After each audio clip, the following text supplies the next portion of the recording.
Hello and a very warm welcome. Thanks for tuning in to News 9 Live. Now, sloganeering in the parliament is far from over. Opposition and the ruling dispensation at loggerheads over Rahul's UK remark and the Hindenburg slugfest. Outside the parliament, security forces stationed in large numbers to prevent the Congress from protesting. A large banner that reads "Democracy in Danger" held by Mallikarjun Kharge and co. At the center of it, Rahul Gandhi, who had reached the Lok Sabha a day after he was convicted under sections 499 and 500 in a 4-year-old defamation case. At a rally in Kolar in 2019, he made a remark asking why all thieves have the surname Modi. Congress has been demanding that Rahul be allowed to speak in the parliament and has planned agitations by the state units across the country. Now, Rahul Gandhi has about 30 days to appeal against the verdict or undergo 2 years imprisonment. But here's the catch. The law has it, and the Supreme Court has ruled that MPs would lose membership if sentenced to a minimum of 2 years of prison term. Back in 2013, when the UPA government tried to overturn the 2013 Lily Thomas judgment, it was Rahul Gandhi that had dubbed the ordinance complete nonsense and tore it inside the Lok Sabha, meaning he too will cease to exist as a member of the parliament. Now, in the past, leaders like Lakshadweep MP Mohammad Faisal, Lalu Prasad Yadav, JDU leader Jagdish Sharma, Rampur MP Azam Khan, late Tamil Nadu Chief Minister J. Jaya Lalita were all disqualified after conviction. But amid the furor from outside the parliament to Surat and Maharashtra, another perception has cropped up about the credibility of the judgment itself. BJP units, along with OBC communities, have planned protests across Maharashtra over Rahul's Modi surname remark. But even as the Wayanad MP faces ouster from the parliament, to help put things in perspective, joining me in the studio are my colleagues Kartikeya Sharma and Ghulam Jilani. We're also joined by advocate Abhishek Sudhir, who's a political analyst. Kartikeya, so much is happening on the political chessboard from Vijay Chowk. Take a look at what's been planned in Maharashtra. The Congress has its own plans to protest across the country as well. Help the viewers understand what's really happening, to put it in perspective. What next for Rahul Gandhi? What next for Congress? What kind of political posturing will the BJP now be up to? A small clarification first. Rahul Gandhi tore that memorandum in press club. He organized a press conference and tore it in the press club. He was not in the parliament, because I was in the press club at that point of time, because we were asked to rush from the parliament to the press club of India, and that's where the action happened. That's where Rahul Gandhi's team arrived, and that's where the bill was torn by him. And Prime Minister Manmohan Singh was not in India. If I'm not wrong, Prime Minister Manmohan Singh at that point of time was in the United States of America when this happened. So a lot of to and fro happened between the Congress party and the government. But apart from that, I think chickens have come to roost for Mr. Gandhi. You can criticize the the judgment. You can have your view about the pressures which judiciary face. But the bottom line is that he has been convicted by a court. Now, if you have been convicted by a court, you stand automatically disqualified. What happened to the Lakshadweep MP? What happened to Lalu Prasad Yadav? All of them were disqualified when they got a stay from the Supreme Court.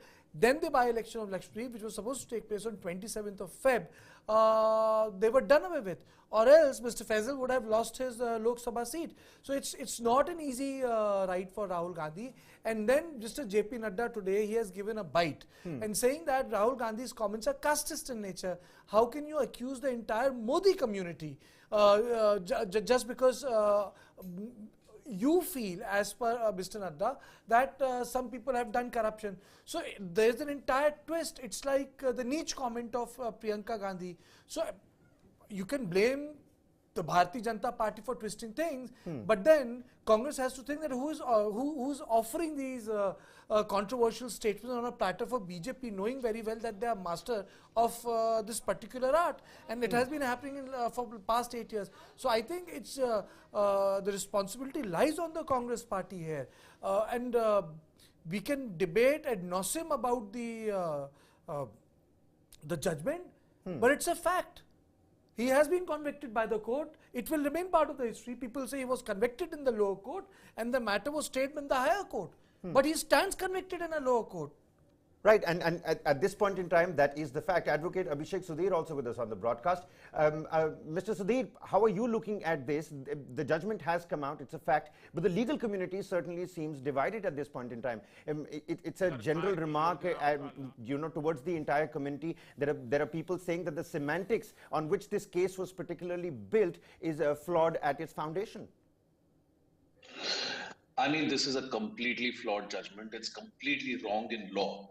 If you look at the language of Section 499 of the IPC, the language is very precise. Defamation, right, applies to a person. You can defame a person. If you go back to the exact words used by Rahul Gandhi, he said, how come, all thieves have the surname Modi, and he took the name of Lalit Modi, Nirav Modi, and the Prime Minister Narendra Modi. Now, three people could have filed a complaint under that section against Rahul Gandhi for criminal defamation. That's Narendra Modi, Nirav Modi, Lalit Modi. Nirav Modi and Lalit Modi would not have succeeded because the truth is a defense to defamation. So you could very well conclude that Lalit Modi and Nirav Modi are in fact quote unquote thieves. Now, Mr. Modi himself chose not to file the complaint. It was Purnesh Modi, Gujarat MLA, who filed the complaint in the Surat court. Purnesh Modi was not defamed by Rahul Gandhi. You cannot defame a class or a community or a caste under Section 499. It's very, very specific. You defame a person. This judgment should be overturned by a higher court, maybe not by the Sessions Court, maybe not by the Gujarat High Court, but certainly by the Supreme Court. And of course, once that conviction is overturned, Mr. Gandhi's disqualification will, of course, be put aside, set aside. Of course, as the previous speaker said, upon conviction, Mr. Gandhi was immediately disqualified. This is in accordance with Lily Thomas versus Union of India. And in 2018, there was another Supreme Court judgment, Lok Prahari versus Union of India as well, which confirmed what was said in Lily Thomas. And also, what was said was that, there was this 3-month requirement that, the lawmaker had 3 months to appeal. Lily Thomas set that aside. So yes, it's a correct statement of law to say Rahul Gandhi stands disqualified, but the judgment itself is completely flawed. You cannot defame a class or a community under 499 and 500. Advocate it Sudhir, applies to a specific Mr. person. Sudhir, also for all the viewers out there, away from the legal verbiage as well, what kind of legal remedies does Rahul Gandhi have at his disposal at this point in time for everybody out there who are not, well versed with the, legal terms and terminologies? First of all, the Surat court itself has suspended the sentence for 30 days. What that means is Mr. Gandhi does not go to prison for 30 days. Mr. Gandhi has 30 days to appeal both the conviction and, of course, the sentence. Now, Mr. Gandhi can choose to appeal only the sentence, or he can choose to appeal both the conviction and the sentence. More all likelihood, he will appeal both the conviction and the sentence. He goes to the Sessions Court. If the Sessions Court does not grant him the relief, then he gets to go to the Gujarat High Court and then subsequently to the Supreme Court. But please note that under Article 136 of the Constitution of India, Rahul Gandhi can approach the Supreme Court directly, and that's filing a special leave petition. So he could just decide that he has better chances in the Supreme Court and go straight to the Supreme Court. So you might even see that in this 30 days itself, the Supreme Court might hear the matter, but that's highly unlikely. I think Chief Justice Chandrachud is a stickler for procedure and process. So he will say, go back to the Sessions Court, then go to the Gujarat High Court, and then come to the Supreme Court. But what that does mean is that Mr. Gandhi's disqualified, he's in peril, and you won't be seeing him in Parliament till there is a stay on conviction. This is something your viewers really need to understand. The Surat court has stayed the sentence, but a higher court has to stay the conviction. Till he remains convicted, he remains disqualified, unfortunately. Mr. Sudhir, there's another issue at hand, and that issue at hand is the defamation issues. Now, most of the defamation issues across this country are leading to jailing of activists, poets, writers. One we are discussing about Rahul Gandhi, but there was an artist in West Bengal who went behind the bar because something was not liked by the Chief Minister. In Manipur, few journalists spend a lot of time for criticizing. So how come the law has been the same? So I think something in either the implementation has changed or the larger atmosphere has changed, so that the interpretation of law has changed as per the new, I would say, social or political condition. How does one deal with that? Because law has not gone under transformation. I think now the time is ripe again to challenge the constitutionality of Section 500. Subramaniam Swamy did this. Subramaniam Swamy versus Union of India, the judgment was handed down by the Supreme Court, which upheld the constitutional validity of criminal defamation. We are in a quite dubious group of countries that criminalizes defamation. By all means, defamation is a civil action. It's a civil remedy. You can sue somebody for defamation and of course, the sentence or the punishment, quote unquote, there will be, you don't go to prison, but you pay damages. So certainly the constitutionality of sections 499 and 500 have to be once again challenged.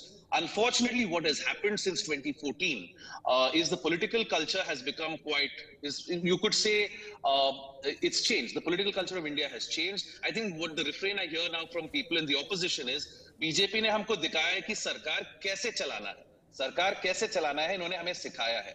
Basically, vendetta politics has become sort of, the order of the day. I think you're referring to the case of the Jadavpur University professor in Calcutta, and I think he finally got that case dismissed just a couple of months ago. The man lost his job. It was a 10, 11, 12-year ordeal. I think this is something the political class really has to introspect on. Do we really want to be targeting people for speaking their mind? And you see, the message this sends is, a Rahul Gandhi or a Manish Sisodia is in jail. So what does an Abhishek Sudhir or a Kartikeya Sharma, if you speak against those in power, what will happen to you? See, this is known as a chilling effect in law. It's called a chilling effect on free speech. Justice Rohinton Nariman wrote a very good judgment, Shreya Singhal versus Union of India. Section 66A of the IT Act, which has been declared unconstitutional by the court 8 years ago, is still invoked. It's still invoked by police officers everywhere and by police stations. So, do we really have complete free speech? No, we don't. Absolute free speech is not absolute in India. There are reasonable restrictions under Article 19, subclause 2. But we have got to the stage where free speech is the exception and clamping down on free speech has become the rule, basically. And we are on a slippery slope here. And I think people like me, for example, I speak my mind against the ruling dispensation pretty openly on all the mainstream channels. I have been threatened with defamation by spokespersons of the ruling party on Twitter. So this has become a very powerful tool. Mr. Sudhir, it's also just a quick question, because then we'll go to my colleague, Mr. Jalani. This is also a reflection of districts and session court. That law ultimately comes to be defended at the highest level. This is becoming very unique to the Indian judicial process. In America and other countries, the district courts have taken big decisions. Look at the election issue of Trump. The district courts intervene. Right. And they intervene across America. Here, the law has become sole responsibility of the Supreme Court. That's true, but you see, the problem is we don't have an all-India judicial cadre. So district and sessions court judges usually are very young. They come through written exams. And this has been a long-pending demand that you need to protect the lower judiciary judges, because they are also subject to transfer. They are also subject to transfer, so they can be posted in some district. Even the judge in the Surat case itself, who's handed down the judgment, judges have been changed repeatedly. So let us not be under any illusion that the judges are not subject to the same political pressures and influences that bureaucrats or police officers are subject to. So we have to protect our judges, because if you don't give a favorable judgment, right, you give a judgment that goes against the ruling dispensation, you're all likely to be transferred or you're to be removed from the case. We all remember the affair of Judge Loya, which has now been forgotten by the public, but that was quite a seedy affair. So judges are also under tremendous amount of pressure.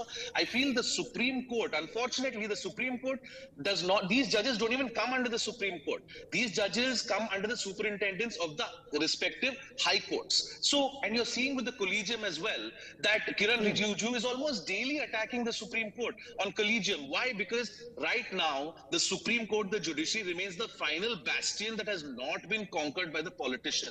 You have to protect the Supreme Court judges. You absolutely. Have to protect the collegium. Advocate Sudhir, I'm going to have to cut you short there. Apologies for that. We have some breaking news that's coming in at this point in time. Rahul Gandhi has officially been disqualified as a member of the Lok Sabha. The notification reads, consequent upon his conviction by the court of Surat, Shri Rahul Gandhi, member of Lok Sabha representing the Wayanad parliamentary constituency of Kerala, stands disqualified. Well, Ghulam, we were talking about if there were going to be any stopgaps. What kind of implications will the Congress party face, will the Bharatiya Janata party face? But it stands clear right now. We're just receiving this information that Rahul Gandhi has been disqualified from the Lok Sabha. That's the latest that's in. So, well, Kabir, we saw it coming. We have been hearing legal experts on our lives also that the conviction was not suspended. It was the sentence which was suspended, and the law says itself. Section 8 of Representation of People Act and other sections also say that if a member of the House, be it Parliament or the Assembly, is convicted, he stands disqualified. So this is something which was coming. Now the next step would be the election commission will have to, since the member has been disqualified, the election commission has to announce the bypoll. The Wayanad constituency will now stand vacant, and the election commission will have to announce its bypoll. This is what has been happening. But just to add, these are clear vagaries of politics. Just 10 years ago, as Mr. Karthike was saying, Rahul Gandhi tore apart an ordinance of his own government, in which the government tried to give a 3-month protection to the convicted parliamentarians, and it was his own government. The government was trying to bail out Lalu Prasad Yadav, but now 10 years down the line, he stands disqualified by the same Supreme Court order, because Supreme Court had struck down the Section 8 of the Representation of People Act, which gave 3 months protection to convicted politicians. So I see it as another boost to BJP's campaign, which was calling Rahul Gandhi anti-national, calling out Rahul Gandhi for defaming India on a foreign soil. Earlier in the day, we saw none other than BJP President JP Nadda tweeting out a thread in which he said Rahul Gandhi has defamed the entire community, in which he said he is casteist. He has also, recalled when Rahul Gandhi made that Chokidar Chor Hai comment. So it is not. I think it's helping BJP only. These comments and these incidents are helping BJP only as far as targeting Rahul Gandhi for whatever he's doing is concerned. Right, and at the same time, Karthike, on the other end of the spectrum, Kabir, I think it's a historic moment in the history of Lok Sabha that a member of the Gandhi family has been disqualified from Lok Sabha. Okay. The members of Gandhi family have lost elections in Lok Sabha. Members have made a comeback.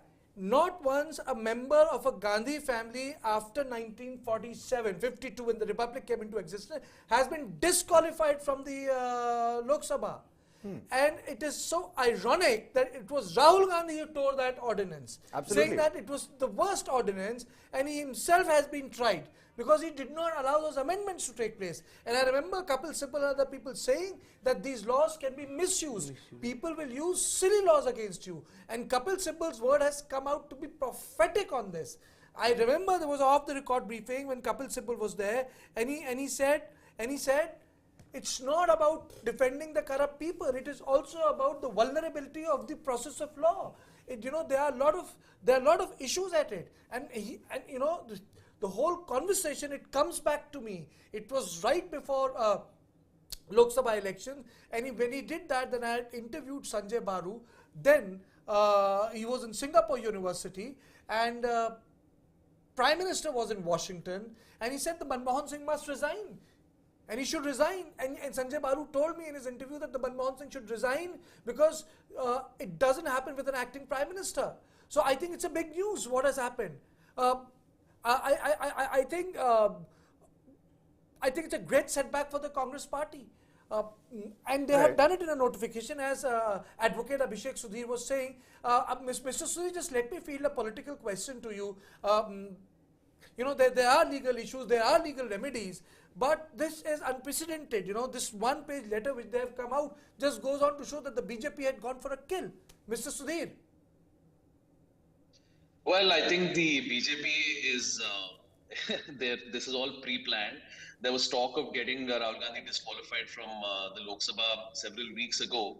What the Modi government has essentially done now is made a martyr out of Rahul Gandhi. Now the opposition has no option but to coalesce around Rahul Gandhi. Rahul Gandhi now becomes the face of the opposition. And at least in the eyes of the general public, Rahul Gandhi now appears to be the biggest threat to Narendra Modi. And there is an old saying, better the enemy you know than the enemy you don't. I think for Prime Minister Modi, defeating Rahul Gandhi, he has done it twice before. And he knows how to do it a third time. He has a formula to beat Rahul Gandhi. He doesn't quite have a formula to beat a leader like an Arvind Kejriwal. So I think this is the BJP's well thought out plan to sort of thrust Rahul Gandhi into the limelight again as the face of the opposition. And I think Mr. Modi's victory in 2024 is looking all the more certain because we know that Rahul Gandhi is ill-equipped to lead the opposition. He still lacks political maturity. And for somebody who's been a member of parliament from Amethi, he is extremely poor when it comes to speaking Hindi. He still speaks and thinks in English. So Mr. Rahul Gandhi is not a mass leader. His comments that he made in Cambridge and in London have really no takers in India today. There are far more capable leaders in the opposition, but unfortunately, they don't have the Gandhi name or the Congress organization, weakened as it is. So I think this is a big victory for the BJP, and it's in a sense a victory for the Congress. But at the end of the day, I think the Congress is headed for another defeat next year. So really, I think things are looking really bad for the opposition right now. And they have no choice but to defend Rahul Gandhi now. And opposition unity can never really build against something. It has to be built for something. It has to be a unity of purpose. You have to have an opposition unity based on a common ideology, a common program. And right now, it seems as though the opposition unity, as Mr. Modi had said at a conclave of another channel, where he basically said that, oh, look, they're coming together because I'm throwing all of them in jail. He practically said that. He said they're all coming together because the agencies are going after them. They have nothing to offer to the country. And I think this is the narrative they'll play. Then they have the foreign hand narrative, which Rahul Gandhi plays into beautifully. I mean, I still find it strange that Sam Pitroda, who used to advise his father way back in the 80s and the early 90s when was with the Narasimha Rao team, is still advising him. So the Congress is out of touch, but Rahul Gandhi's disqualification now ensures that he will have to be the face of the opposition. And that is extremely bad news for those of us who don't support the ruling dispensation. And for all the viewers out there, that particular notification on your screens, this is that particular notification that has now deemed Rahul Gandhi disqualified from the membership of the lower house of the parliament. Advocate Sudhir, at the same time, take a look at the hard work Mallikarjun Kharge has been putting on the ground. Rahul Gandhi is the face of the campaign, and Mallikarjun Kharge pulling the strings behind the scenes. He was again at Vijay Chowk with a big banner in his hand saying democracy is in danger. What must be going in the mind of the top brass of Congress right now, given the fact that it's a setback after another setback? They're barely making any forward steps, but taking 3 steps behind at the same time. Not really. I mean, if you're the Congress party today, you must be thrilled because what has essentially happened now is they can now go to the people and say that Mr. Modi fears Rahul Gandhi, and Mr. Modi has given that to them on a platter. He's got Rahul Gandhi disqualified. I mean, it's not even been, 24 hours since the sentence was passed and he's already been disqualified. Have you ever seen the Lok Sabha act in such a manner? I mean, my suspicions were raised yesterday when Mr. Modi and a delegation met the Speaker Om Birla. And clearly this has been on the agenda and this was coming, and the opposition has also regrouped. Now we'll have to see how the opposition responds. Mr. Kejriwal has already sort of supported Mr. Gandhi and said this is wrong. He says he's had issues with the Congress, but this is wrong. Look, opposition unity is overrated. At the end of the day, disarray in the opposition only suits Prime Minister Modi. With all due respect to Mr. Kharge, he's actually my neighbor when I used to stay in Bangalore. I've known him for several years. He's an extremely hardworking gentleman. He's a man of honor, principled man. But he really can't lead the Congress party. It's going to be Rahul Gandhi. And, where is Shashi Tharoor? Where is Manish Tiwari? Where are these leaders? Why are they not, coming up front and center to defend Rahul Gandhi? At the end of the day, Mr. Gandhi and his small coterie of people like K.C. Venugopal, Jairam Ramesh, they are ill-equipped to lead the fight against Narendra Modi. Narendra Modi, if he wins in 2024 and surpasses even Indira Gandhi, he goes into the league of Pandit Jawaharlal Nehru. So you really need better minds, better strategies, and you need an ideology. You need to offer the country something that's positive as opposed to a negative ideology. Saying Modi ko hatao, this will not work. Very, very well put, because what you're saying is that principally the opposition has not been able to come together on ideological issues. Second, with this, Rahul Gandhi's position within the opposition becomes weak. TMC, Akhilesh Yadav, Jagan Mohan Reddy, Naveen Patnaik and BRS, they did not come for his joint opposition parade, which means a large segment of the opposition is not with Rahul Gandhi. That makes it 120 plus MPs in Lok Sabha. Now, what do you do without them? Because Rahul Gandhi has decided to align with left, so CPM is not coming. And they are in direct fight with Jagan Mohan Reddy and Chandrasekhar Rao, so both of them are not in. Akhilesh Yadav had decided to tie with RLD. He doesn't want to have any truck with Congress because he thinks it's a liability. Now, what do you do about it? And Naveen Patnaik's policy has been to keep aloof from center, have their own deal. It's Odisha-centric politics. He's neither friends with Congress nor BJP. His politics has a different tone and tenor. So again, Congress on its own cannot do. So this is a very complex situation. Now, Rahul Gandhi disqualified is is something which the Congress party will need to grapple with. Not as if the Rahul Gandhi was making daily statements inside the house, or he was speaking, he was a great orator, nothing of the sort. But I think it's the chilling effect, as Sudhir rightly pointed out. It's the chilling effect. It's a strong message that we'll just go after you, whoever you are. And thirdly, I think Congress party may require Rahul Gandhi, but Rahul Gandhi himself is not becoming an asset. There's a bit of a difference I have with Mr. Sudhir, because विश्वास की राजनीति का तोड़ विश्वास की राजनीति हो सकती है. The तोड़ of Rajiv Gandhi was Vishwanath Pratap Singh, ये राजा नहीं फकीर है, देश की तकदीर है. Now I don't see any such slogan ever coming out for Rahul Gandhi. Modi है तो मुमकिन है, अब की बारी Atal Bihari, were those slogans which mobilize entire section and generation for their respective governments. Here, no such thing has happened, and this really surprises me because it tells us that there is no connect. The power of Modi was that he went outside the traditional vote bank of Bharatiya Janata Party. He was able to connect with the larger masses. Why did Atal Bihari Vajpayee became Prime Minister, not L.K. Advani? L.K. Advani was very popular within RSS and BJP. But BJP understood that you needed something extra. And that extra was the alliance partners. And that is why Vajpayee became the Prime Minister, despite L.K. Advani being the brain behind the Ram Janam Bhoomi or the Rath Yatra. Secondly, why did Narendra Modi became the Prime Minister? His popularity was beyond the RSS and Bharatiya Janata Party combined. He was getting those segments of middle class. He was getting those aspirational class segments which earlier were aligning with the Congress party. And in this case, Rahul Gandhi has been unable to gather anything outside the traditional vote bank of the Congress party. So, he's not a system catalyzer. He has not been able to catalyze the system to absorb. What has happened is that he remains popular within the Congress cadre, but he's very unpopular outside. So that's the dilemma. And now you have this disqualification. I'll again say that. Whether you call it controversy or conspiracy, this will go down in history. Yeah, it is another first that is now associated with the Gandhis. And Mr. Sudhi very rightly pointed out, first part is, there are two parts. One is the conviction of it. A part has been suspended. But what about the conviction? That has to be argued. Then there's the fourth part. The defamations, they are being treated like a criminal act in India. Other countries, they are part of civil acts. So there's a larger debate on it. But then how do you win the debate? When on the issue of sedition, you have 3 students who can be jailed. But the same sedition is not applied on Amritpal.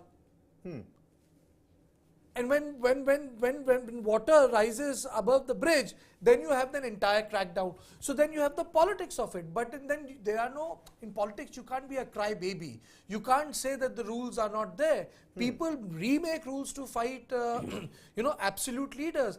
And I again come back to this point, a lot of people disputed. What did opposition do when they had to fight Indira Gandhi, when they knew they had no chance in heaven or hell to beat her?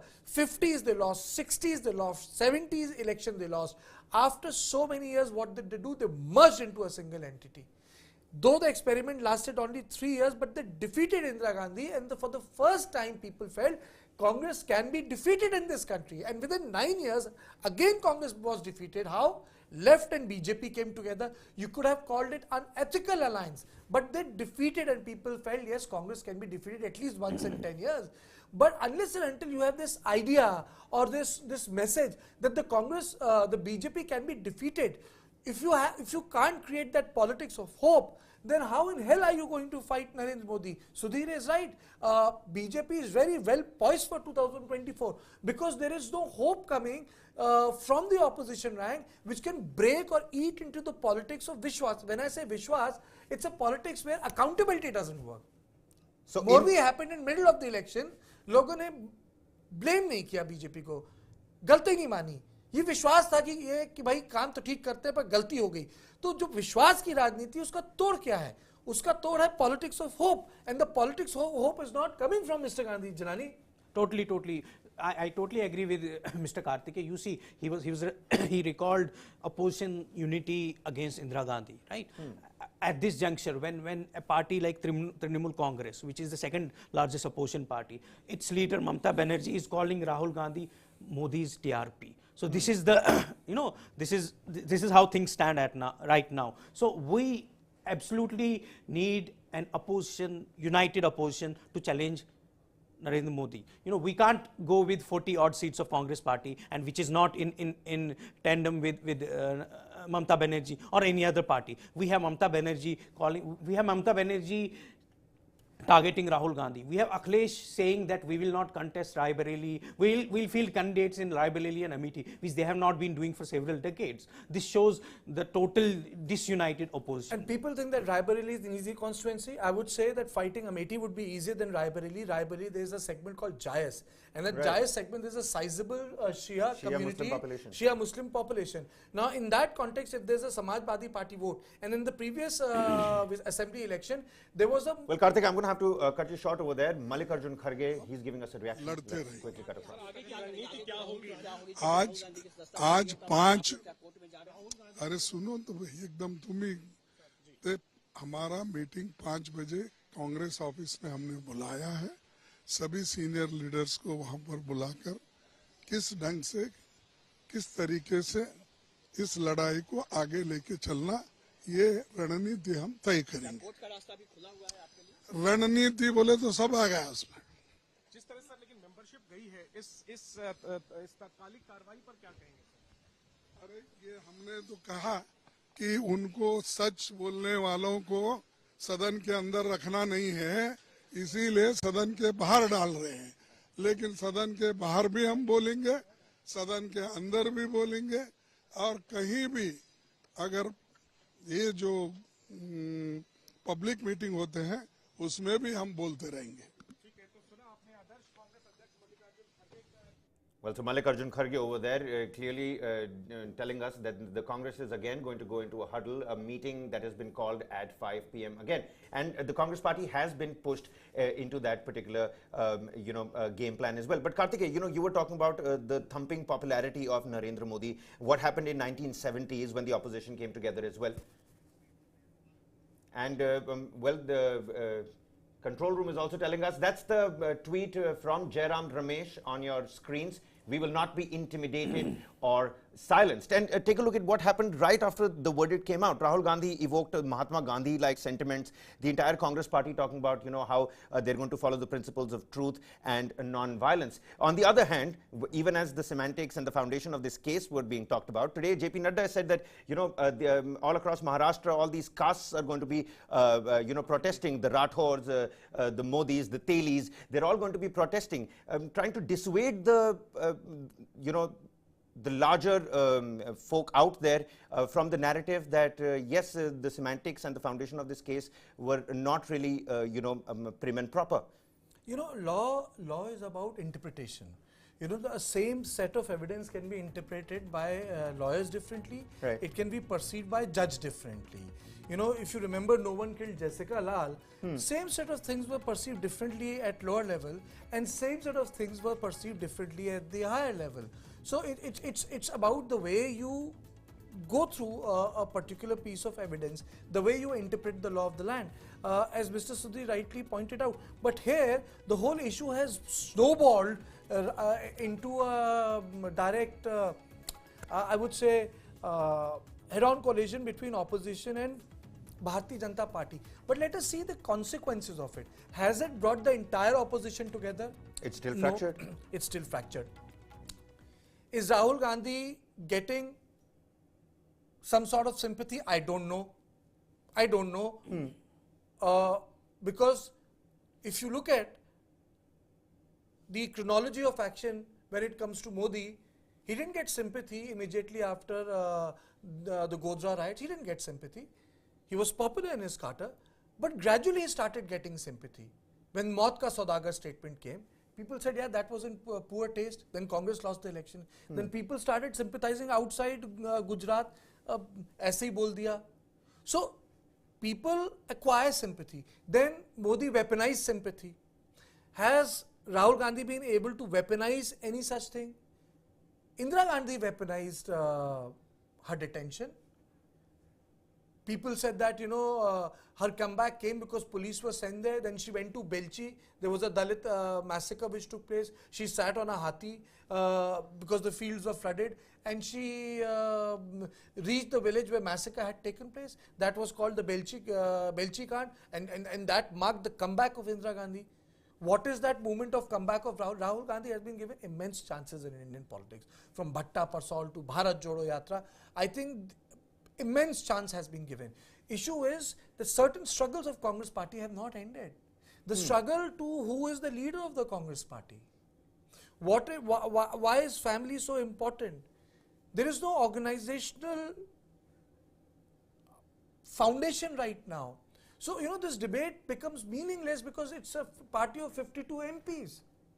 Mulayam Singh had 42 MPs in Lok Sabha in 2004. Did we discuss Mulayam Singh like that?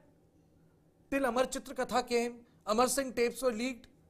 There was people used to discuss Amar Singh. Imagine Amar Singh, Samajwadi Party minus Amar Singh, there would have been no Samajwadi Party on TV. So this case has been, it's a political issue now. The only thing it is doing is give more publicity to the Congress. But I want to know whether Mamata Banerjee will come. Right, whether today Naveen Babu will say that this is wrong. Whether ADMK will say it is wrong. Whether Chandrasekhar Rao would say it is wrong. Yes, AAP said it is wrong. Whether Akhilesh will come. The matter rests here. Whether it galvanizes the entire opposition or not. And what role will Congress have to play in galvanizing the opposition as well, which certainly is fractured right now? Will they have to get off that high pedestal? We already know Rahul Gandhi is not going to share the stage with Mamata Banerjee. Rahul Gandhi might not share the stage with the likes of Arvind Kejriwal as well. Does he now have to get off that high horse and maybe start galvanizing that kind of support? You see, Kabir, yesterday only there was a meeting at Sharad Pawar's house. Sharad Pawar is considered one of the opposition leaders who can bring everybody on board. But again, what did the meeting discuss? They discussed EVMs. That is where the opposition is standing right now. So unless they decide that they have to take on against Modi in a unified manner, I don't think things will change. There is one thing in this if you connect the dots for Congress, it adds to their narrative that they are not letting Rahul Gandhi speak, because they were demanding that Rahul Gandhi should be allowed to speak in the parliament, which was not happening, and now that he is disqualified, he cannot enter the parliament for that matter. So this adds to Congress narrative that they are not letting him speak. But again, for the BJP, as I said earlier, it's a boost, because their point is proven not by themselves but by the court of law. So the court has disqualified Rahul Gandhi. So it is not something that BJP has done. So again, and I don't see this Modi versus Rahul Gandhi or this opposition versus government battle ending anytime soon. At least till this case is there. Again, if in case the Congress party challenges this verdict, and if in case the verdict is turned down, so he will get a reprieve. But if the case is not turned down, Rahul Gandhi cannot contest elections for 8 years. So this is the magnanimity. This is how serious this case can be. He cannot contest elections. He cannot go to Wayanad and seek votes from the people which gave him the verdict last time. So that is the seriousness of the case that we should look into. And I think this battle, this David versus Goliath battle, is going to continue for it's another one of those firsts that has now been associated with the Gandhi name, albeit for all the wrong reasons. Advocate Abhishek Sudhir was talking about the likes of Manish Tiwari, Shashi Goliath Tharoor. has turned David, and David has turned Goliath. Totally. The other way around, yes, absolutely. Yeah. The tables have turned, the cards are on the table, and the tables have turned simultaneously as well. But at the same time, the likes of Manish Tiwari, the likes of Shashi Tharoor, those big stalwart names. I mean, after that presidential polls, Shashi Tharoor is nowhere in the news. He's absolutely nowhere. There should be some input coming from these stalwarts as well. Those G20 leaders, no word from there. So if Rahul Gandhi is ill-equipped, he doesn't have a slogan with him, like you pointed out. He doesn't, he doesn't have that kind of popularity that Narendra Modi has. At this point in time, we need the stalwarts of the Congress party. Rahul Gandhi needs them to come out and, lend him support. Political managers, if they were. Where are they? Shouldn't they be out at the forefront? We just have the likes of Digvijay Singh and Abhishek Manu Singhvi, Jairam Ramesh, and of course Rahul Gandhi. I think before I go to you, I think we're being joined by Sanjeev Singh, senior journalist. Let us try to go across to Sanjeev Singh. Yeah, well, Sanjeev Singh, senior journalist, is with us on the broadcast. Yes, Sanjeev, my question to you is, what does it do for Rahul Gandhi? What is his political future now with this disqualification? You know, BJP has gone for the kill. He's been disqualified. Yes, right now things are not looking good for Rahul Gandhi. But of course, there are some legal options still open for him. So I think it will be too early to say whether he can clearly be ruled out from contesting the 2024 Lok Sabha elections. That's a matter which the Congress party will decide if they want to take it to court or not.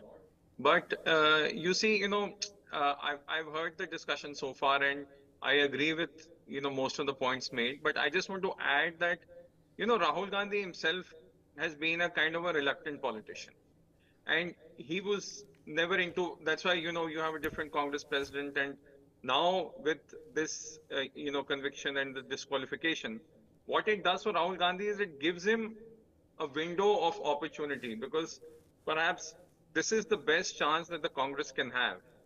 The ball is now in the Congress party's court. What Rahul Gandhi can do is he needs to go out and reach out to the opposition and say, this has happened to me. This can happen to any one of you. Therefore, the time has come for all of us to get together.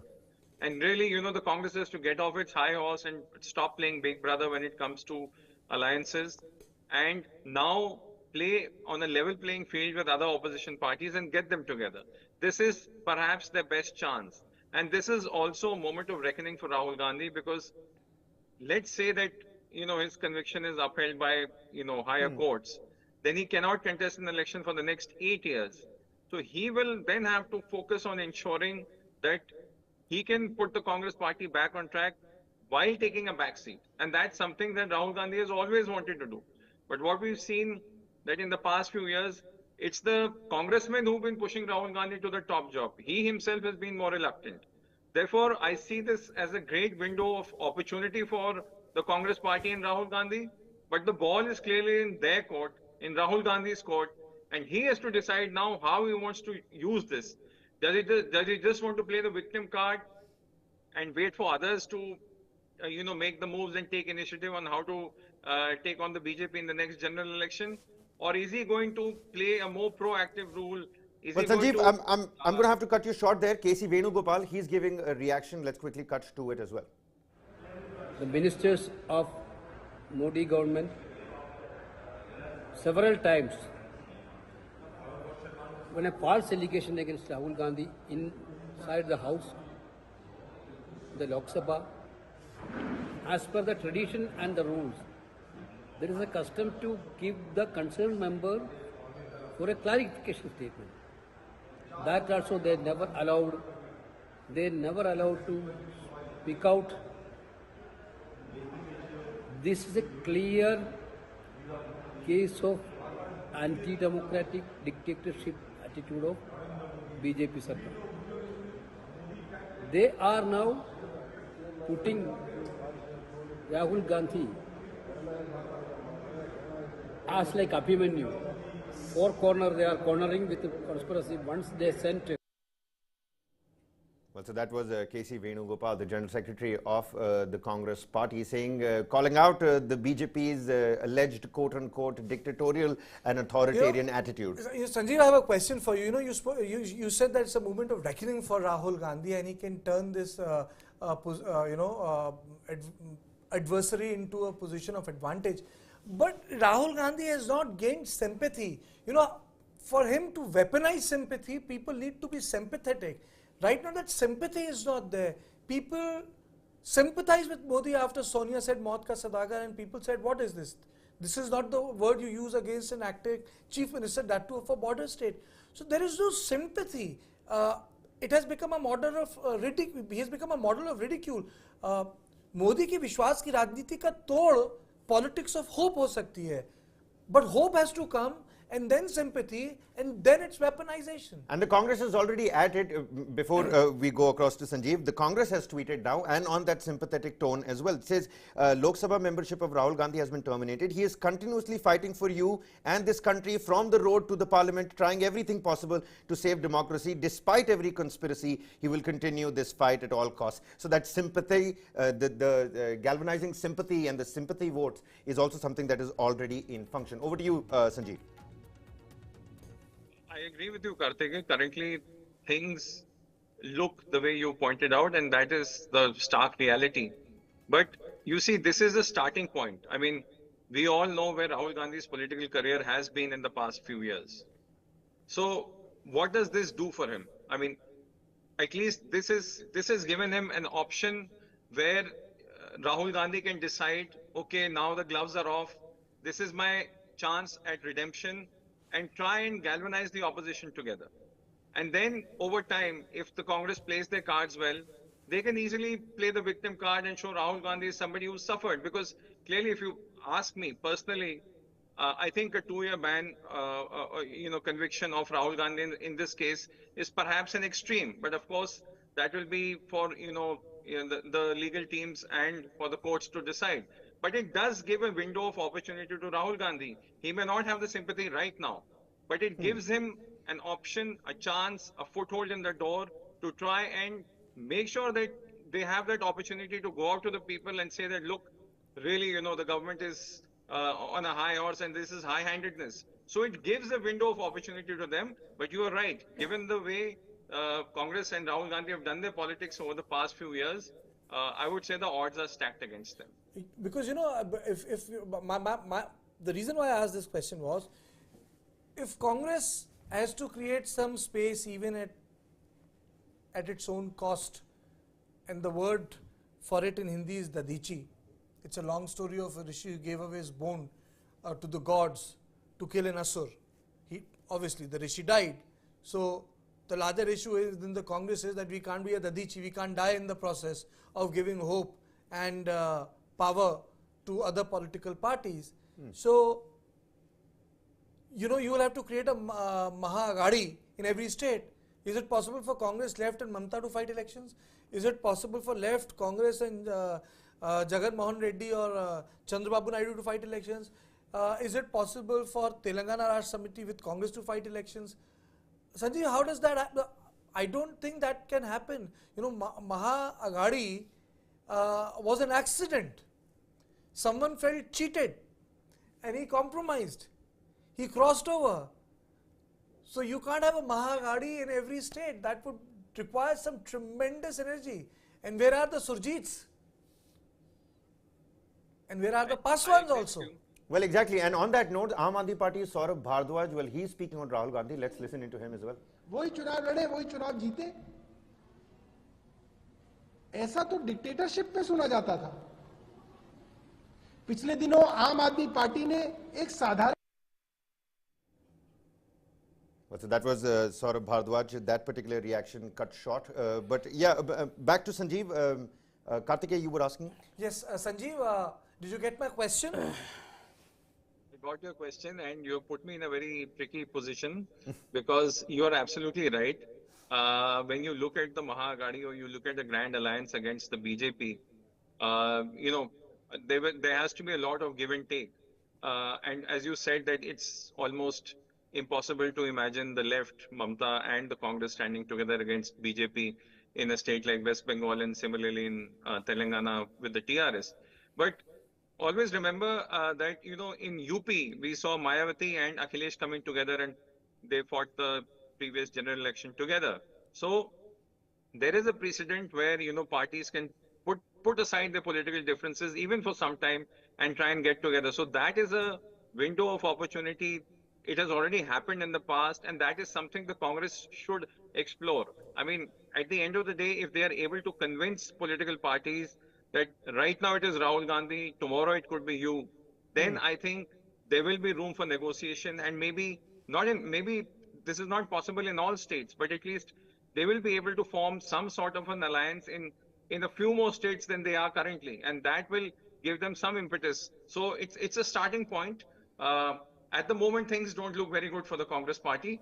But yes, there is a precedent, what we saw in the 2019 election in UP, and that is the starting point for the Congress party, which they can bank upon and see how it goes further. Well, the Congress party will have no other way but to come out and say that they're going to be fighting this legally and politically as well. But on the ground, you know, the idea that instead of a JPC probe, which is something that the opposition parties have collectively been demanding, you have Rahul Gandhi, who's been the face of the opposition, at least for the Congress, now disqualified. Do you think this message is going to trickle down to the larger multitude, Sanjeev? See, that is where the Congress lacks, because when you talk about foot soldiers, it is the BJP which has the maximum foot soldiers in this country. And they have a very disciplined team of foot soldiers which is able to disseminate information in a much better way than any other party in the country, which is one of the major reasons why they've been voted back to power again and again in most states and even in Lok Sabha. So this is exactly the problem that Karthikeya has been pointing out. That even though they may have got a platform from where they can move ahead, but how does it percolate down? Does Congress party have the organizational skills to be able to convert this into an opportunity? At the moment, no. But yes, if they can get their act together, like we saw in the Bharat Jodo Yatra, they were able to pull it off.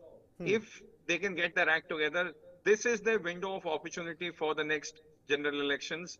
But as of now, the BJP is in a much better situation, and as we heard that, you know, there are different OBC classes who want to come out and agitate against what Rahul Gandhi did, then that could, you know, set the tone where the Congress is really on the back foot, and this could be a knockout punch for them. But as I said, it may be, it is the only opportunity Rahul Gandhi at the moment to take on the BJP before the next elections.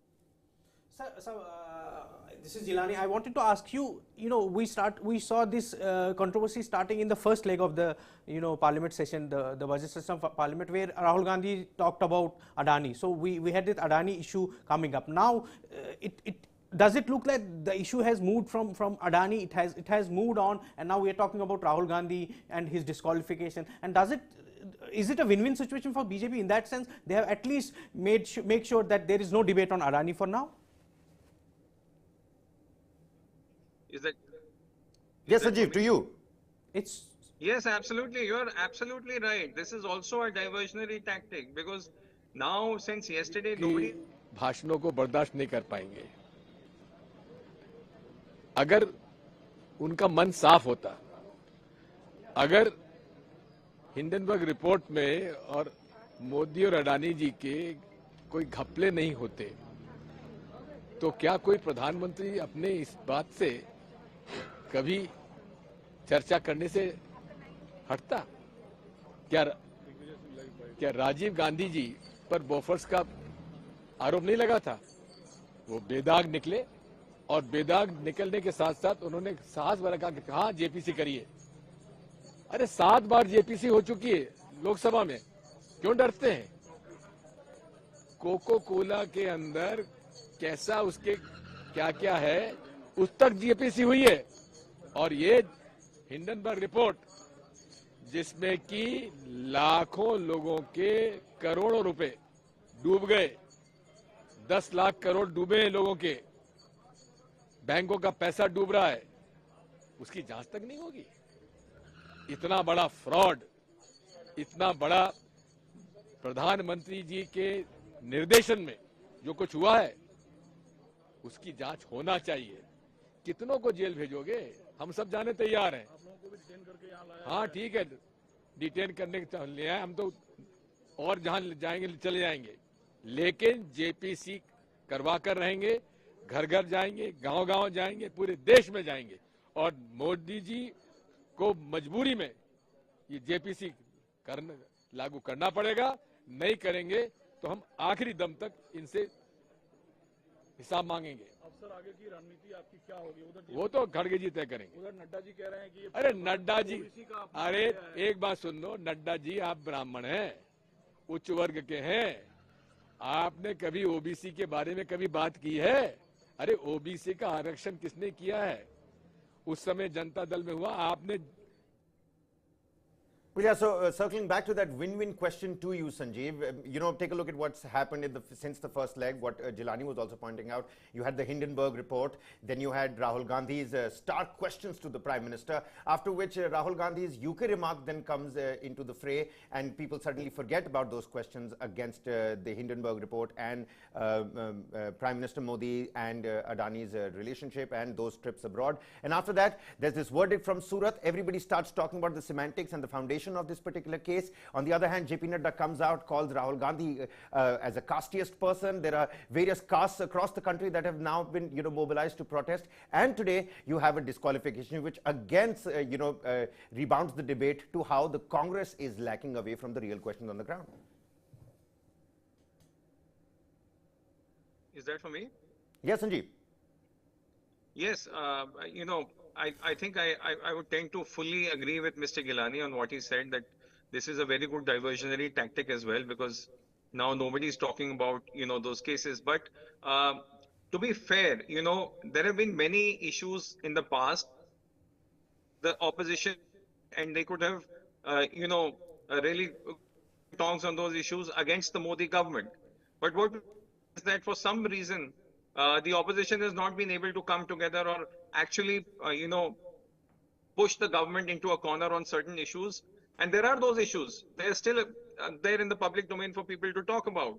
But the opposition has not been able to come together.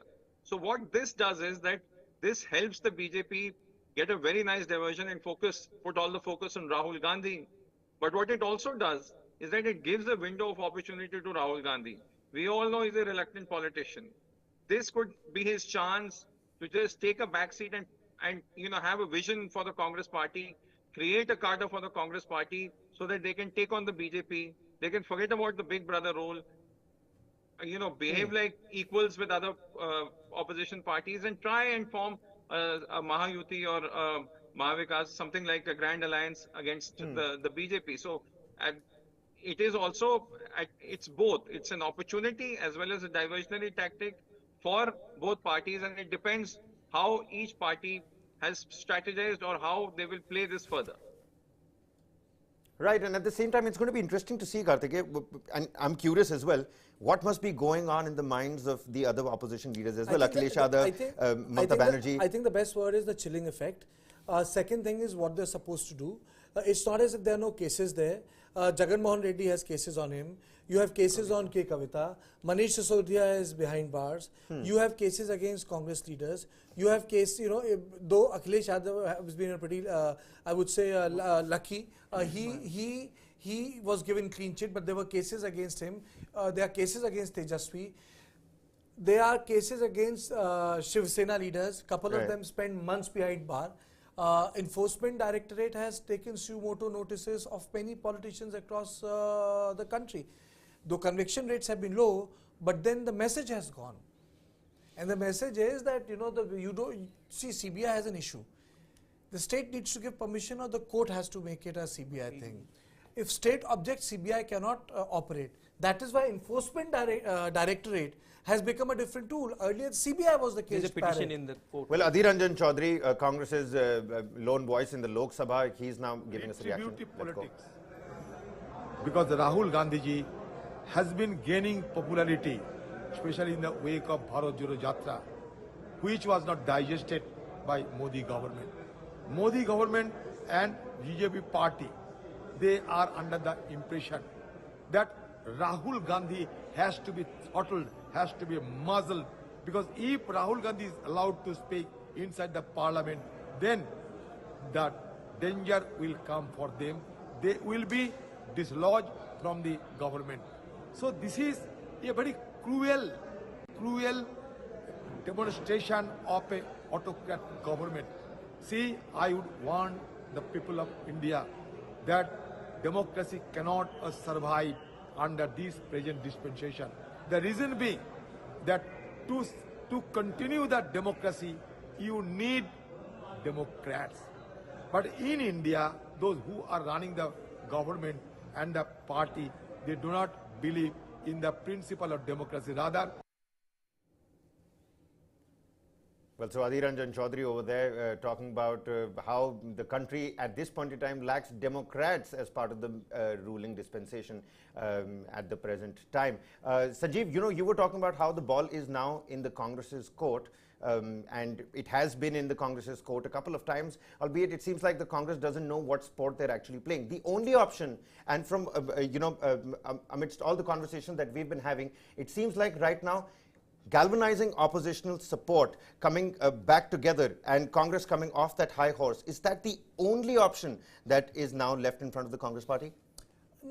I don't think so. I think Congress party, the only hope the Congress party has is to take it like a very strong medicine, to go to people, stop focusing on the parliament.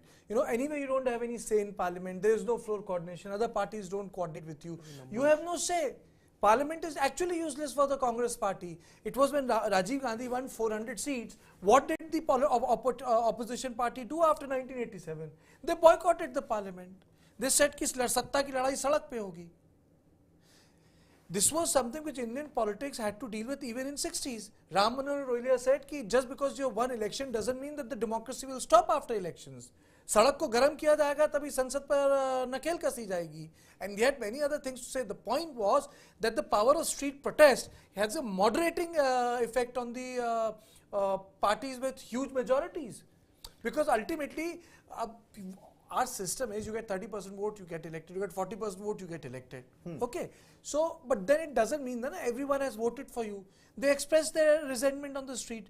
That's the moderation. You are in power, you have your say, you have your way, you have systems in place, but then people protest in the street. What was the farmers' protest about? The government had within its remit to change the law. Totally. It was the right of the government of India. They didn't do anything wrong, it was legal. But the power of protest was such, a year-long protest, Modi said, well, I'll go back, I'll withdraw them. He timed it. So one has to understand now if Congress has to rediscover itself, and Sanjeev said it very correctly, it has to just stop focusing on parliament. Parliament comes to you with people. Where you have people, you have parliament. So parliament is a building. It's a sacred place in a democracy. It has to be respected. But if you think that parliament is a place where you have no say, what do? You go back to people. People with small numbers in parliament, what do? They go back to their constituencies. Either they become relevant by power of protest or they create more numbers for themselves in parliament. So the Congress only hope for the Congress party is to go back to people. Unless and until they don't go back to people, it will become very difficult for Congress party now. They can continue to protest in Janpath, Jantar Mantar, Vijay Chowk. These are Lutein protests. They don't make any difference. The real difference will be made when the protest happens in areas outside Delhi.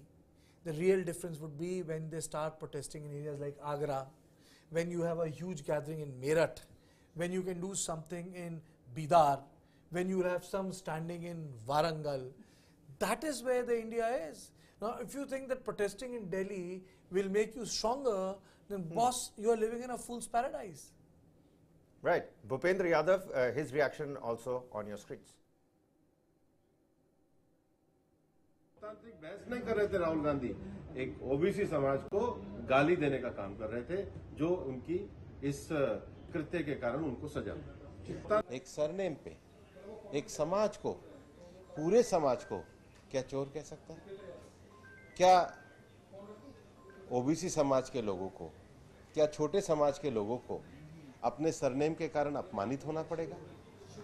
क्या कांग्रेस जैसी राष्ट्रीय party को छोटे समाजों को अपमान करके और अपने अहंकार में आकर के अगर वो माफी भी नहीं मांगते, तो क्या इस अहंकार को ही वो अभिव्यक्ति की आजादी कहते हैं? क्या देश में बोलने की स्वतंत्रता यही है कि आप किसी भी समाज को और खासकर छोटे समाज और ओबीसी समाज को अपमानित करो? और आप ये भी मानिए कि हम राजनीति को किस दिशा में लेकर के जा रहे हैं, एक सरनेम पे। Well, so at the same time, Karthikeya, you've been talking about how the Congress must go back to the streets as well. But it should have the right kind of apparatus at its disposal as well. If they were to take these protests to Warangal, to Agra, to Bidar as well, they need to have proper organizational structure in those places as well. The Congress party already has been ousted from various states. It's been reduced to just 3 or 4 now. See, the biggest challenge for the Congress is now what do you do? You turn it into an opportunity, what do you do? Will you win elections in Karnataka? Is this disqualification important? I think these are live visuals coming in. Absolutely. These are live visuals coming in. The state units of the Congress party across the country are now protesting against the disqualification of Rahul Gandhi. Again, so streets, protests on the streets, but again, a Lutyens-like feel and vibe, which seems like doesn't really go and trickle down, the message doesn't trickle down to the larger multitude. It, like you pointed out, it needs to go to places outside Lutyens Delhi as well. But then again comes the question of the apparatus. I think apparatus is very, very weak. You know, the protest is taking place, people are outside, but does it turn into vote? Will they get sympathy? Kabir, will they get enough support that it gets mobilized into votes? Then what do people vote for during Lok Sabha election? Do they vote for a prime minister or do they vote for a underdog? Prime minister has done a lot of role reversals. You see, when Jansangh used to fight against Indira Gandhi, Congress would make fun of them. Jansangh had the symbol of Jansangh was diya, and it was इनके दियों में तेल नहीं, शासन करना कोई खेल नहीं. So the message was, you can do anything in the world, but you don't know how to rule. Now, BJP has done the opposite. They are saying, boss, you can do anything in the world. You don't know how to rule. You don't know how to run your own governments. You don't know how to sustain your governments. People leave your party. You know your governments fall. You can't change your own chief minister. Narendra Modi can change chief minister, entire cabinet. Not one word comes out. Here, Gandhi family wanted someone to become the president of the Congress party, and he revolted. So this franchisee model is not working. Mr. Gandhi is unable to get votes. If you don't get votes, you don't get respect in politics. You don't get respect in politics, people don't fear you. People don't fear you, there is no discipline. The nature of Indian politics is people like a strong leader. Mahatma Gandhi was a strong leader. Did he allow Subhash Chandra Bose to have a say in running the Congress party? No, he did. He was a strong leader. Nehru was a strong leader. Because of his unilateralism, a lot of leaders got sidelined. Indira Gandhi was a strong leader. ये बात कोई पहली बार नहीं हुई है. अगर आपको याद हो, जब से भारतीय जनता पार्टी की सरकार उत्तर प्रदेश में आई है, उन्होंने प्रशासन और सरकार का साथ लेकर के पहले तो झूठे मुकदमे लगवाए और कई ऐसे मौके आए हैं जहां पर प्रशासन ने और शासन ने मिलकर के समाजवादी पार्टी के कई सदस्यों की सदस्यता ली है. आप याद कीजिए, मोहम्मद आजम खान साहब, उनकी सदस्यता गई, उनके बेटे अब्दुल्ला, उनकी सदस्यता गई. इसी तरह समाजवादी पार्टी के जो सिटिंग एमएलएज हैं, उन पर केस लगाना, इरफान सोलंकी कानपुर, और एक अधिकारी बुलाया गया, बाहर से लाया गया, दूसरे प्रदेश के कैडर के अधिकारी को बुला करके ये निर्देश दिए शासन ने और सरकार ने कि आपको इसकी सदस्यता लेनी है. अभी 2 दिन पहले, अगर आपको याद हो, विधायक इरफान ने खुद कहा कि ये मेरी सदस्यता लेना चाहते हैं, इसकी वजह से अन्याय कर रहे हैं. उत्तर प्रदेश में समाजवादी पार्टी के कई सदस्यों की सदस्यता इन्होंने, बीजेपी के लोगों ने ली है. आज कांग्रेस के पार्टी के सबसे बड़े नेता की सदस्यता गई है. और अगर हम इसी तरह देखेंगे, अगर ऐसे मुकदमे देखेंगे, तो बीजेपी वालों की तो कईयों की सदस्यता नहीं बचेगी. जो भाषा या जिस तरह के उनके स्टेटमेंट्स हैं, अगर उन पर सच्ची कार्रवाई हो जाए तो बहुत सारे भारतीय जनता पार्टी के सदस्यों की भी सदस्यता चली जाएगी. ये जानबूझ करके जो असली मुद्दे हैं, महंगाई, बेरोजगारी, और इनके ही मित्र उद्योगपति जिन्होंने पैसा भारत का डुबाया है, उन पर ये बहस नहीं करना चाहते. उनसे ध्यान हटाने के लिए ये कांग्रेस पार्टी के नेता के साथ हुआ है, समाजवादियों के साथ पहले हो चुका है। 2024 के चुनाव को लेकर आप तमाम दलों से मिल रहे हैं, क्या तैयारी है? अच्छा, जब आ गया है तो शिलान्यास होगा। सवाल ये था, अब तो उद्घाटन होना चाहिए था। जिस सरकार को इतने सालों साल काम करने का मौका मिला हो, 10 साल की सरकार हो गई दिल्ली की, यूपी के 7वां बजट अब आया है, तो 7 बजट वो और 10 बजट वो, 17 बजट का हिसाब किताब, वो भी 24 से पहले इस तरह के आयोजन करना केवल वोट के लिए। और जनता ये जानती है कि महंगाई इन्होंने बढ़ाई, बेरोजगारी इन्होंने बढ़ाई, किसान की आय दोगुनी नहीं हुई, लॉ एंड ऑर्डर में इनका फेलियर है, विदेश पैसा लेके भाग गए, बैंक्स खत्म हो गई हैं। इनका जवाब है क्या सरकार के पास? बिजली महंगी इनकी सरकार में, सिलेंडर इनकी सरकार में महंगे, क्या जवाब है इनके पास इसका? सर, केशव प्रसाद मौर्य जी ने कहा कि अखिलेश यादव मेरी हत्या करवा सकते हैं। देखिए, हम समाजवादी लोग किसी की हत्या नहीं कराते हैं। भारतीय जनता पार्टी ने संविधान की हत्या करने की शुरुआत कर दी है। और जहां तक हमारे So that was the Samajwadi Party Supremo, and on your screens, Mamata Banerjee, TMC Supremo, is clearly calling out the Bharatiya Janata Party for how they've, murdered democracy, saying it's a new low for our constitutional democracy. Samajwadi Party Chief Akhilesh Yadav also talking about the same thing. We're also joined by Daniel Francis, who's the political analyst on the broadcast. Daniel, give us a sense of how you're looking into all of this. Samajwadi Party. Well, Daniel Francis, could you unmute yourself? But all right. So what we're being told is Daniel Francis, political analyst, is joining us on the phone line. Daniel, my question to you is: we just heard the Samajwadi Party leader, speak about what has happened with Rahul Gandhi's disqualification. We already spoke about TMC Supremo coming out and calling the BJP government out. Arvind Kejriwal yesterday extended that sort of an olive branch to Rahul Gandhi after that particular verdict from Surat. Do you see the sympathy factor working out for Rahul Gandhi? I am a little, I'll not be able to jump to any conclusion whether Rahul Gandhi will get this kind of sympathy. But a widespread condemnation is expected from opposition parties who are at the receiving end politically from the ruling party that rules India at different levels. Some are fighting ED cases, some are fighting CBI, some are fighting other tax, and some are fighting this. So everybody is feeling a sense of persecution. So it's rightly that they are coming in support of Rahul Gandhi with a larger scheme of things, and the larger sympathy we'll have to still wait and watch. But it is a bit distasteful, it is a bit distasteful because people do understand that all kind of political parties and all kind of politicians make all kind of statements and get away with it if they are in power and are held accountable if this. We have seen hate speeches given by ministers and courts ruling that because it was given in a spirit of a smiling face, it cannot be seen as a hate speech. It was given publicly. So, these, I don't know how these double standards that are working will impact public opinion. But,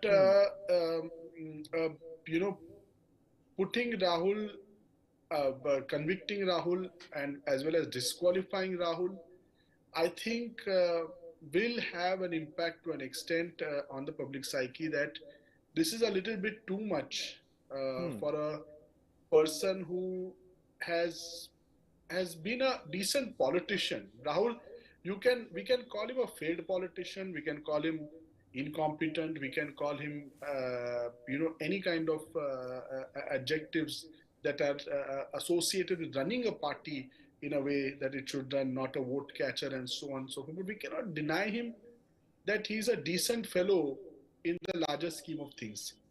And he is to an extent idealist. But Daniel, is that enough? Is that enough at this point in time? Because it seems like it's not really working out for Rahul Gandhi. There are politicians who have been disqualified and there are politicians who have gone to jail. And there are politicians who have made a Well, career Daniel, I'm out going to of have to cut you short. TMC leader Derek O'Brien, let's quickly listen into him. We know they would go to all kinds of lows, but this is the low of the low, the lowest since 1950. Terrible. The lowest in parliamentary democracy, in the history of parliamentary democracy. BJP, how low can you go, Mr. Modi and Mr. Shah? BJP, shame on you, shame. Well, so reactions certainly trickling down by the second, Daniel. You know, again, TMC, you wouldn't normally see Mamata Banerjee share the stage with, you know, Rahul Gandhi or a Congress leader or the Aam Aadmi Party as well. But now the Aam Aadmi Party, TMC, Akhilesh Yadav, they're all coming out in support. Do you think this is an opportune moment for Rahul Gandhi and the Congress party to come off that high pedestal, maybe try and galvanize opposition support? Because the opposition, which is currently fractured, is again going to end up helping the BJP in the 2024 polls, isn't it? The galvanizing of the opposition is done now by the BJP, by kneeling Rahul Gandhi. You know, they are galvanizing the opposition. There was no unity on other issues. The Congress was not supporting Sisodia. Congress never gave a statement in support of Sisodia, but today we have Kejriwal supporting it. So the political majburi of opposition is bringing them together, but the galvanization point is created by the BJP in this case. I don't know whether these are only statements of support or will translate into real political alliances on the ground. But, you know, people of India are not necessarily live in extremes. Like in Maharashtra, we see that there is a public opinion about what has happened in Maharashtra. So the opinion is completely divided, and we live in two extremes now. So with Rahul Gandhi getting disqualified, will it help him? Will it galvanize opposition parties to form a strategic alliance in the face of the kind of this? And will the charge that India's democracy is under threat and there is a semi-dictatorship in this country, will that be what you say, will that become a real issue in the elections tomorrow and become people's interest issue? See, most importantly, Rahul Gandhi, unlike other people who have been, you know, under scanner and are persecuted, is also a well-known international figure. So the message also goes abroad, domestically also it is important, message also goes abroad that of India's democracy and how India's domestic politics is really playing out. I think that there is a certain miscalculation now happening, but it is now totally up to Rahul Gandhi and the Congress party to truly, you know, use this issue for their own advantage and strike back. But there are doubts whether they'll be able to strike back in the way we expect them to strike back. But umpteen number of leaders in independent India have gone to jail in the face of and disqualified in the face of political vendetta. And people do understand political vendetta, and people have in the past have also shown sympathies towards such leaders who have been hounded, including the Prime Minister, who was hounded for 10-15 long years after the Gujarat riots. So he'd also got the kind of sympathy that he got because he made it into an issue and he went to the people. Now, with Rahul Gandhi facing these kind of charges and these kind of persecution, it is nothing but political persecution, and it is a political vendetta. There's no other word to it, because like I said, that there are people who are saying worse things and are let off. So that also Daniel, people of India you know, know. my colleague Karthikeya was just mentioning how the raising the voice in the parliament is not going to be as useful for the Congress party now. They must move out of Lutyens' Delhi. They must, you know, take to the streets in various other regions like in Agra, in Bidar, in Warangal. These are some examples that were put across by him. But at the same time, there's a big question of the right kind of political apparatus. Is the Congress party really politically equipped right now? There was also the example of Dhadichi. The Congress party also must cut its losses somewhere. It has to, right? Congress is one of the biggest political parties in the country today also. They might not have the number of seats and the number of states that they have, but they do have a cadre, they do have workers in almost all districts, all villages in this country. Reorganizing the organization and strengthening the organization remains their greatest challenge. But sometimes you need a mudda, a movement to galvanize party and workers around it. The revival of this party is the great reason why Rahul Gandhi and his family are in the doghouse today. And if they're able to revive the party, their political fortunes will improve. And that remains a challenge. Now, it is such a party that it's always personality and family centric. So the fortunes of the family and the fortunes of the party run very parallel. We have seen when Indira Gandhi was, persecuted, and how she managed to turn the situation around. Yet the organization was still very strong then, and the government was very weak. Here he has a different challenge. He has a weak organization and a strong government. So his challenge is 5 times, 10 times more than what Indira Gandhi would face. But if he has to take that challenge, like how in the JP movement, the opposition leaders were put under arrest and how they turned it around, he can do it. And India's democracy is a very vibrant democracy. People are sensible people.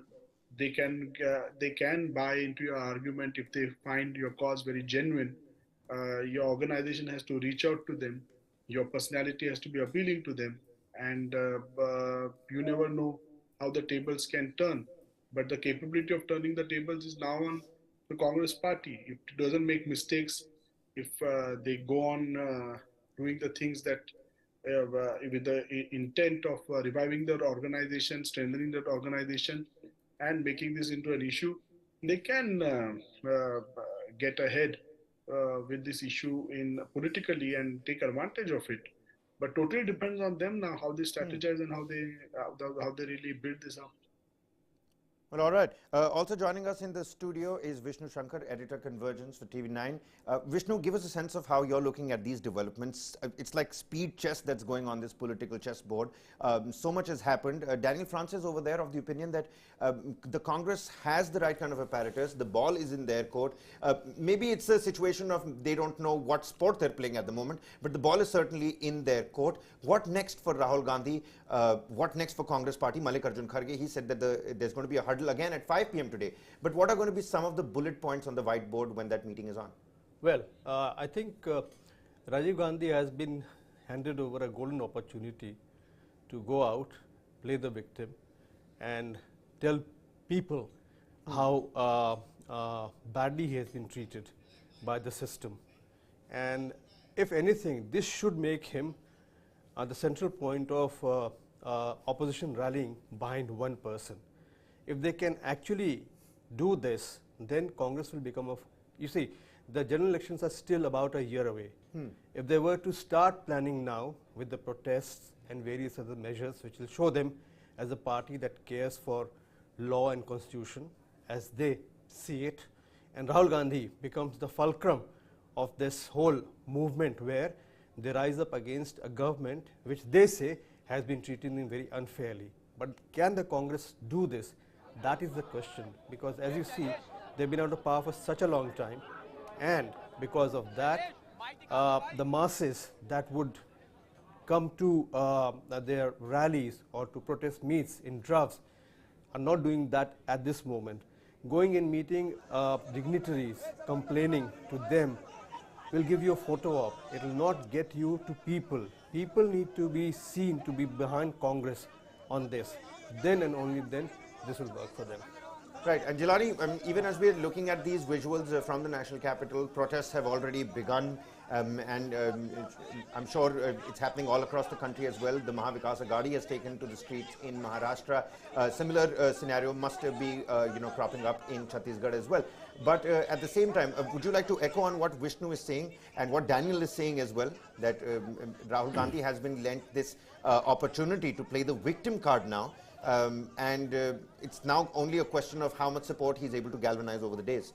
Absolutely, Kabir. As Vishnu sir was saying, this is a golden opportunity. This is a moment of reckoning for Rahul Gandhi and for his party. You know, the only good thing about Congress party is their presence across the country. You know, it's about time that they use this occasion and give a moral boost to the cadre and, you know, let the cadre protest wherever they are.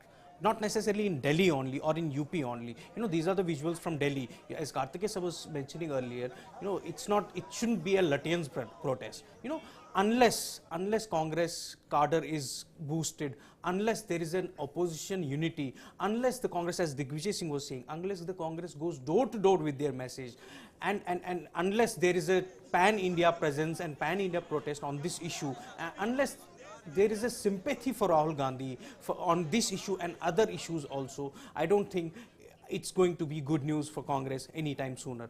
And we saw supports coming from Mamata Banerjee, which is not usual, you know, it's unusual. We saw Derek O'Brien saying strong words. We saw Akhilesh Yadav speaking in favor of Rahul Gandhi. I think this is again an occasion for the for the Congress party and for its leaders to reach out to these opposition leaders and ask them, you know, irrespective of the differences that they may have, they can come together on this issue and at least start a campaign against the present dispensation a year, or maybe a year into the 2024 general elections. Absolutely, and you know, even as we discuss about the legalities behind the disqualification, what next for Daniel? My question to you: what next for you know, the Congress party when Wayanad is being looked at? Because it seems like Rahul Gandhi is not going to be able to contest any elections for the next 8 years as well. Daniel, are you with us? I think they'll fight it. They'll fight it legally. They'll fight it legally, and we don't know what reprieve they will get eventually. And the fact that he'll be out of the Lok Sabha, he was not a very effective Lok Sabha member, but he has an effect over the organization that you know, he runs, and you know, now that the fact that he will not be in the Lok Sabha is a problem, but don't know whether he will be able to get some kind of relief for himself in the coming months, in the coming years, because this conviction is given by the lowest court. And deputy CM हमारे दल के, उन्होंने कहा था कि विपक्ष के दलों को अब ये सोच लेना है कि लड़ाई का तरीका क्या होना चाहिए। और आज देखिए, जो राहुल जी ने कैम्ब्रिज में कहा डेमोक्रेसी के पर संकट के बादल, आपने तस्दीक कर दी। आपके मनसा वाचा कर्मणा में डेमोक्रेसी के लिए कोई रिस्पेक्ट नहीं है। और मैं समझता हूं कि सभी दलों को अब यह तय करना होगा, नागरिक समाज के साथ मिल करके, लोगों के साथ मिल करके, कि इस तानाशाही मनोवृत्ति को जमींदोज करना होगा। अन्यथा हिंदुस्तान का जो 75वें वर्ष आजादी में जो नुकसान हो रहा है ना, उसकी भरपाई कतई संभव नहीं होगी। ये सिर्फ राहुल गांधी का की लोकसभा सदस्यता रद्द नहीं हुई है, लोकतंत्र मृत घोषित हुआ आज, official declaration of the death of democracy. Well, Manoj Jha of the RJD. Daniel, apologies for cutting you short there. Manoj Jha with some really, you know, strong words over there, passionately calling the government out. Vishnu, you know, democracy in danger were those remarks that Rahul Gandhi made in Cambridge. It seems like Mallikarjun Kharge has taken it upon himself that what Rahul Gandhi said is absolutely right, albeit on foreign soil it is quite controversial. So today a big banner in his hands with the same words on the ground as well. And the leaders like Manoj Jha, like Jilani was speaking about Mamata Banerjee, Akhilesh Yadav, even Arvind Kejriwal sort of lending an olive branch as well. These political cogwheels are certainly in motion. This orchestra, will it reach a crescendo?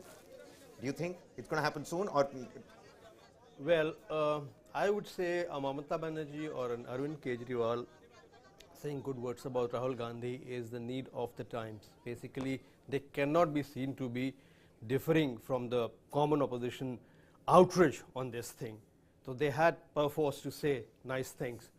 But they have their own political agendas, and trust me, when it comes to their own ambitions, they are not going to give walkover to Congress in any case. So Congress has to move very, very intelligently on this.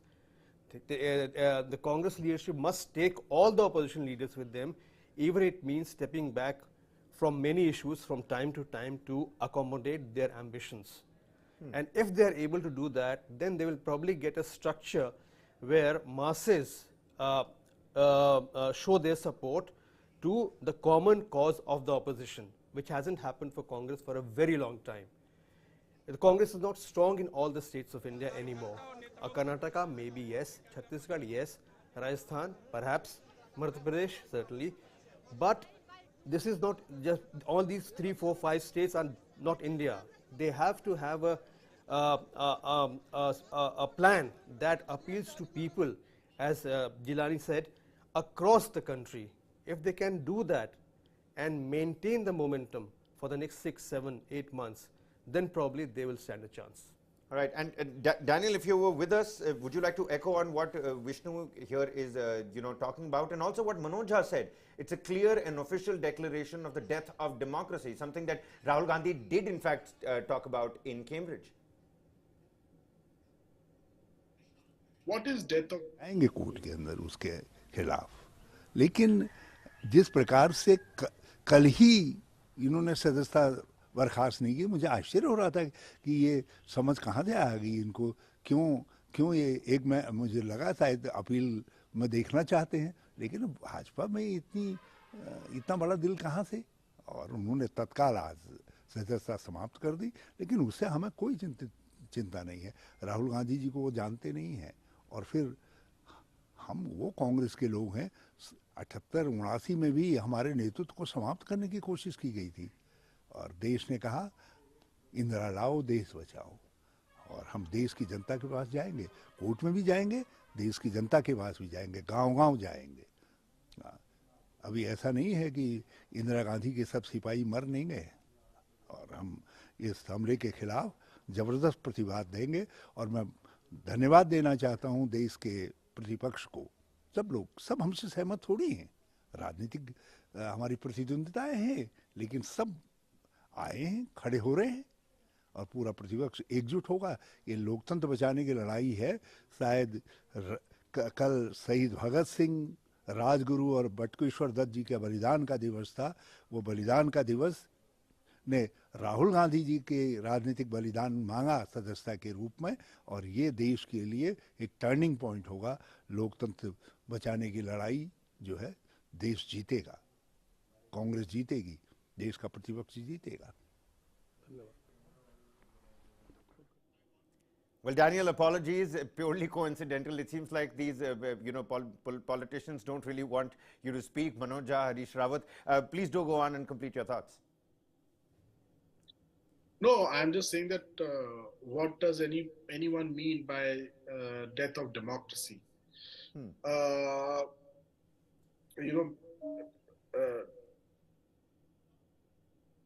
Persecution of opposition leaders is also a definition of death of democracy. Not having free and fair elections is also death of democracy. People not getting justice for what they want is also death of democracy. Democracy, in the face of a strong government, has always been challenged. We have seen this in the 70s, we have seen this in the 80s, we have seen this only in the coalition era, where governments survive because of the help of others. That's when parliamentary democracy is more consultative in nature, more functional in nature. With regards to making this issue as an issue that will be a resounding issue, we will have to really see like how in the 70s, when Indira Gandhi's most powerful phase and the challenge to democracy by emergency and so on and so forth, and the reaction to it, what India gave, and how India would react to this kind of situation, where multiple political parties will now together and cry for democracy and more democracy and saving the democracy. Will that become an issue or not? Now in time it will be demonstrated. One cannot assume it, because we are in a very different phase. We have a very popular leader, very popular government at the helm of affairs. The credibility of that leader is very high. But will people choose to buy into the argument of democracy by the opposition, or go for an approval for this kind of a what you say,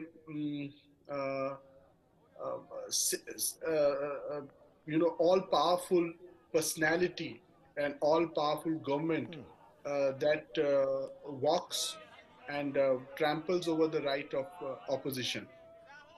I am really keen to see what will happen. I'm not going to assume what will happen. Whether people will, uphold the democracy argument from the point of view of the opposition or not, or would they go? Because I see very strange arguments with people. People love strong people. People like to see what's happening in China. They love a semi-dictator or dictator somewhere. I don't know whether it's an overwhelming feeling in India. Elections will tell, time will tell whether these movements really pick up and how deep these movements would be. But, India of today sees, a democratic chaos as a disorder. It also sees, a section of India today also sees democratic chaos as disorder. And will they see this situation as a disorder created by opposition or iron fist by a strong government? And what position they will take, I will want to wait and watch. Absolutely. Important perspectives that you've put across, Daniel, and certainly you're not going to be the only person on that list of keen people who are going to be waiting to see what happens next. Meanwhile, many thanks for joining us and helping us with your insightful inputs. Always a pleasure to have you. We're going to continue to probe this particular development. Meanwhile, some political war of words, reactions coming from across the political spectrum.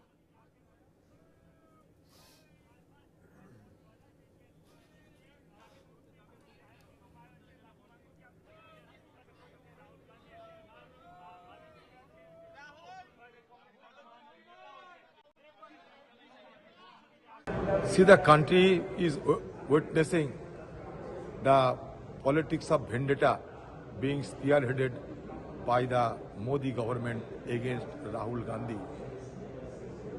And today he has been disqualified. It is a sheer case of retributive politics, because Rahul Gandhi ji has been gaining popularity, especially in the wake of Bharat Joro Yatra, which was not digested by Modi government.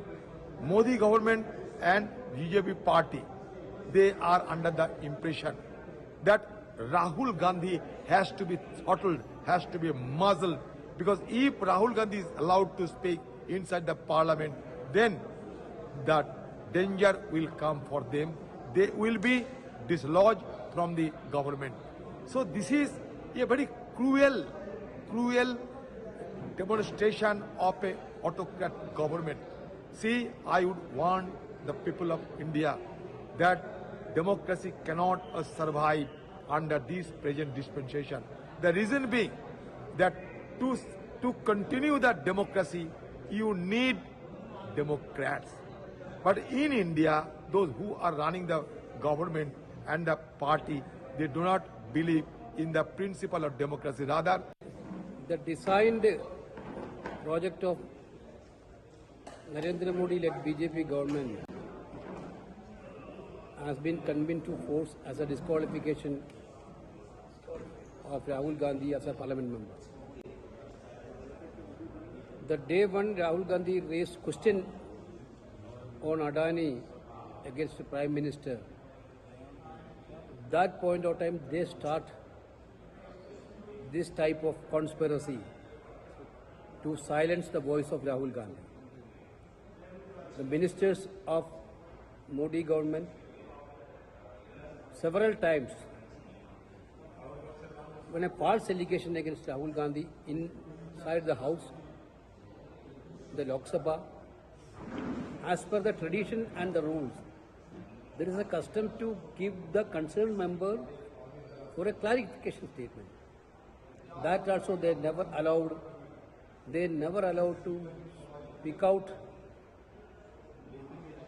This is a clear case of anti-democratic dictatorship attitude of BJP सरकार. एक surname पे एक समाज को, पूरे समाज को क्या चोर कह सकता है? क्या ओबीसी समाज के लोगों को क्या छोटे समाज के लोगों को अपने सरनेम के कारण अपमानित होना पड़ेगा? क्या कांग्रेस जैसी राष्ट्रीय पार्टी को छोटे समाजों को अपमान करके और अपने अहंकार में आकर के अगर वो माफी भी नहीं मांगते तो क्या इस अहंकार को ही वो अभिव्यक्ति की आजादी कहते हैं? क्या देश में बोलने की स्वतंत्रता यही है कि आप किसी भी समाज को और खासकर छोटे समाज और ओबीसी समाज को अपमानित करो? और आप ये भी मानिए कि हम राजनीति को किस दिशा में लेकर के जा रहे हैं। ये बात कोई पहली बार नहीं हुई है।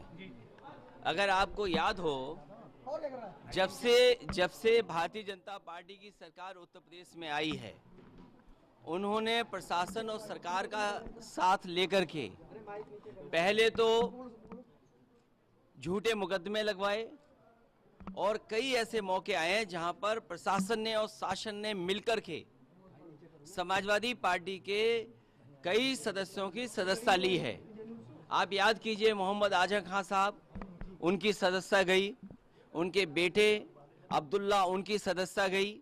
इसी तरह समाजवादी पार्टी के जो सिटिंग एमएलएज हैं उन पर केस लगाना, इरफान सोलंकी कानपुर और एक अधिकारी बुलाया गया, बाहर से लाया गया, दूसरे प्रदेश के कैडर के अधिकारी को बुला करके ये निर्देश दिए शासन ने और सरकार ने कि आपको इसकी सदस्यता लेनी है। अभी 2 दिन पहले अगर आपको याद हो, विधायक इरफान ने खुद कहा कि ये मेरी सदस्यता लेना चाहते हैं, इसकी वजह से अन्याय कर रहे हैं। उत्तर प्रदेश में समाजवादी पार्टी के कई सदस्यों की सदस्यता इन्होंने बीजेपी के लोगों ने ली है। आज कांग्रेस के पार्टी के सबसे बड़े नेता की सदस्यता गई है। और अगर हम इसी तरह देखेंगे, अगर ऐसे मुकदमे देखेंगे, तो बीजेपी वालों की तो कईयों की सदस्यता नहीं बचेगी। जो भाषा या जिस तरह के उनके स्टेटमेंट्स हैं, अगर उन पर सच्ची कार्रवाई हो जाए तो बहुत सारे भारतीय जनता पार्टी के सदस्यों की भी सदस्यता चली जाएगी। ये जानबूझ करके जो असली मुद्दे हैं, महंगाई, बेरोजगारी और इनके ही मित्र उद्योगपति जिन्होंने पैसा भारत का डुबाया है, उन पर ये बहस नहीं करना चाह रहे। उनसे ध्यान हटाने के लिए ये कांग्रेस पार्टी के नेता के साथ हुआ है, समाजवादियों के साथ पहले हो चुका है। भारतीय जनता पार्टी को लोकतंत्र के कोई उसूलों का ना परवाह है, ना उसका सम्मान है, और वो लोग कुछ भी अपनी बात करने के लिए कुछ भी मोड़ तोड़कर कॉन्स्टिट्यूशन की धज्जियां उड़ा सकते हैं। देखिए, ये शर्मनाक है, दुर्भाग्यपूर्ण है, और मैं समझता हूं संसदीय लोकतंत्र के इतिहास में इससे बड़ा काला धब्बा कुछ है। जिस तीव्रता से ये निर्णय लिया गया, जिसके पीछे आधारहीन तथ्य और तर्क रहे हैं। कल ही तेजस्वी जी ने, डिप्टी सीएम हमारे दल के, उन्होंने कहा था कि विपक्ष के दलों को अब ये सोच लेना है कि लड़ाई का तरीका क्या होना चाहिए। और आज देखिए, जो राहुल जी ने कैम्ब्रिज में कहा डेमोक्रेसी के पर संकट के बाद, आपने तस्दीक कर दी। आपके मनसा वाचा कर्मणा में डेमोक्रेसी के लिए कोई रिस्पेक्ट नहीं है। और मैं समझता हूं कि सभी दलों को अब यह तय करना होगा, नागरिक समाज के साथ मिल करके, लोगों के साथ मिल करके, कि इस तानाशाही मनोवृत्ति को जमींदोज करना होगा। अन्यथा हिंदुस्तान का जो 75वें वर्ष आजादी में जो नुकसान हो रहा है ना, उसकी भरपाई कतई संभव नहीं होगी। ये सिर्फ राहुल गांधी का की लोकसभा सदस्यता रद्द नहीं हुई है, लोकतंत्र मृत घोषित हुआ है। आज official declaration of the death of democracy. Rahul Gandhi ji Congress party के नेता है, कांग्रेस पार्टी के अध्यक्ष भी रहे, उपाध्यक्ष भी रहे हैं। कांग्रेस पार्टी 60-70 साल देश में सत्ता में रही है। तो राहुल गांधी जी को इसकी जानकारी होनी चाहिए कि अपने देश के बाहर जाने के बाद अपने देश के खिलाफ बात करना ठीक नहीं है। देश में डेमोक्रेसी है।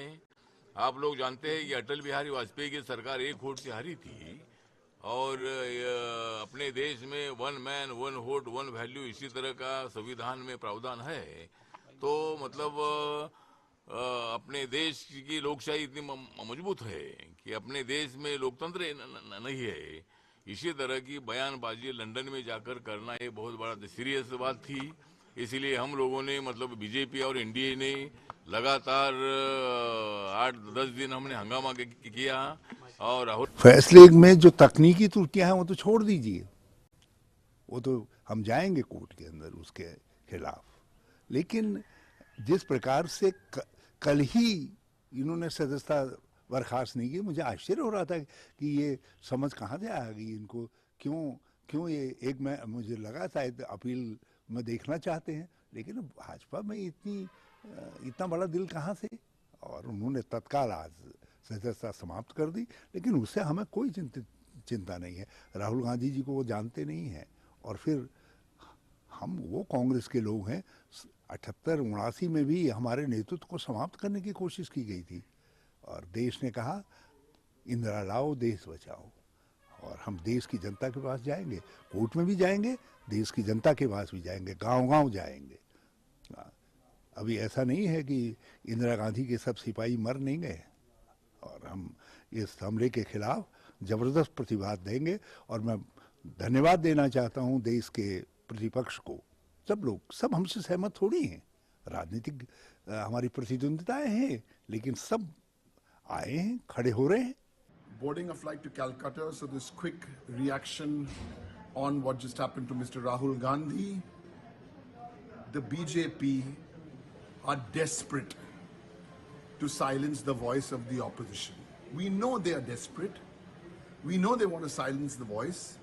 We know they would go to all kinds of lows, but this is the low of the low, the lowest since 1950. Terrible. The lowest in parliamentary democracy, in the history of parliamentary democracy. BJP, how low can you go, Mr. Modi and Mr. Shah? BJP, shame on you, shame. Well, now Anirban Chaudhary, our TV9 Bangla colleague, joins us from Calcutta. Anirban, give us a sense of how this particular news of disqualification is taking shape over there. We know Akhilesh Yadav was recently in Calcutta. Mamata Banerjee has come out and said Rahul Gandhi is the #1 TRP for Narendra Modi. But now TMC, Mamata Banerjee's Twitter feed, even Derek O'Brien, all these TMC leaders are coming out in support of, rather against the ruling dispensation, if not in support of Rahul Gandhi. As we know, both Mamata and Akhilesh, they share a common, should I use the word, hatred towards Congress, and they would love not to align with the Congress in any form. But today's incident has, not sent ripples, but it has really, sent shock waves among, people like Mamata and other parties.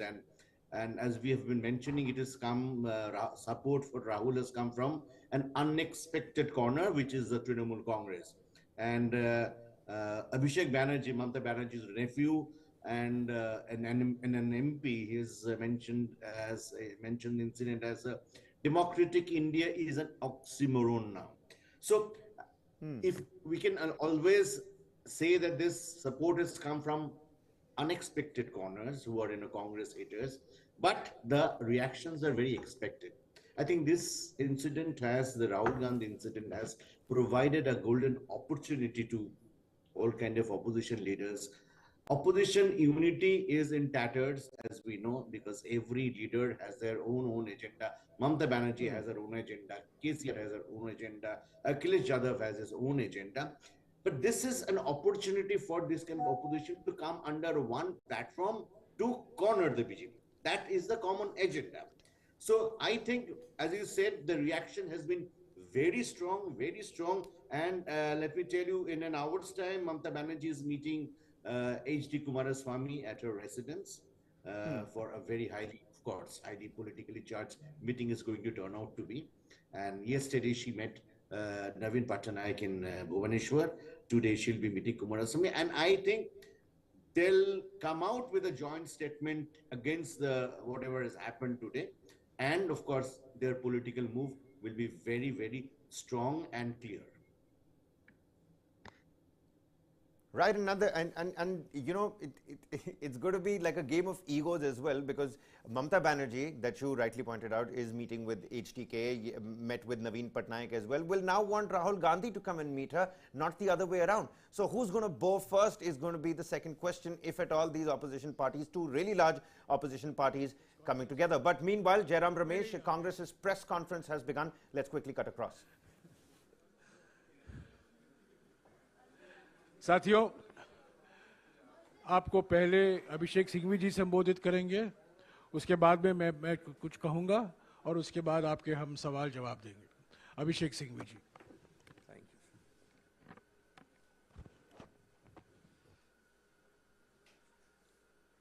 So friends, as usual in Hindi and English, it'll take some time, so please be patient. I'll be doing in both languages and your colleagues should not be affected in any one language. Friends, the issue before us is political even before legal. Both facets are important, but it's a vital political issue for this country, for all political parties, for leaders of all political parties. It is a political issue because it signifies the systematic, repetitive emasculation of democratic institutions by the ruling party. It signifies the strangulation of democracy itself. We know that defamation is an exception to free speech. But over the last several years, we have had repeated examples of unthinkable assaults on freedom of speech, more importantly, on freedom after speech. After speech, you are told that you will be visited with the worst possible consequences, be it criminal, be it civil, be it incarceration, be it intimidation, be it harassment in every sphere of your life. We all know that Shri Rahul Gandhi has been speaking out fearlessly inside and outside Parliament. He has spoken on social issues, on economic issues, on political issues, without any fear or inhibition, frankly and candidly, through you to India. Clearly, he is paying a price for it. Clearly, this government is rattled because he speaks with facts, figures on demonetization, be it on a supposed clean chit to China, be it on GST. He is consistently aggressive and open in his questioning. And therefore, this government is doing all these, finding new techniques of throttling his voice, of gagging him. Shri Rahul Gandhi goes abroad. He is not entitled to speak freely on grounds of fake nationalism, created imaginary nationalism, rhetorical nationalism, non-existent issues. He comes back and his speeches abroad become the basis of action against him inside Parliament. He speaks in Parliament, one of the most detailed and open speeches when the Prime Minister spoke, and he is referred to the Privileges Committee. After he came back from abroad and post the recess, when this session starts, a remarkably new ground is found, unheard of in the annals of parliamentary history. The ruling party resorts to disruption every day, saying a precondition for someone to speak in Parliament or attend Parliament is that he must first apologize. I don't think in any parliamentary democracy, Westminster or not Westminster, you have found this kind of stipulation. So disruption by the ruling party. All of this is part of a pattern. All of this is part of a pattern to stop him. A, because he speaks fearlessly and candidly. B, to divert attention from the real issues. To divert attention from the questions which my friend here asks every day. To divert attention from the burning issues before the nation today. And it is done also to send a message to create a fear psychosis amongst those who dare to question this government. Friends, that is the political part. That is what should concern our body polity. there is equally a legal part. I have shared some of that with you yesterday. Since we've had slightly more time, let me elaborate a little more today. When you hurry, when you are premeditated, when you have decided to do something, you make mistake after mistake after mistake. You multiply mistakes on a repetitive basis.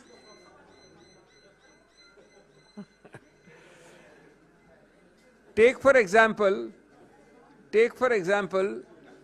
the alacrity with which you are moving. Within 24 hours, you are moving with amazing alacrity. I need to remind you that a few months ago, in a case of another political leader from Uttar Pradesh, belonging to the leading party in that state, the Supreme Court, quote unquote, when an immediate by-election was sought to be announced post disqualification of that person because of conviction, immediately, without waiting for that person to exhaust the legal remedies available, the Supreme Court in that case not only deferred the by-election, but then added, look with what alacrity have you proceeded. This is yet another example. But it gets curiouser and curiouser. As I told you yesterday, there is a provision created in law specifically called 202, which says if allegedly I commit a defamatory offence in place X, in this case Kolar, Karnataka, and if somebody chooses to sue me in Gujarat or Bihar, as in this case Surat, then the magistrate before whom a complaint is filed is mandatorily, I repeat, mandatorily obliged to conduct a preliminary inquiry as to whether he has jurisdiction to start and initiate the proceeding. He has to call for a report either himself or through the police or through agencies. To the best of our knowledge, this point is taken by Shri Gandhi's lawyers, noted in the judgment and not decided. Admittedly, no inquiry is conducted because there is a tearing hurry to go ahead in a place which might well be without any jurisdiction at all, namely Surat, Gujarat. As I said, it gets curiouser and curiouser. I mentioned another example yesterday. I have the dates now. Let me walk you through it. The complaint is filed approximately in April 2019. I think the exact date is April 16, 2019 at Surat. The magistrate is one Mr. Dave. On 2021, Mr. Rahul Gandhi, in 2021 year, 2 years later in June, appears in the court to record his statement in person. Shri Rahul Gandhi appears in that court. In March 22, that is 3 years after the complaint is filed, and 1 year after Shri Rahul Gandhi appeared there, the complainant files an application against summon Rahul Gandhi. When that application is rejected, possibly by a firm magistrate, obviously he had been called, he had come a second time, you cannot harass people to come again and again, he rejects it. At that point, the complainant rushes to the High Court and gets a stay of his own complaint. The High Court grants that stay on 7th of March 2022. So I file a complaint, I seek a stay of my own complaint. Perhaps days are not auspicious, the climate is not ecologically suitable. Now the same complainant, after a hiatus of 11 months, when he has no interest in his own complaint, suddenly wakes up and goes on 16th February this year, seeking a vacation of the same stay which he himself obtained. And I quote, he pleads, and you must all read between the lines.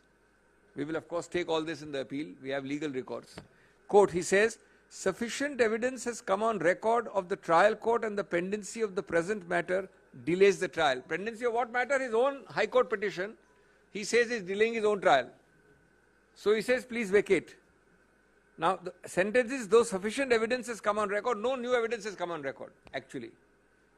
The High Court vacates the stay, the man rushes back to the trial court, and we get this judgment.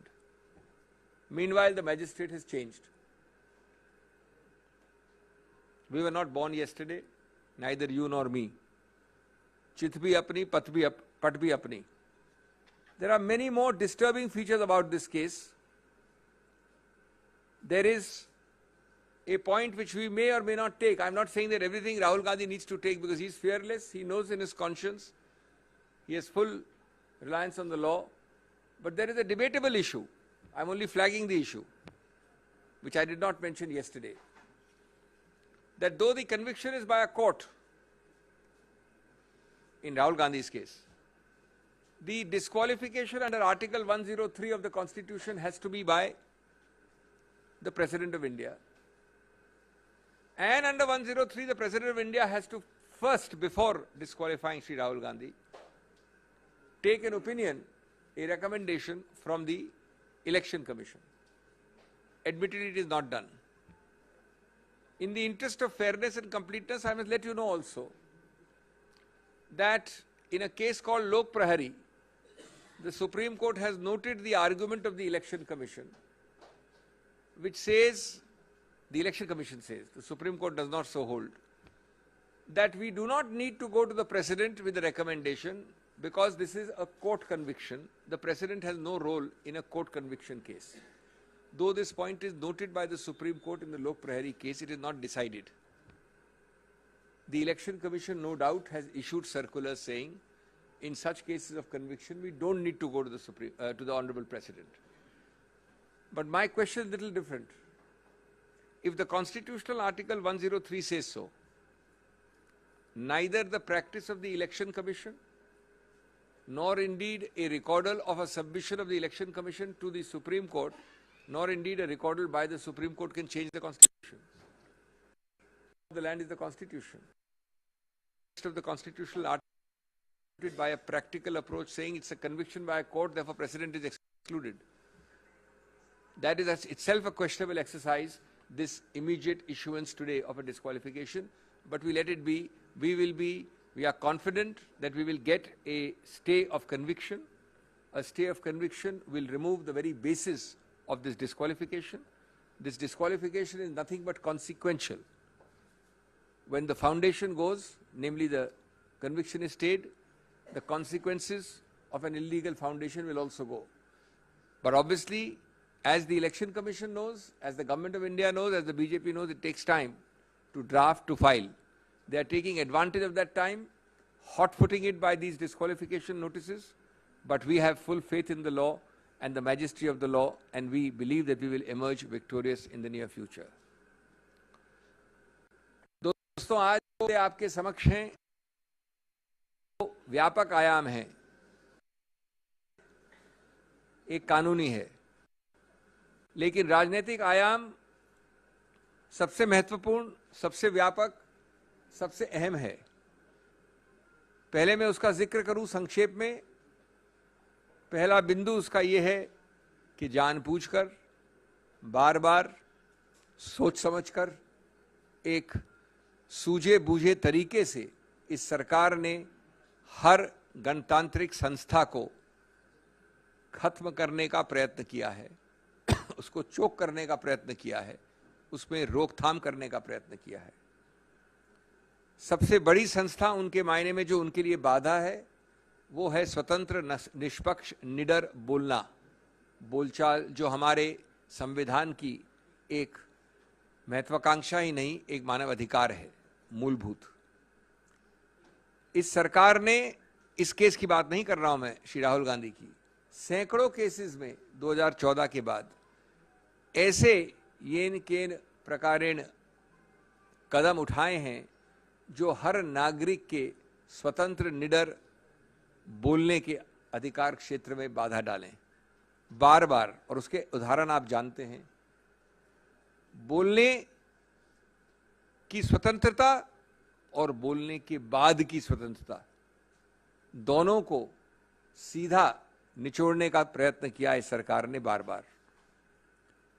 Shri Rahul Gandhi, हम सब जानते हैं, ने निडरता से बार बार संसद के अंदर और संसद के बाहर अपने विचार रखे हैं, जनहित में रखे हैं, जनता के सामने रखे हैं, जनता के लिए रखे हैं। उन्होंने सामाजिक, आर्थिक, राजनीतिक, विदेश नीति इत्यादि इत्यादि सब मुद्दों पे पूरा बोला है, बिना झिझक के बोला है, और वो आज उसकी कीमत चुका रहे हैं, क्योंकि उनके सवाल, उनके वक्तव्य अच्छे नहीं लगते उन लोगों को जिन्होंने वो गलतियां की हैं, जिसके बारे में विवरण करते हैं श्री राहुल गांधी। कभी डिमोनेटाइजेशन ले लें, कभी चीन को क्लीन चिट का मामला ले लें, कभी जीएसटी ले लें, ये सब मुद्दे वो हैं और इनके अलावा और भी हैं जो इस सरकार को, जिनसे घिन्न है और जो उठाते हैं उनको दंडित करना उनका अनिवार्य रूल है। राहुल गांधी विदेश जाते हैं तो बोल नहीं सकते। एक झूठे आडंबरी राष्ट्रवाद के आधार पर उनकी आवाज को रोका जाता है। एक अजीबोगरीब बनाई हुई बनावटी राष्ट्रवाद का बहाना लेकर उन पे आरोप लगाए जाते हैं। बाहर गए उसके आधार पे जब वापस आते हैं तो कहते हैं कि आप यहां नहीं बोल सकते जब तक कि आप माफी नहीं मांगे। यहां आते हैं और उस दिन बोलते हैं संसद में, जब माननीय प्रधानमंत्री बोल रहे थे तो सरकार पूछती है आपकी हिम्मत कैसे हुई सब बोलने की, सत्य बोलने की, साफ बोलने की, निडरता से बोलने की। हम आपको प्रिविलेजेस कमेटी भेजते हैं। और सबसे अजीबोगरीब जो मैं समझता हूं, किसी गणतांत्रिक, संसदीय गणतांत्रिक, लोकतांत्रिक देश में नहीं देखा गया, जब वो आके बोलते हैं तो सरकार खुद अवरुद्ध करती है संसद को। सरकार खुद करती है इस आधार पे कि पहले आप माफी मांगिए। ये कौन सी संसदीय प्रणाली के अंतर्गत है कि पहले आप माफी मांगिए, नहीं तो हम अवरुद्ध करेंगे, नहीं तो संसद चलेगी नहीं। तो ये इसी प्रक्रिया का एक और उदाहरण है, जहां मुंह खोलें, झूठे बेमानी केसेस दायर करिए, डराइए, धमकाइए, और हम आश्वस्त हैं कानूनी प्रक्रिया में कि हम जीतेंगे, स्टे ऑफ कन्विक्शन हमें मिलेगा। लेकिन जहां तक सरकार का सवाल है, उन्होंने ये सब प्रयत्न किए हैं, बार बार किए हैं। जहां तक कानूनी पक्ष है, मैं बड़े संक्षिप्त रूप में आपको बता दूं, कल बताया था मैंने, थोड़ा उसको और विस्तार से बता दूं, लेकिन संक्षिप्त रूप से, कि जब आप जल्दबाजी करते हैं तो गलतियों के ऊपर गलतियां करते हैं, संवैधानिक और कानूनी गलतियां करते हैं। मैं आपको 2-3 उदाहरण देके अपनी बात खत्म करना चाहता हूं। ये मामला, ये वारदात कोलार कर्नाटक में हुई, 2019 में हुई। उसकी कंप्लेंट कहां दर्ज की गई? सूरत, गुजरात में, 1-2 जगह और भी की गई, बिहार में, रांची में।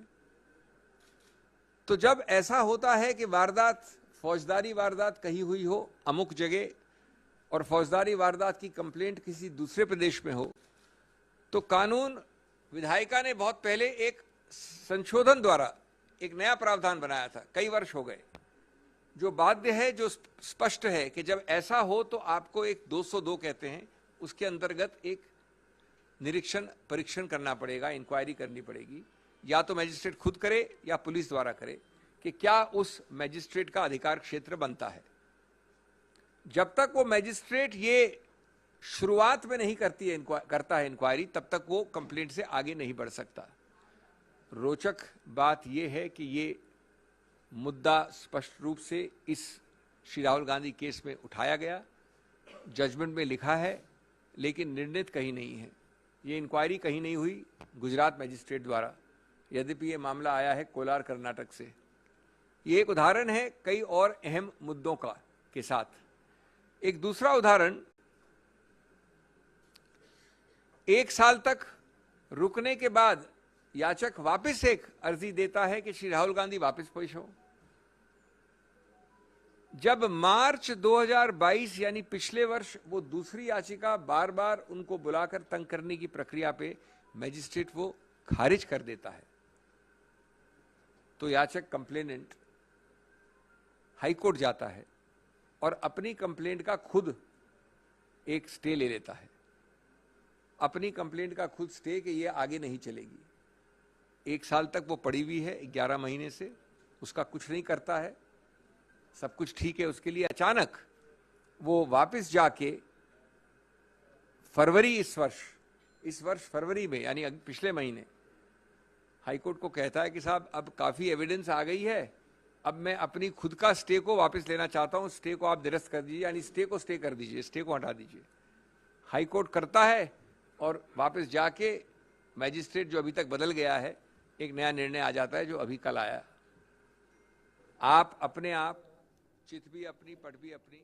And we heard Congress obviously on expected lines responding to the disqualification of Congress MP Rahul Gandhi, and the legal and the political fight would continue. That's what Congress is mentioning. Anand Kojukudi joins us on the broadcast. Anand, thank you so much for taking time out. First things first, how do you read this disqualification, and what options do both Rahul Gandhi and Congress have in front of them as of now? First, the legal remedy. I understand that Rahul Gandhi's team is putting together an appeal, and it took so long because the original order was in Gujarati and it needed translation, and the English translation was received only just a few hours earlier.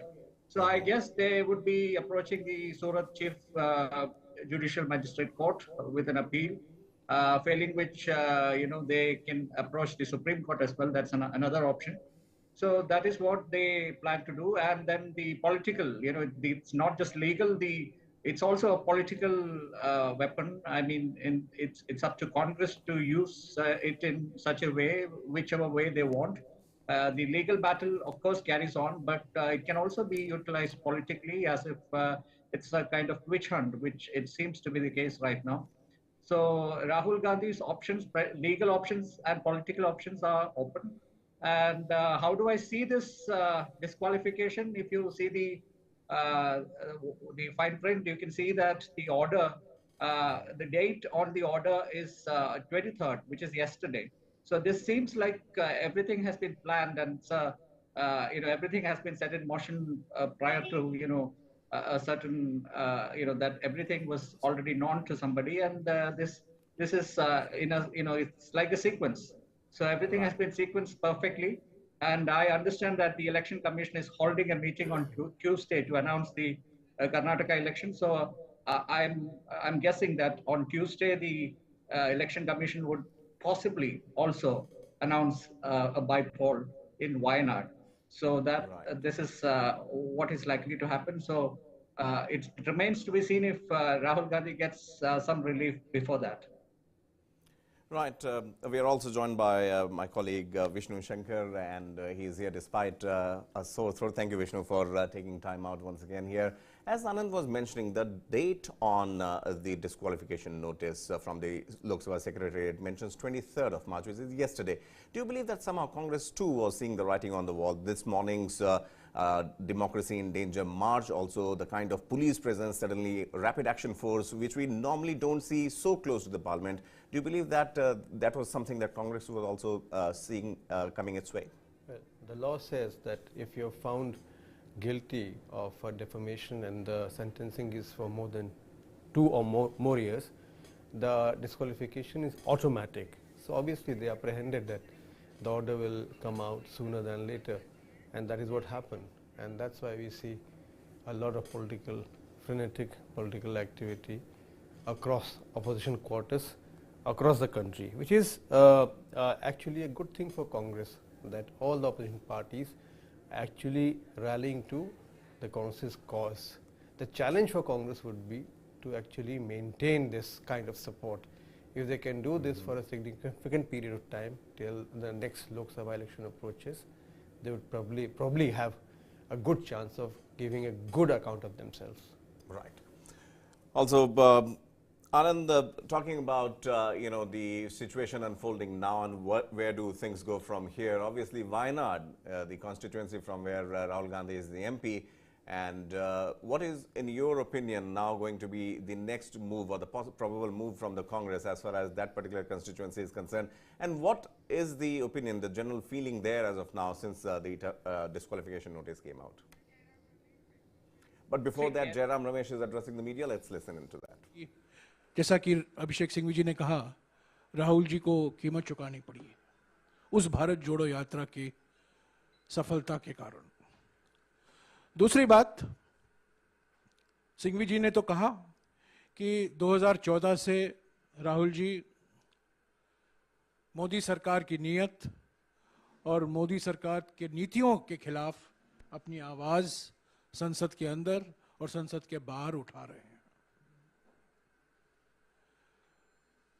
ये नोटबंदी के बारे में इन्होंने जिक्र किया, GST के बारे में इन्होंने जिक्र किया, चीन को जो जून 2020 में प्रधानमंत्री ने क्लीन चिट दिया उसका भी सिंघवी जी ने जिक्र किया।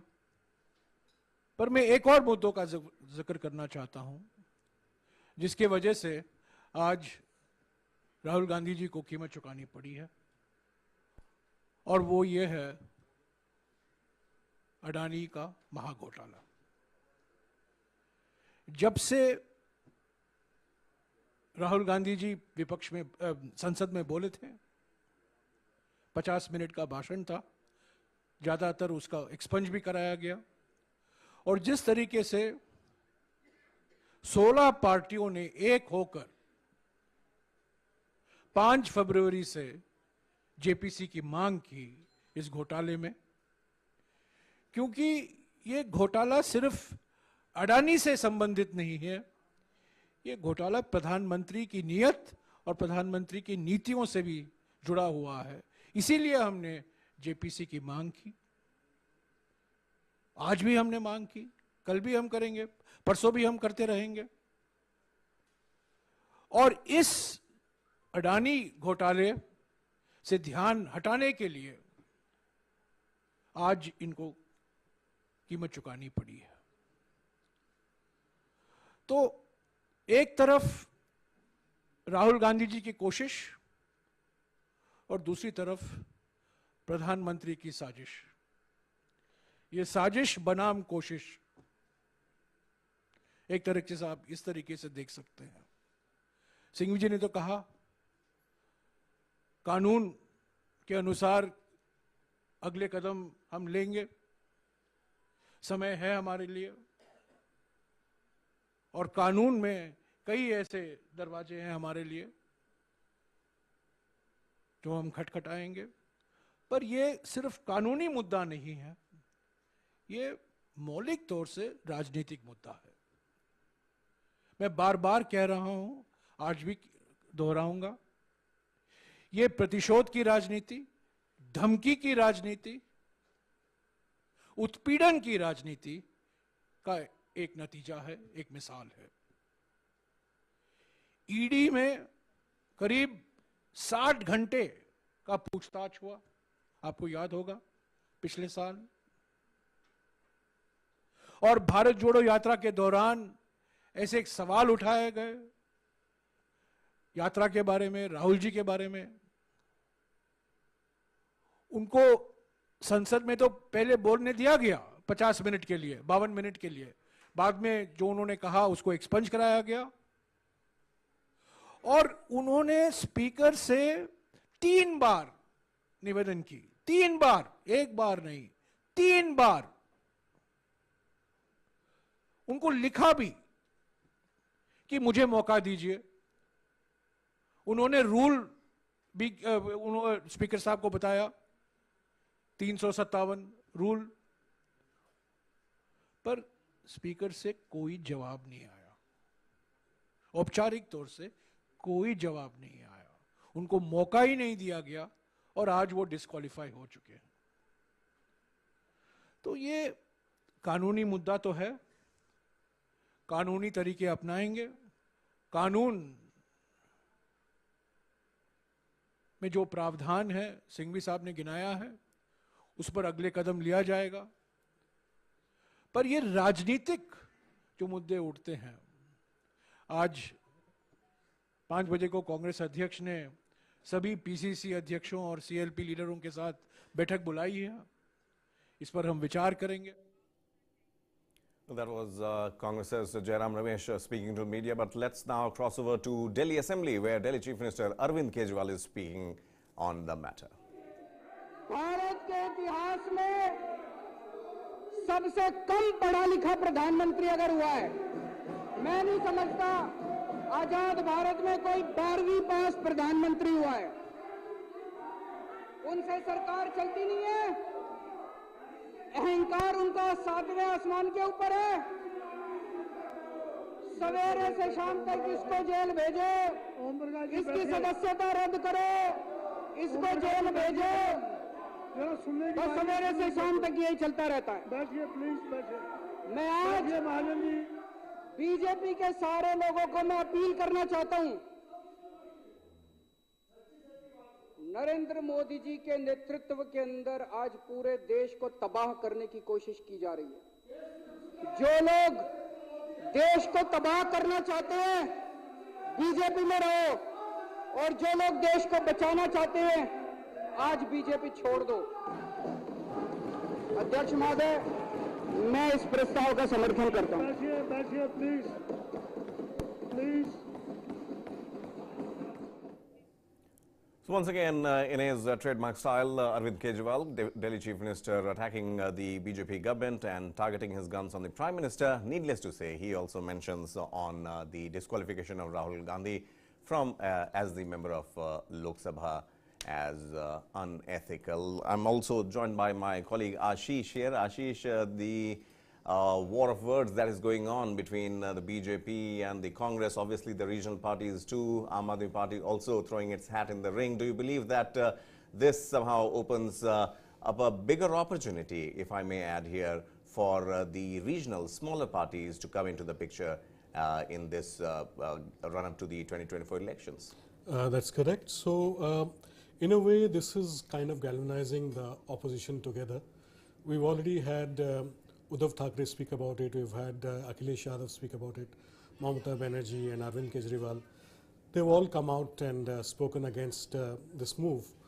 But you know, there was a recent meeting which Sharad Pawar had held for opposition leaders, and the turnout there wasn't very good. And what Arvind Kejriwal was trying last week to hold a meeting of G8, not many people turned up. So this might be just the shot in the arm they need to bring the opposition together. And like Vishnuji very correctly put it, if they can sustain this momentum till the Lok Sabha elections next year, so this might be the window of opportunity the opposition was looking for to maybe take on the BJP juggernaut, which wasn't the case so far. All right. Obviously, Vishnu Shankar is still there with us. Vishnu sir, talking about लोकतंत्र को बचाने की लड़ाई, the danger on democracy that Congress claimed.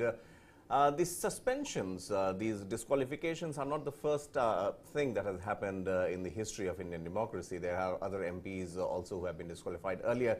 What precedent do you think this time around, with such a high emotions running so high, with such an environment where obviously there is a continued attack on the BJP, Congress too is leaving no stone unturned, BJP is trying to defend and attack at the same time. Do you believe that this particular incident is different from rest of the cases that we have seen in the past? I really don't think so. You see, the disqualification of an MP in a defamation case, if he or she is convicted and the sentence is 2 years or more, the disqualification happens automatically. So the only way Rahul Gandhi can actually succeed in retaining his seat in Wayanad is if he were to appeal first to the Sessions Court in Surat. If that is not conducive, then he goes to Gujarat High Court and ultimately to Supreme Court to get a decision in his favor to either overturn his disqualification or to get the sentence reduced to less than 2 years. If none of those happen, then he wouldn't be able to fight elections for the next 8 years. Right. And Anand is there with us, joining us from Kerala too. Anand, now talking about the constituency Wayanad, I was trying to ask you this question before Jairam Ramesh had started speaking. What do you feel, what is the probable chances that Congress might use as far as the Wayanad seat is concerned, and what is the opinion, what is the general feeling there in Wayanad, in Kerala, if I may ask you just now? So right now there are protests happening across Kerala. These are organized by congressmen, but equally the left is also condemning the whole sequence of events. And it's since Kerala is one state where Rahul Gandhi is more popular than the Prime Minister, so this would resonate with the people of Kerala. And I think it's too early to speculate on who would be a candidate from Congress, or if in case Rahul Gandhi stands disqualified. But in the last election, it was rumored that T. Siddiq, who is one of the Congress working presidents in Kerala, and who is from the nearby areas, and K.C. Venugopal himself. These were the names that were rumored last time. So this time around, it's unlikely that any of these names would be floated till something, some concrete, the verdict and what happens with the appeals everything are, taken care of. So I think it's too early to speculate on that. If I can just add a point on precedents, I would just say, rather than a legal precedent, I would say that I see a political precedent. It's almost like Indira Gandhi's witch hunt, the witch hunt against Indira Gandhi in 1978, when she won from Chikmagalur, and then she was arrested, thrown in jail in December 1978. So this is almost like you corner somebody back to the wall, and then you keep punching them, and they have absolutely no choice but to somehow get up and defend. So it's almost like the invincible BJP and the Prime Minister and the government trying to corner an opposition and the Congress, which is so weak that they have absolutely no chance of winning the next Lok Sabha election. But see what happens from this point. Who knows what happens? All right, Anand, stay with us. Sources are telling TV9 that there could be by-polls on the Wayanad seat. That is obviously dependent on the disqualification of Rahul Gandhi. Vishnu, Anand was making a crucial point here that referring to the 1978 case of Indira Gandhi. Do you believe, before we let you go, that Congress is now in that position where they can't go any further down, and whatever the only way for Congress is to go up? Is that the situation for Congress right now? I think I agree with Anand. The situation is similar, but there is a big difference between the kind of leader Indira Gandhi was and the kind of leadership Rahul Gandhi has shown. Indira Gandhi, even when she lost the 1977 election, was still a huge force, political force in Indian politics. And she actually exploited the differences in the Janata government to her advantage with great political skill, came through as somebody that people were convinced who was being ऊपर प्रहार हो और मैं अगर कहूं कि मेरी इस चैनल से बनती नहीं है, वो इम्पोर्टेंट नहीं है. किसी से बनती है या किसी से नहीं बनती, इससे व्यक्तिगत अच्छे रिश्ते हैं कि व्यक्तिगत बुरे रिश्ते हैं, वो इम्पोर्टेंट नहीं है. 130 करोड़ लोगों को, सब लोगों को साथ आना पड़ेगा. क्या कांग्रेस के प्रोटेस्ट के साथ जाएंगे? अब आम आदमी पार्टी भी कांग्रेस के साथ पुराने मतभेद सारे लोगों को साथ आना पड़ेगा. ये लड़ाई राहुल गांधी की लड़ाई नहीं है, ये लड़ाई कांग्रेस की लड़ाई नहीं है, ये लड़ाई इस देश को बचाने की लड़ाई है. एक तानाशाह से, एक कम पढ़े लिखे व्यक्ति से, एक अहंकारी व्यक्ति से इस देश को बचाने की लड़ाई है. Thank you. कांग्रेस की प्रोटेस्ट में आप लोग रहेंगे? Right, that was Arvind Kejriwal obviously stepping out of the Delhi Assembly and continuing from where he left inside the Assembly, targeting the BJP. And a crucial factor, Vishnu, what Kejriwal mentioned, that ये सिर्फ Rahul Gandhi की लड़ाई नहीं है, सबको साथ आना पड़ेगा. Somehow, once again, now this disqualification, as I was mentioning earlier, bringing the opposition together, do you believe that there's just more to it than what meets the eye beyond just the political opportunity here? I think we'll believe in Arvind Kejriwal when he sticks to Congress as the days wear on. I mean, he has his own agenda in the Lok Sabha elections, and he is not somebody who would give up his pound of flesh without very stringent negotiations with Congress party, if such negotiations ever happen. I was talking about Indira Gandhi. Right. Indira Gandhi actually exploited the Janata Party leadership's weaknesses to convince the people of India that she was actually being wronged by people who had come to power after Shivani and Congress have a very good case against Prime Minister and the Bharatiya Janata Party's government, which is actually an NDA government led by BJP. If they can do that, yes, they have a chance. But if this thing kind of dissipates in the next 3, 4, 5 months, the challenge for Congress would be to keep the issue churning till the end of the year. If they can do that, we'll see what happens in the next year. Right, Vishnu, and who other than Uddhav Thackeray, who was robbed of his own party, as he would put it as of now, has tweeted in favor of Rahul Gandhi. Calling a thief has become a crime in the country. This is what he tweets. Thieves and looters are still free and Rahul Gandhi has been punished. This is a massacre of democracy. All government systems are under pressure. This is the beginning of the end of dictatorship. You just have to give direction to the battle. Uddhav Thackeray, obviously, fighting his own battle, probably on the same turf. More or less, the situation remains the same for him as well. The way he has been dethroned as the chief minister and as the owner of his party now.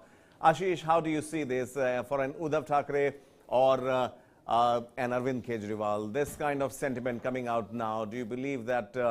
Obviously, the opposition now would be coming together in order to give its support to Rahul Gandhi. Now, this is interesting. What Uddhav has said, calling a thief has become a crime. But in the past, not in as many words, the last time Rahul Gandhi said, Chaukidar Chor hai, it backfired majorly on the Congress during the last Lok Sabha elections. Now, he's been more direct. He said that everybody who's a thief is called Modi, and he was referring to Nirav Modi and he was referring to Lalit Modi. Right. So the BJP has again used this opportunity to say that this is a casteist comment, a comment on the Prime Minister's caste. So, the thievery part is a serious kind of allegation, and we're talking about the Prime Minister. Right. But the Congress has not been quick to capitalize on it. Let's see how they fare now. Right. The last time round it happened, it did not work out for them.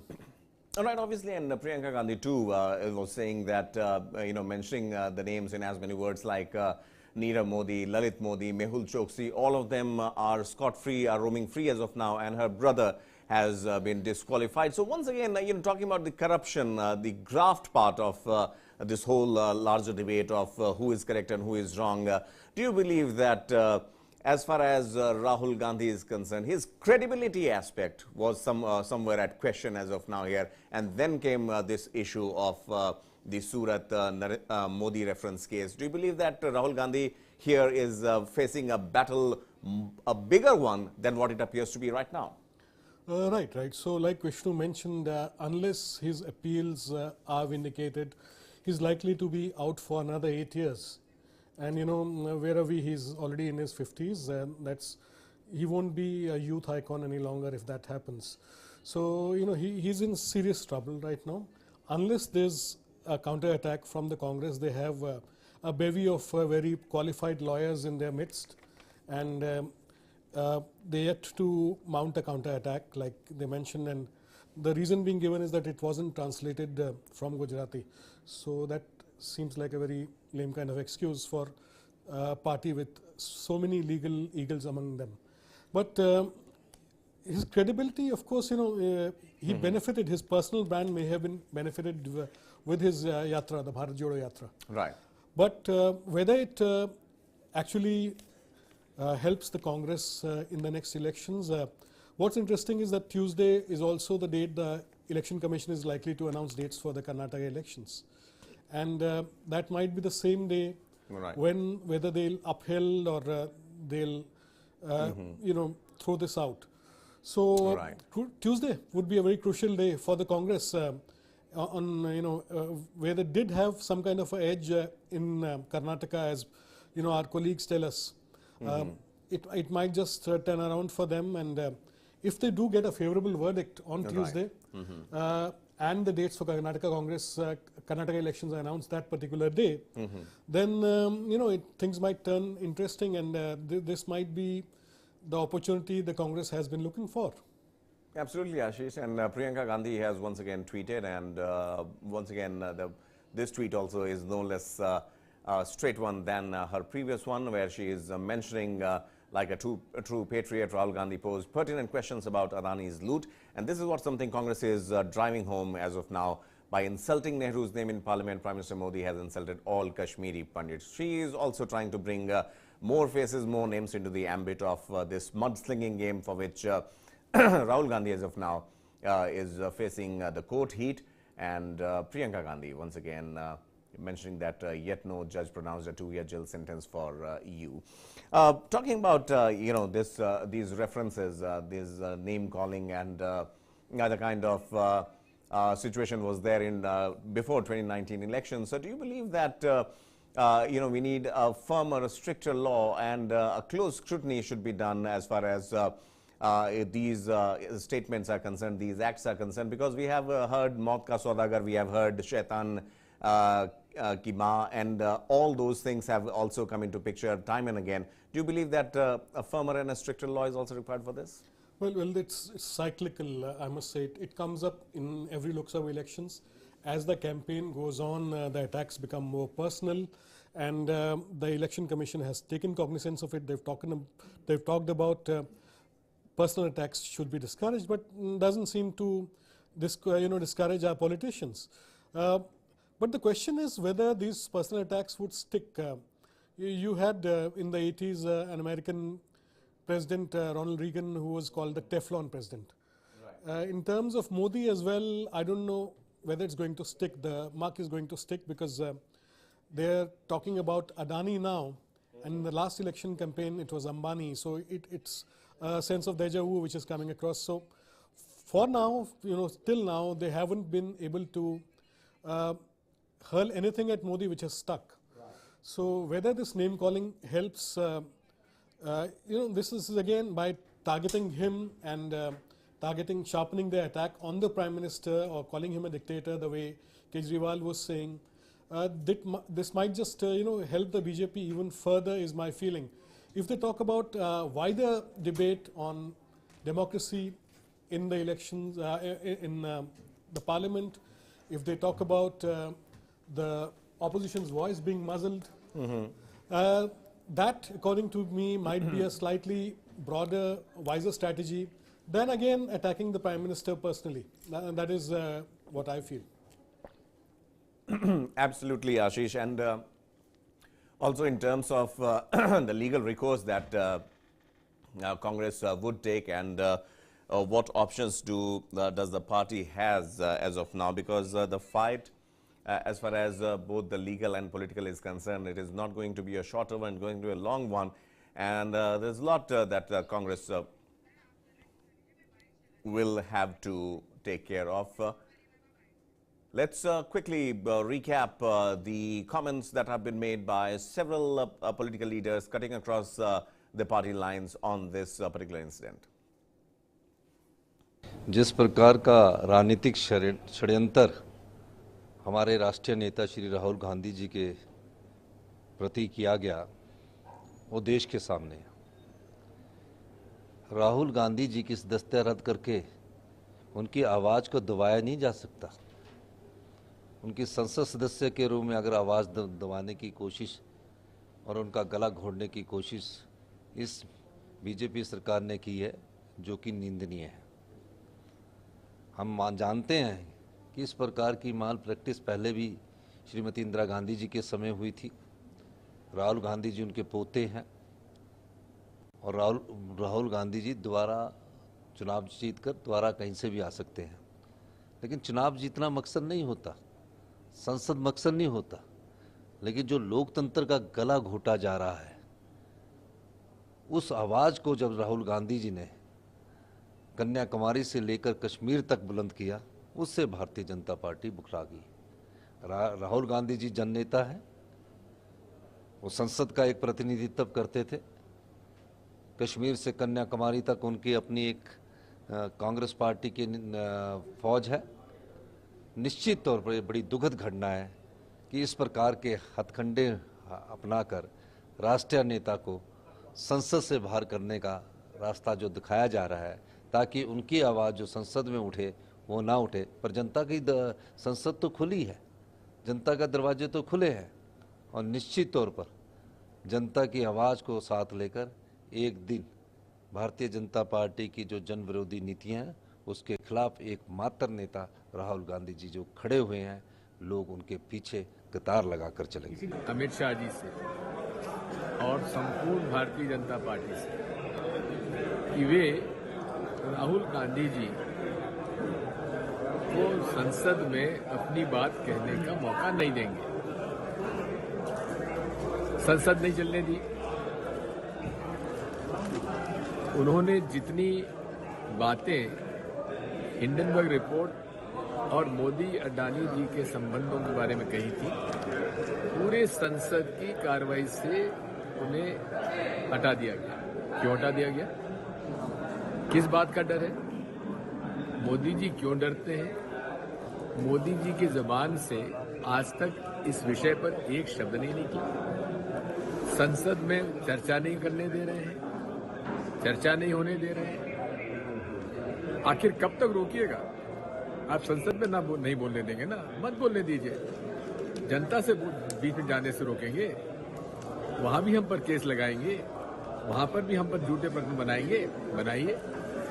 Congress का एक एक कार्यकर्ता घर घर जाएगा और अपनी बात दृढ़ता से जनता तक पहुंचाएंगे। So these reactions, obviously on expected lines, how Congress plans to counter the onslaught of the BJP, how it wants to go to the grassroots level and get in touch with the masses in order to garner support there. Advocate Abhishek Sudhir joins us on the broadcast. Abhishek, thank you so much for speaking to us. Congress says this battle is not just legal but political too. How do you see this? Because both the legal action options and the political options, do you believe Congress is running short of both of them? Well, I don't think so. I think legally and politically there are plenty of avenues open to them. Coming to the legal first, I think the Congress is in a race against time. They need to make sure that the conviction is stayed by a higher court at the earliest. So I think you'll be seeing all the legal luminaries of the Congress like Abhishek Manu Singhvi approaching the Supreme Court at the earliest. They'll probably file an SLP with the Supreme Court asking that the conviction be stayed, the conviction handed down by the Surat court. However, if the Supreme Court says that, go back to the Sessions Court and then go to the High Court and then come to us, there'll be a further delay in ensuring that the conviction is stayed. And this will once again put Rahul Gandhi's, future as a member of parliament in doubt.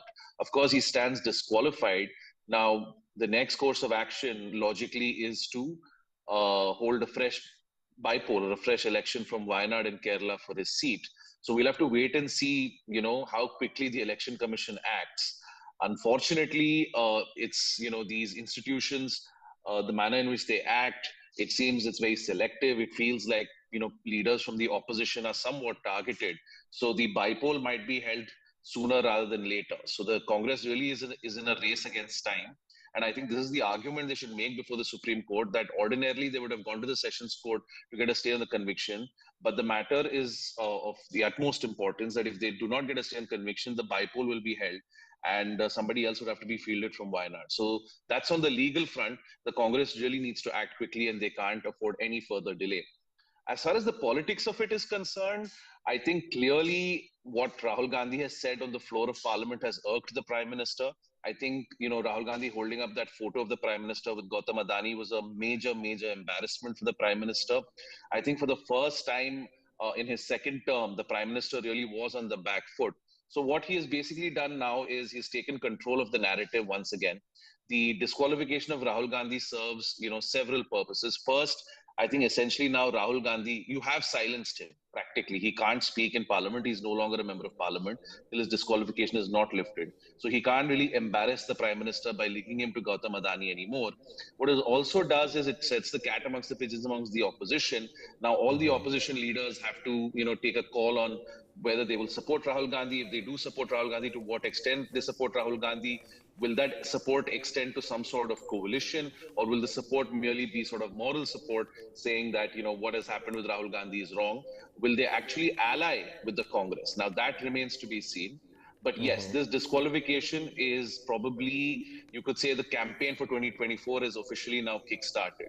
and the disqualification of Rahul Gandhi is going to figure prominently. So these are some of the legal and political ramifications, the way I see it.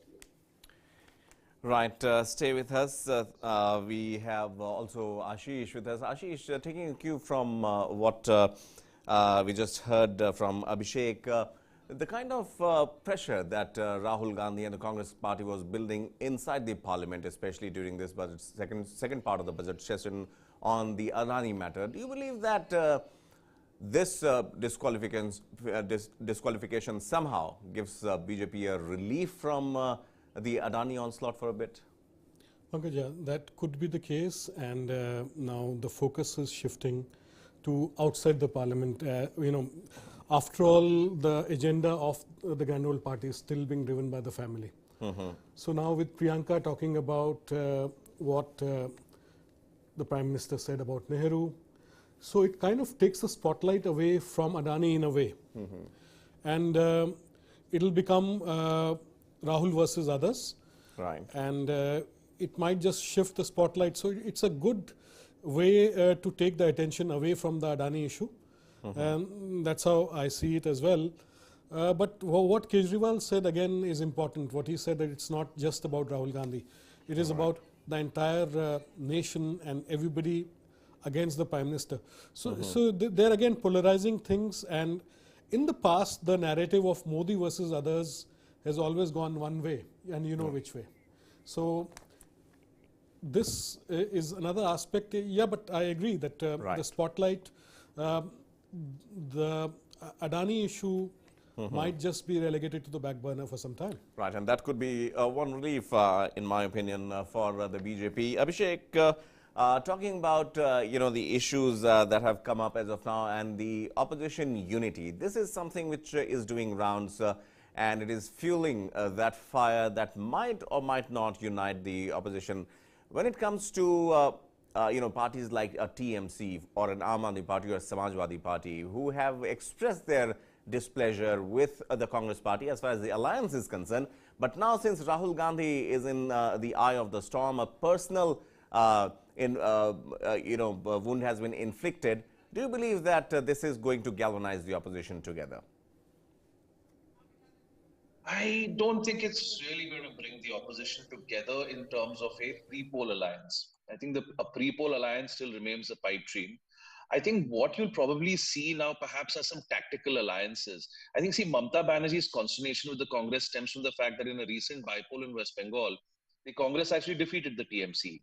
So when the Congress is actually competing with the TMC for space in West Bengal, why would Mamata Banerjee, who has always been the preeminent politician of West Bengal, at least for the last decade since the decline of the left, why will she concede ground to the Congress there? Similarly, with Akhilesh Yadav in Uttar Pradesh, the Congress stands decimated in Uttar Pradesh. Why will Akhilesh Yadav give the Congress oxygen in Uttar Pradesh? By allying with them. He already has alliances with Jayant Chaudhary of the RLD, has some alliances with smaller parties, with Chandrasekhar Azad in Western UP. So, leaders like Mamata and Akhilesh, Naveen Patnaik, Jagan Reddy, they are either in direct competition with the Congress, and where they're not in direct competition with the Congress, they want to ensure that there is no revival of the Congress. Similarly, you look at KCR, he's in a direct conflict with the Congress. As far as the Aam Aadmi Party is concerned, in Punjab and in Delhi, the Congress has in fact sided with the BJP to thwart the Aam Aadmi Party, for example, in the election of the mayor of Chandigarh and also in the mayoral election in Delhi. So the Congress has not come to the table with clean hands. And when they don't come to the table with clean hands, they can't expect everybody else to roll over and say, oh, well, you are the grand old party of India. You have a centuries old history. You're more than a century old. So yes, of course, this is your God-given right, that to lead the opposition. The Congress is first among equals, is the best they can pitch themselves as, to say that, look, we have the most amount of presence in the most number of states. But then Arvind Kejriwal, for example, he's in fact, the previous speaker alluded to what Arvind Kejriwal said about Rahul Gandhi, but Mr. Kejriwal also qualified the statement he made yesterday.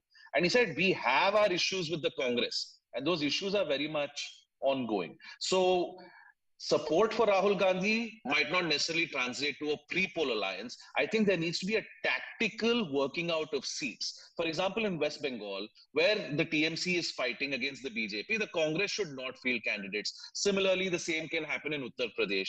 And in Telangana, will they field candidates? Now that's the question. What happens in Kerala? Because there you have Pinarayi Vijayan and you have the Congress who are going head to head. Does the Congress not fight Kerala? Because the contest in Kerala is between the Congress and the left. The BJP is nowhere. So actually what the BJP it would even benefit the BJP if there's opposition unity, let me tell you. If there's a pre-poll alliance and there is just one candidate that is fielded against the BJP, we saw this in Uttar Pradesh in 2019. When SP and BSP fought together, the Samajwadi Party was damaged because the BSP vote did not transfer to the SP, it transferred to the BJP. So if it's BJP against one united opposition candidate, certain voters who will not vote for that party will go with the BJP. So the person who didn't want to vote for the SP, he said, I'm a BSP supporter. I won't vote for SP. I'd rather vote for the BJP. So opposition unity is completely overrated. There need to be tactical alliances where there is no vote cutting. If that can be worked out around a sort of this issue of democracy is in peril, that Mr. Modi is bad for the country, then perhaps there is a future, without Modi in 2024. What I will say, one final point, is there needs to be a positive agenda. They have to offer something to the people that is positive. It can't be just negative. It has to be something that is positive. And now, as far as Mr. Modi is concerned, right, he is pretty much unbeaten and it looks like he's unbeatable. So the one issue where you had cornered Mr. Modi was the Adani issue. So you need to ensure that the Adani issue, is resuscitated, right? You have to make sure that Adani is back on the front pages. He can't be relegated to the back pages, to the back burner, as the previous speaker said. Let me tell you, this is the one issue where Mr. Modi has appeared weak. Crony capitalism is a charge that he has not been able to shake off. There is a tremendous amount of resentment in the middle class, tremendous amount of resentment in the business class, that one or two business houses are essentially being handed over the keys to the castle, as they say. They are in telecom, they are in ports, infrastructure, airports, they are entering into, grocery stores, retail, aviation. So where is the little guy? Where is the mom and pop store, the Kirana store? What is the future of the Kirana store? It's economic nationalism. You have to counter Narendra Modi with economic nationalism and say that the selling off of assets to one or two preferred business houses, this culture of crony capitalism, which has been strengthened since 2014, is bad for the country. You can't fight them on Hindutva. You don't fight them on welfarism. You fight them on economic nationalism. That has to be the plank on which the opposition comes together. Abhishek, a pleasure to speak to you, and obviously nailing the BJP, nailing Modi is something that not just Congress but the whole opposition will have to couple up support, and then on a few and far between areas is what the BJP can be cornered as of now. That was Abhishek mentioning the latest coming in as far as the Rahul Gandhi's disqualification is concerned. And talking about the opposition unity, let's listen in what Samajwadi Party chief Akhilesh Yadav had to say a short while ago. ये बात कोई पहली बार नहीं हुई है. अगर आपको याद हो, जब से भारतीय जनता पार्टी की सरकार उत्तर प्रदेश में आई है, उन्होंने प्रशासन और सरकार का साथ लेकर के पहले तो झूठे मुकदमे लगवाए और कई ऐसे मौके आए हैं जहां पर प्रशासन ने और शासन ने मिलकर के समाजवादी पार्टी के कई सदस्यों की सदस्यता ली है. आप याद कीजिए, मोहम्मद आजम खान साहब, उनकी सदस्यता गई, उनके बेटे अब्दुल्ला, उनकी सदस्यता गई. इसी तरह समाजवादी पार्टी के जो सिटिंग एमएलएज हैं, उन पर केस लगाना, इरफान सोलंकी कानपुर, और एक अधिकारी बुलाया गया, बाहर से लाया गया, दूसरे प्रदेश के कैडर के अधिकारी को बुला करके ये निर्देश दिए शासन ने और सरकार ने कि आपको इसकी सदस्यता लेनी है. अभी 2 दिन पहले अगर आपको याद हो, विधायक इरफान ने खुद कहा कि ये मेरी सदस्यता लेना चाहते हैं, इसकी वजह से अन्याय कर रहे हैं. उत्तर प्रदेश में समाजवादी पार्टी के कई सदस्यों की सदस्यता इन्होंने बीजेपी के लोगों ने ली है. आज कांग्रेस के पार्टी के सबसे बड़े नेता की सदस्यता गई है. और अगर हम इसी तरह देखेंगे, अगर ऐसे मुकदमे देखेंगे तो बीजेपी वालों की तो कईयों की सस्ता नहीं बचेगी। जो भाषा या जिस तरह के उनके स्टेटमेंट्स हैं, अगर उन पर सच्ची कार्रवाई हो जाए तो बहुत सारे भारतीय जनता पार्टी के सदस्यों की भी सदस्यता चली जाएगी। ये जानबूझ करके जो असली मुद्दे हैं, महंगाई, बेरोजगारी और इनके ही मित्र उद्योगपति जिन्होंने पैसा भारत का डुबाया है, उन पर ये बहस नहीं करना चाहते। उनसे ध्यान हटाने के लिए ये कांग्रेस पार्टी के नेता के साथ हुआ है, समाजवादियों के साथ पहले हो चुका है। राहुल गांधी जी को लोकसभा की सदस्यता से बर्खास्त कर दिया गया है। जिस तरह से उन्हें उस मानहानि केस में फंसाया गया, मैक्सिमम सज़ा दी गई और 24 घंटे के अंदर उनकी लोकसभा की सदस्यता बर्खास्त कर दी गई, ये हमारे देश के लिए बहुत चिंता का विषय है। हम जुडिशरी का सम्मान करते हैं, लेकिन जो जजमेंट आया हम उसका समर्थन नहीं करते। जिस तरह से उनकी सदस्यता बर्खास्त की गई है वो एक कायराना हरकत है, वो एक डरी हुई सरकार की निशानी है। लेकिन देश के लिए पूरा आजकल देश के अंदर जो चल रहा है वो देश के लिए बहुत खतरनाक है। पूरे देश से ये एक ऐसा माहौल बनाना चाहते हैं कि देश में बस एक ही पार्टी बचे, वन नेशन वन पार्टी, और सारी पार्टियों को ख़त्म कर दिया जाए। ये एक ऐसा माहौल बनाना चाहते हैं कि एक ही नेता बचे, वन नेशन वन लीडर, बाकी सारे लीडर्स को ख़त्म कर दिया जाए। इसी को तो तानाशाही कहते हैं, इसी को तो डिक्टेटरशिप कहते हैं। पूरा देश ये देख रहा है। मैं देशवासियों से अपील करना चाहता हूँ कि ये भारत हम सबका है, ये भारत 130 करोड़ लोगों का है। हम सब ने मिलकर आज़ादी की लड़ाई लड़ी थी, हमारे पुरखों ने आज़ादी की लड़ाई लड़ी थी, आज़ाद भारत को आज़ाद कराने के लिए। लेकिन आज की जो सरकार है, प्रधानमंत्री नरेंद्र मोदी जी के नेतृत्व में, इस सरकार का स्वरूप अंग्रेजों की सरकार से भी बहुत ज्यादा खौफनाक और खतरनाक है। अब लोगों को सामने आना पड़ेगा, लोगों को सामने आके इसके खिलाफ लड़ाई लड़नी पड़ेगी। अगर हमने भारत को बचाना है तो 130 करोड़ लोगों को एक साथ इकट्ठे होके इस लड़ाई में शामिल होना पड़ेगा।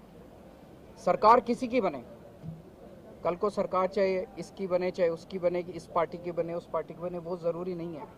लेकिन जिस तरह से जनतंत्र के ऊपर हमला किया जा रहा है वो सही नहीं है। Bharatiya Janata And obviously opposition voices, but sounding similar. Is that what the Congress has galvanized the opposition into, or especially this whole issue of disqualification of Rahul Gandhi? I'm joined by my colleague from News9 Live, Ajit Vijay Kumar. Ajit, talking about Congress on the whole, lots of problems. We saw Bharat Jodo Yatra, we saw a point-by-point attack on the BJP as far as the Adani alleged connection with the BJP government is concerned.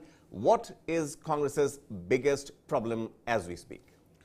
Right. So, if we were to talk about Congress and the problem that it faces, I think we should start from the start, right? I think we are in the manner the discussions are happening, we are looking at it as a isolated issue where he has been arrested or and he's going to be disqualified. But I think at the fundamental level, what ails Congress is the whole issue of Rahul being not able to dissociate himself from the Gandhi brand, and that is what I think is needed for him and for the Congress to emerge as a strong contender to BJP, because the nation here, he's trying competing with Modi, and Modi as a brand is not something that is a legacy brand he has built on his own.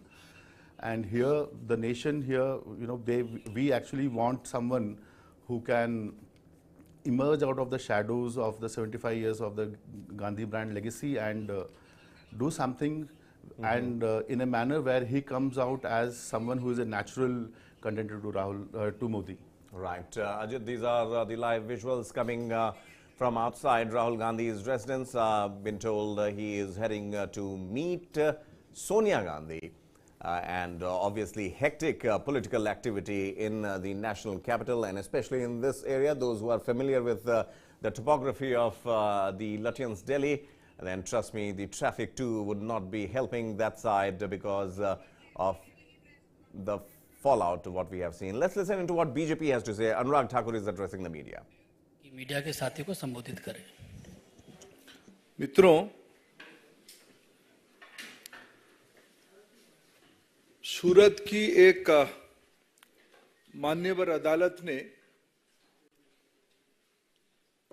Bharat की कानून व्यवस्था को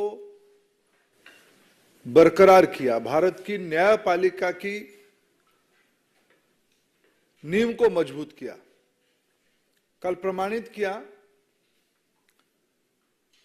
भारत की कानून व्यवस्था, भारत की प्रजातांत्रिक पद्धति में कोई ऊपर नहीं है। कल कांग्रेस पार्टी की एमपी श्री राहुल गांधी जी की ऊपर एक डिफेमेशन केस के अंदर, डिफेमेशन केस इसीलिए हुआ था, एक सार्वजनिक सभा में देश की आदरणीय प्रधानमंत्री जी को जातिवाचक शब्द लेके गाली देना, अपशब्द कहना, अशोचनीय व्यवहार करना, इसी आरोप पे जब कोई पिछड़े वर्ग की भाई की मन में इसके कारण प्रतिक्रिया हुई, उन्होंने अपने अधिकार को जाहिर करते हुए न्यायपालिका की दरवाजा खटखटाया, भारत की आईपीसी के तहत संरक्षण मांगा कि भारत आजाद हो चुका है, सामंतवादियों के हाथ में नहीं है, प्रजातंत्र है, इसमें किसी को भी गाली गुलज करने का अधिकार नहीं है, जातिवाचक शब्द लेके अपशब्द व्यवहार करने का अधिकार नहीं है। कोई भी हो, वो केस शायद 2018 से अभी तक चल ही रहा था। पक्ष विपक्ष अपने विषय रख रहे थे, ना उसमें भारतीय जनता पार्टी की कोई इन्वॉल्वमेंट था। न्यायपालिका ने बीते कल समाज में तनाव के आरोप में कांग्रेस पार्टी की सांसद को 2 साल की सजा सुनाई। इसमें ओबीसी समाज जो आज चट्टान की तरह प्रधानमंत्री नरेंद्र मोदी जी के नेतृत्व के साथ, देश की एससी एसटी वंचित वर्ग जो प्रधानमंत्री नरेंद्र मोदी जी के साथ खड़े हुए हैं, जो स्टेटमेंट के माध्यम से केवल एक बार नहीं अनेक बार उनकी माताजी ने मौत की सौदागर कहा था, जहर की खेती उन्हीं लोगों की मुंह से आई थी, विभिन्न समय में अपशब्द व्यवहार करके एक समाज को, भारत की एक महत्वपूर्ण, भले ही सामाजिक दृष्टि से उनकी मर्यादा आजादी की 75 साल में उतना ना बन पाए, लेकिन प्रजातंत्र में ही अधिकार दिया था, बहुमत ही महत्व रखता है। ऐसे समाज से प्रधानमंत्री आते हैं, इसलिए उस समाज को, जाति को, गरीबी को ताच्छल्य करना, नीचा दिखाना, यह सब सीरीज ऑफ स्टेटमेंट की प्रमाण है। और न्यायपालिका ने उस मानसिकता के खिलाफ जजमेंट दिया, फैसला सुनाया। इसमें समाज को राहत हुई, सुकून मिली।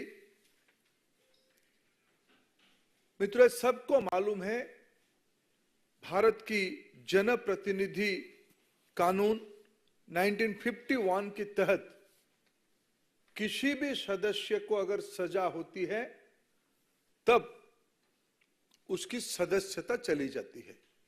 कि भारत में पहली बार नहीं हुई है। कई विधानसभाओं में और इस लोकसभा में भी कई मान्यवरों की सदस्यता गई है और इनकी पार्टी के पूर्व सदस्य अभी भी राज्यसभा में सदस्य रहे, सदस्य हैं और देश की वरिष्ठ लॉयर कपिल सिब्बल जी ने कल ही कहा था, जजमेंट के साथ साथ सदस्यता जाना तय है। यह बहाना दिखाया जाता कि 30 दिन की समय था, ऐसा नहीं था। कानून कहती है सदस्यता आरोप सिद्ध होने के साथ साथ, दंड विधान होने के साथ साथ चली जाएगी। और मैं आपको एक बहुत पुरानी बात नहीं, लेकिन समय कैसे क्रूर होता है, समय कैसे निष्ठुर होता है, आपको याद दिलाना चाहूंगा। 2013 में जो साहबजादे आज और उनके लिए उनकी चाटुकार छाती पीट रहे हैं, हाय तौबा कर रहे हैं, 2013 की प्रेस क्लब की उस प्रेस कॉन्फ्रेंस को मैं याद दिलाना चाहूंगा। प्रधानमंत्री मनमोहन सिंह जी होते थे, उन्हीं की सरकार होती थी, उन्हीं की घर में ही रिमोट होता था, उन्हीं के फैसला था इस कानून को संशोधन करने के लिए। सजा होने के उपरांत कब सदस्यता जाएगी, उनकी सरकार एक ऑर्डिनेंस लाया था। उस ऑर्डिनेंस की मेरिट पे हमारा कुछ कहना नहीं है, लेकिन उस ऑर्डिनेंस को नॉनसेंस कह के फाड़ने वाले आज जब उसी कानून के चपेट में आए, आज उनको कष्ट हो रहा है। और मेरे मन में तो कभी कभी एक संदेह होती है, क्या वो सच में उनकी पार्टी उनकी सदस्यता को लेकर चिंतित था क्या? उनकी पार्टी में बहुत बड़े बड़े वकील हैं, देश की नामी दामी वकील उनकी पार्टी के वरिष्ठ सदस्य हैं। जब एक सदस्य ने कह ही दिया था कल सजाई घोषणा होते ही सदस्यता जाएगी। आप कुछ दिन पहले आप लोगों के माध्यम से देश देखा है, पवन खेरा जी की वारंट के चंद घंटों में बाद, 1-2 घंटे के बाद वो कोर्ट की दरवाजा खटखटाए, कोर्ट से रिलीफ लेके गए। उनको कौन मना किया था पिछले 24 घंटे में कोर्ट जाने के लिए? 30 दिन उनको मोहलत नहीं था। 30 दिन के अंदर अपील कर सकते हो, जाने वो अपना कानून जाने, अपना वकीलों को परामर्श करे, जो करना है करे। मैं एक विषय आज यहां गंभीर विषय उठाना चाहता हूं। आप तो एक हैबिचुअल ऑफेंडर हो ही, पहले से भी ऐसे घटना हुई है। मित्रों, कांग्रेस पार्टी चाहती है और विशेष करके उनकी प्रमुख परिवार चाहती है उनके लिए एक अलग आईपीसी बने। उस आईपीसी के तहत उनके ऊपर कोई सजा ना हो, उनके लिए कानून अलग हो, उनके लिए न्यायपालिका अलग हो। लेकिन उनको याद नहीं आ रहा है, भारत पिछले 75 साल से प्रजातंत्र की रास्ता अपना चुका है। हम आजादी का अमृत महोत्सव मना रहे हैं। प्रजातंत्र की इस इंस्टीट्यूशन में कानून सभी के लिए एक प्रकार होते हैं। आप पिछड़े समाज को गाली करोगे, अपशब्द लगाओगे, वंचित वर्गों को आप नीचा दिखोगे, कानून आपके लिए अलग चाहोगे, ये सेंस ऑफ एंटाइटलमेंट, सामंतवादी मनस्थिति की ये प्रतिफलन है, फ्यूडल माइंडसेट की रिफ्लेक्शन है। हम समूह से अलग है। क्यों? हम एक खानदान से आते हैं, हम एक परिवार से आते हैं। हम कानून से ऊपर है, ऐसे पहली बार नहीं हुआ है। घर मिलने के समय में, सुरक्षा के बारे में, एयरपोर्ट में अलग जाने के बारे में, एक सेंस ऑफ एंटाइटलमेंट जो आज कानून को भी ऊपर मानते हैं, इसमें हमारा क्या लेना देना है? मित्रों, इसको भारतीय जनता पार्टी कठोर से कठोर शब्द में निंदा करती है। बाकी कुछ विषय मेरे मित्र आप उसमें जोड़ेंगे।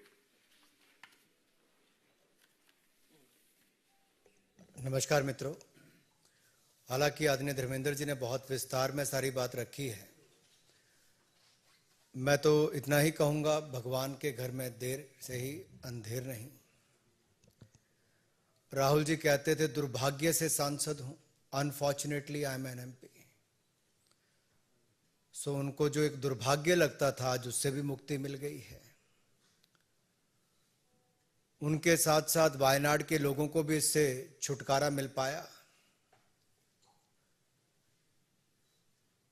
इतने लंबे समय से जो लोकसभा के सदस्य हों, ना कभी अमेठी के लिए 5 वर्षों में एक सवाल पूछ पाए 2009 से 14 तक, और इतने वर्षों में मात्र 21 डिबेट्स में भाग लेना तो अपने आप में दिखाता है कि वर्ष उतने हो गए लेकिन उतनी डिबेट्स में पार्टिसिपेट नहीं किया। एक भी आज तक प्राइवेट मेंबर बिल तो लाने की बात दूर, लेकिन अपनी ही सरकार में 2013 में ऑर्डिनेंस को भरे चौराहे पर फाड़ देने का काम और नॉनसेंस बोलने का काम ये श्रीमान राहुल गांधी जी ने किया। वो सदा अपने आप को संसद से ऊपर, सदन से ऊपर, सरकारों से ऊपर, देश से ऊपर और न्याय व्यवस्था से ऊपर समझते हैं। और इस सेंस ऑफ एंटाइटलमेंट की जो बात कही, ये अपने आप में उन पर लागू होती है। अब एक बात पहले आई कि क्या 2 साल की सजा। देखिए मित्रों, 2018 में, मैं आपको 2018 में इसलिए लेके जा रहा हूं कि एसएलपी जब सुप्रीम कोर्ट में आई तो 2018 में उनसे रिटर्न माफी मांगी गई, लिखित रूप में माफी, और कोर्ट ने कहा भविष्य में सचेत रहना, ऐसी गलती मत करना। लेकिन 2019 में एक बार नहीं कई बार ऐसे झूठे आरोप तो लगाए ही।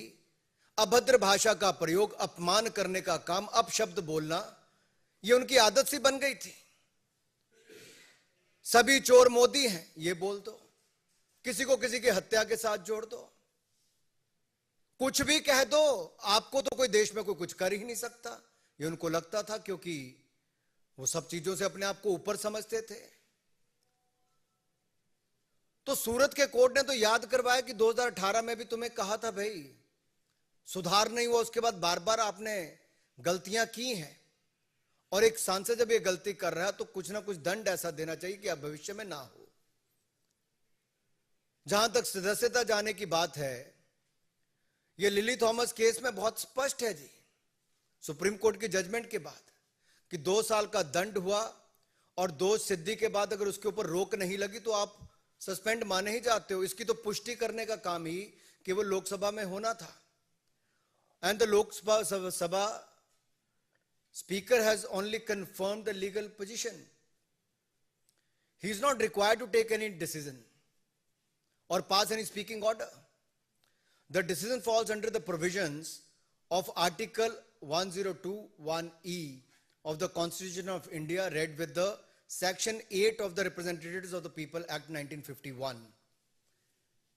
लेकिन जो धर्मेंद्र जी ने कहा, स्पष्ट है कि 2 साल की सजा थी, संसद की सीट सांसद के रूप में छुट्टी होनी थी।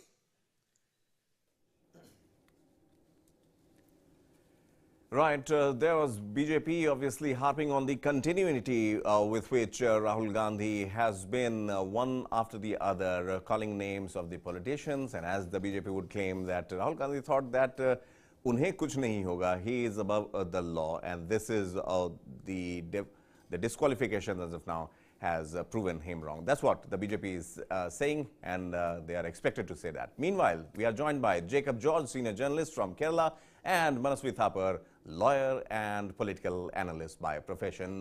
Let me begin with Manasvi. Thank you so much for speaking to us. The legal political fight that the Congress has to put up against this very disqualification take us through the options, first of all, what Rahul Gandhi can exercise, and then we'll later on come to the political part of it. Manasvi.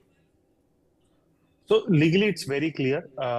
They have a period of 1 month, 30 days, and in this, the appeal would be there. Once the appeal is there, the conviction order is stayed. In that, if that happens, this disqualification will not survive. So that's a very clear position.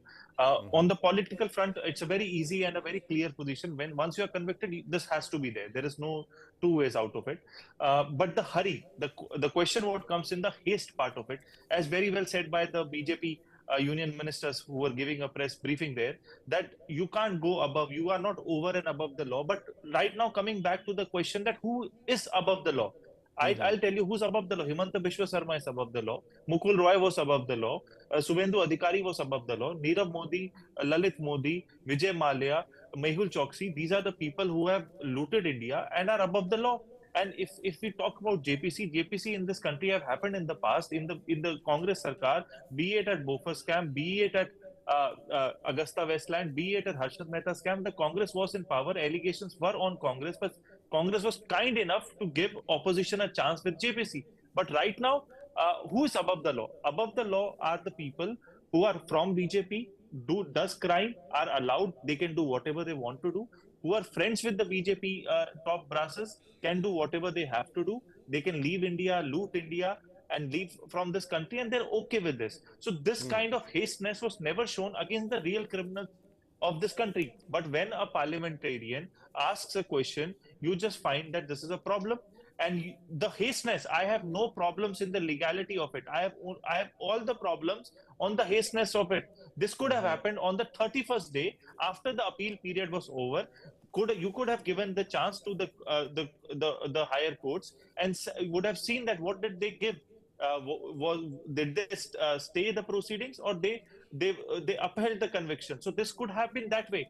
This have never happened in the past, and on the good front from the opposition point of view, never have the opposition actually been so united apart from this particular incident which have happened. After this particular incident, the entire social media is in support with Rahul Gandhi. Everyone is against this order of the government. So this is a good thing for the dissenting people. They're coming together and they can actually be together in raising voice for the country and for the greatest issues of this country. And BJP have to answer, if not today, by muting or by doing whatever they have to do, but in the final courts of the people, they have to answer to the public, and they are going to answer. Right. Manasvi, stay with us. Always a pleasure to speak to you, but stay with us. Jacob George is also there with us. From Kerala, let's go to where it hurts the most for Congress as of now. Jacob, what is the situation in Kerala? Wayanad, the place from where Rahul Gandhi is the MP, and as Manasvi was rightly pointing out, the haste part of it. Just hours, maybe less than 24 hours, when the Surat court verdict came in, and then... Yes, right, yes. Jacob, we will have to cut it short there. Jacob, Anurag Thakur is speaking. Let's listen to him once again. शब्दों का उपयोग करना, अपमानित करना इनकी आदत बन गई, लेकिन एक बड़े वर्ग को, ओबीसी समाज को इस तरह से करना। दूसरा, ये वायनाड के सांसद बने तो उन्होंने अमेठी वालों के बारे में अपशब्द, नॉर्थ इंडियंस के बारे में अपशब्द बोल दिए। आप भूले नहीं होंगे। यही नहीं, जम्मू कश्मीर गए तो वहां पर जाकर भी वहां पर बांटने का काम किया कि लोकल को नौकरी मिले, और सब जगह इस तरह की बातें करनी शुरू कर दी। अरे बाकी तो छोड़िए, ये असम के चुनाव में गए तो चाय की बात करके गुजरात और उसमें दरार पैदा करना शुरू कर दिया। यहां कहां रुके? ये भारत को एक यूनियन ऑफ स्टेट्स भी कहते हैं, और देश के बाहर जाकर भी भारत को कह देते हैं India is like a European union. या तो इनको देश के फंडे क्लियर नहीं, ये खुद ज्यादा के जानबूझ के ऐसे बयान देते हैं कि मीडिया की सुर्खियों में बने रहें। और ये लगातार कश्मीर के बारे में जो कहना, जो 370-35 से नेहरू जी की देन थी, जो इनके कारण बेड़ा गर्क वहां पे हुआ था, लोगों की जाने गई, उससे बचाने का काम मोदी जी की सरकार ने किया। ये विदेश में जाकर उसके बारे में भी गलत बोलते हैं। ये अरुणाचल प्रदेश को भारत का हिस्सा नहीं मानते, इसके ऊपर कोई जवाब देने के लिए तैयार नहीं। भारत की वैक्सीन के बारे में गलत टिप्पणी करते हैं, उस पर विश्वास नहीं हो। जहां मोदी जी की सरकार, मोदी जी सबका साथ, सबका विकास, सबका विश्वास, इस पर काम करते हैं, ये लोग समाज को बांटने का काम और विशेष तौर पर एक वर्ग को जो लगता है कि मोदी जी अगर उससे आते भी हैं उसको बार बार अपमानित करने का काम करते हैं।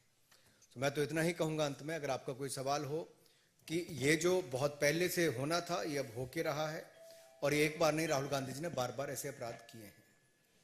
कुछ लोगों के सवाल नहीं, Sujit Thakur ji.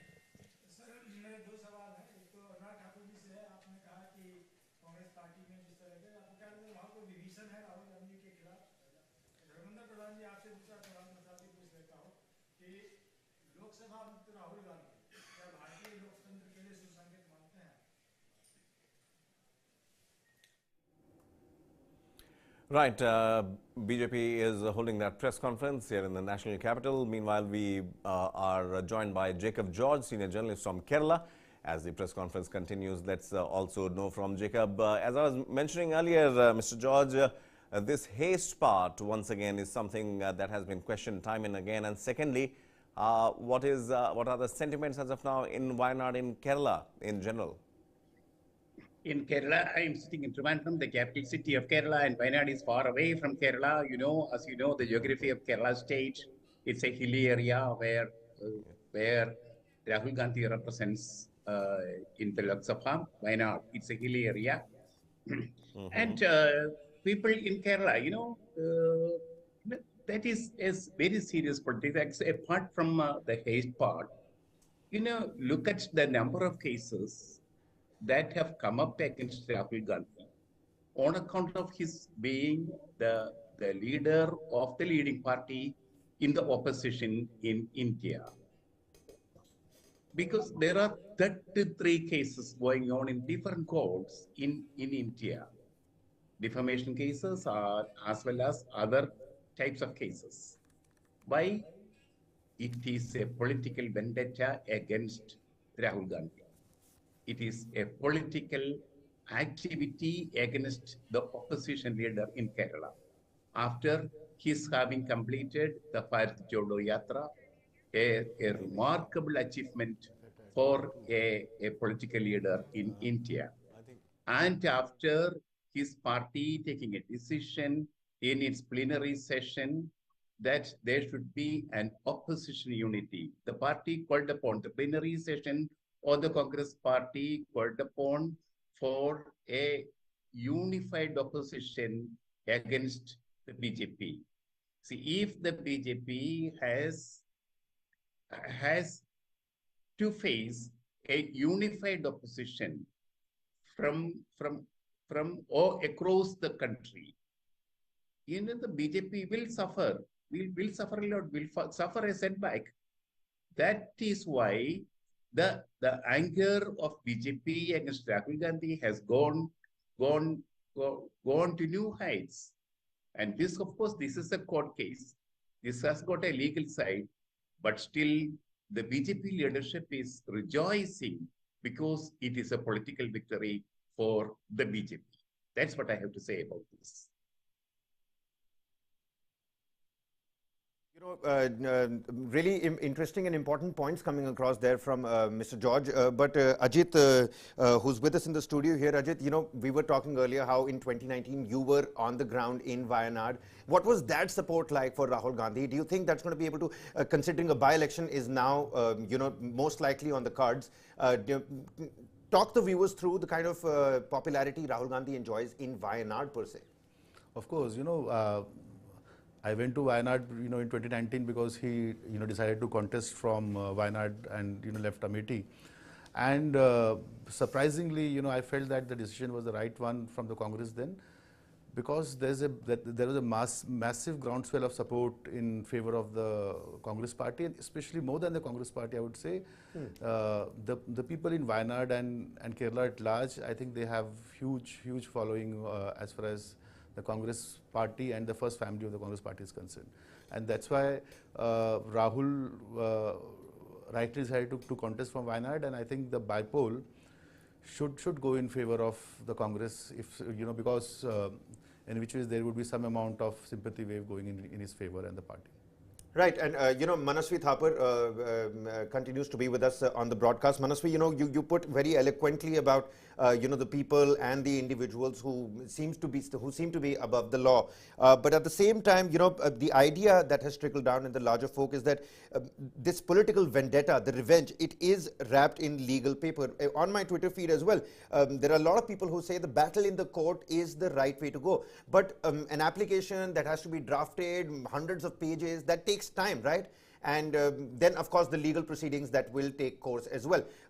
We're also learning at this point in time, breaking news that is coming in, that sources are telling us that Wayanad by-polls, Election Commission is likely to announce the by-elections to the Wayanad seat. It's most likely, of course, sources, we must tread carefully at this point in time, could happen as early as April. But Manasvi, coming back to the question, this revenge, this political vendetta that is wrapped in legal paper, it seems to be a very slow pitch for Rahul Gandhi, but it at the same time seems to be the only way to be heading this battle. Your viewpoint on how Rahul Gandhi should now, thread the needle now? See, legally speaking, the concept of legal jurisprudence in this particular case is very clear. The only thing what comes to the mind is I have never seen a Lok Sabha secretariat acting within and how they should conduct themselves. I think we have had even worse comments being made, comments and instances. Absolutely. So Rahul, I would say he's in a space where these politicians actually thrive. But when you kind of comment on caste and caste and religion, I think one should be more cautious, and I think Rahul has learned his lesson. And I would also want to add here that this may be not the last defamation case that he's going to face. One more is coming up, and that's the one about RSS and Mahatma Gandhi. Yes. Yeah, RSS and Mahatma Gandhi. Ajit, one crucial faction that has tweeted out as of now in support of Rahul Gandhi is the Chief Minister of Kerala. The LDF has now come out in support. It says the Chief Minister, Pinarayi Vijayan, has tweeted, and I'll quote him here, "The intolerance towards criticism is a threat to democracy, and action taken against Rahul Gandhi must be seen in that light, and all democracy-loving people should come forward to oppose this." Now, talking about the support that once again we are seeing from unexpected quarters, also some expected as well. But do you believe that to bring, as they say, a big enemy down, do you believe these small forces would join hands in a way to put up a fight, maybe possibly in 2024 to give a challenge to this mammoth confidence and support that BJP has? Ajit? Actually, the support from Pinarayi Vijayan is quite an interesting one. Because even if they were to support the Congress party in 2024, they would have to fight them in Kerala, because they are the one who are the primary opposition to Congress in Kerala. So his support is quite interesting, and I think it's stemming from his understanding that there's a groundswell of support in favor of Rahul, and he would want to kind of project himself as someone who is standing with Rahul, at his hour of trouble. I think that's what is driving it, and would not really lead to understanding on the ground, because if they all join hands together, then who would be the opposition there? Then then he would make space for BJP, which is something I'm sure that he would not be keen to do. Well, absolutely. And Ajit, it's also interesting to note here, you spoke about if they join hands together. Now, we were earlier, having that discussion about how, various opposition parties are trying to, consolidate support amongst themselves as well. Mamata Banerjee meeting with HTK of the JDS, earlier met with Naveen Patnaik as well. She enjoys some sort of, a soft corner with Sharad Pawar as well. On the other hand, Pinarayi Vijayan, K. Chandrasekhar Rao, and that interesting point that you pointed out, a principal opposition coming out in support of Rahul Gandhi if Kerala is alone looked at. But in this egoistic war, in these egotistical parties, there's a major question of who's going to bow down in front of whom, who's going to come. It is the Congress that has to make sure that its house is in order. Mamata Banerjee does not really need to worry so much about the TMC's house being in order or not, but it's Rahul Gandhi who has to take care of that. So do you think Rahul Gandhi, it's high time Rahul Gandhi get off that high horse, that high pedestal, and really pay heed to other people's demands, try and accommodate them, their demands, their needs as well. If, at all a strong oppositional force is to come about. We have the 1970s example when Indira Gandhi was ousted by a joint opposition. It did not stand successful for a very long time, but it did successfully overthrow Indira Gandhi. Do you think a dominant power like Narendra Modi, who enjoys ultimate popularity amongst the people, somebody, I mean, the feeling and the vibe that is trickled down into the larger multitude is that this party cannot be ousted.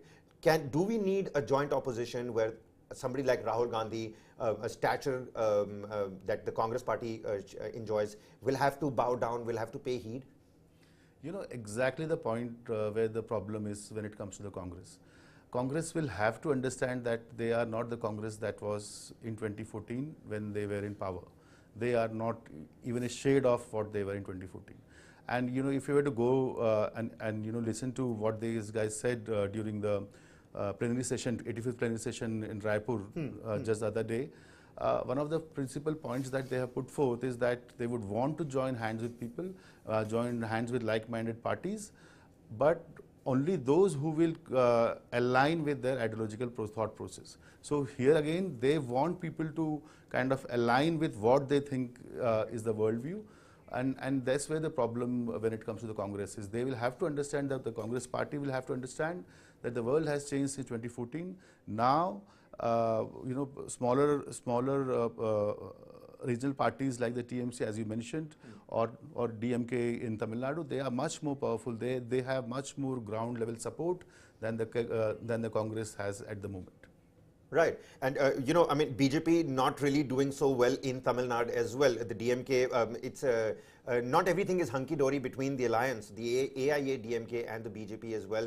Annamalai, it's a, you know, blue-eyed boy in Tamil Nadu. He's been called on to Delhi as well. So there are angles and there are, you know, points where the Congress party, if it manages to galvanize an opposition support, will be able to dent the BJP. But, well, of course, only time will tell. I'm certainly on those list of people who are really keen to understand what's going on in the mind of Mamata Banerjee and Akhilesh Yadav, the Arvind Kejriwals of the opposition at this point in time. There's only you know, one interesting aspect of how politics has evolved, I think, in India, is that the BJP tends to do well in those states where Congress is weak. So you know, that's a thought process that Congress should also understand, that you know, they should not aspire, at least not in 2024, to be the overarching grand old party of India that will have sway across India. They will have to lean on people. They will have to accommodate their point of view. They have to, you know, get out of their high horse, as you said, and be accommodated and try to come to a common point in terms of what is that we're looking at and what is that is needed to take on the BJP. Right. Obviously, Ajit, we'll have to wait and watch and see how the defense comes in from Rahul Gandhi's side and Congress party as well. Let's listen in to what Adhir Ranjan Chaudhary had to say a little while ago and rest of the political parties as well. See, the country is witnessing the politics of vendetta being spearheaded by the Modi government against Rahul Gandhi. And today he has been disqualified.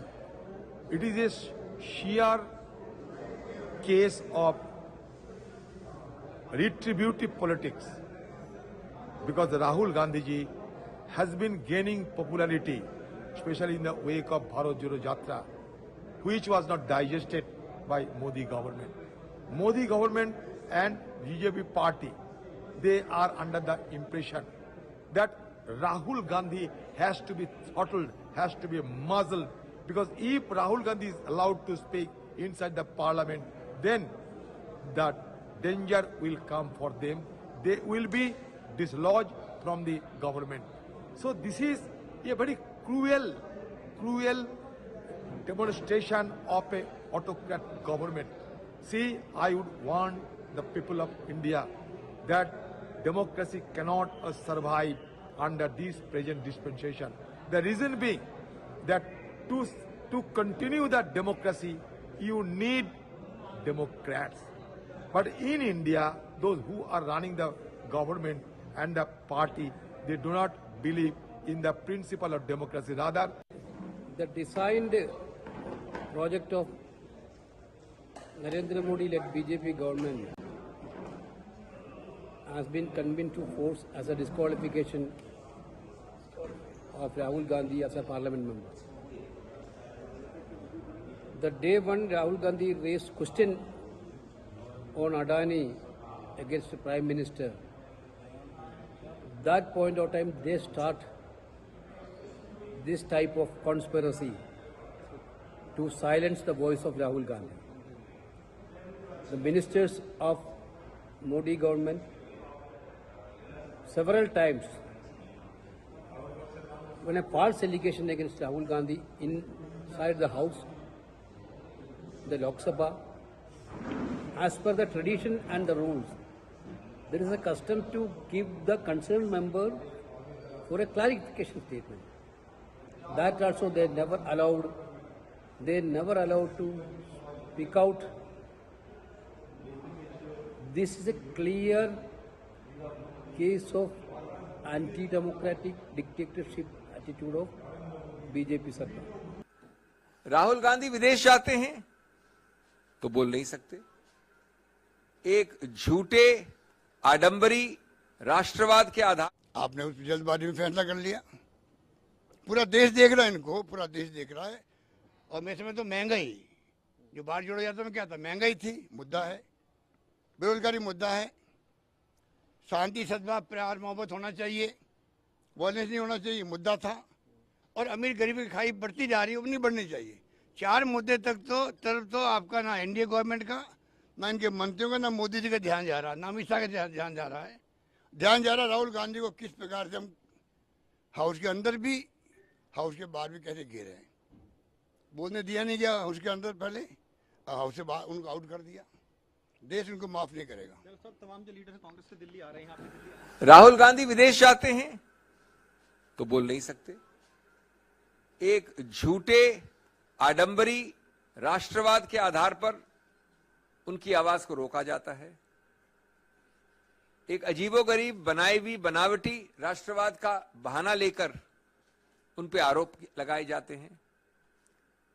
बाहर गए उसके आधार पे जब वापस आते हैं तो कहते हैं कि आप यहां नहीं बोल सकते जब तक कि आप माफी नहीं मांगे।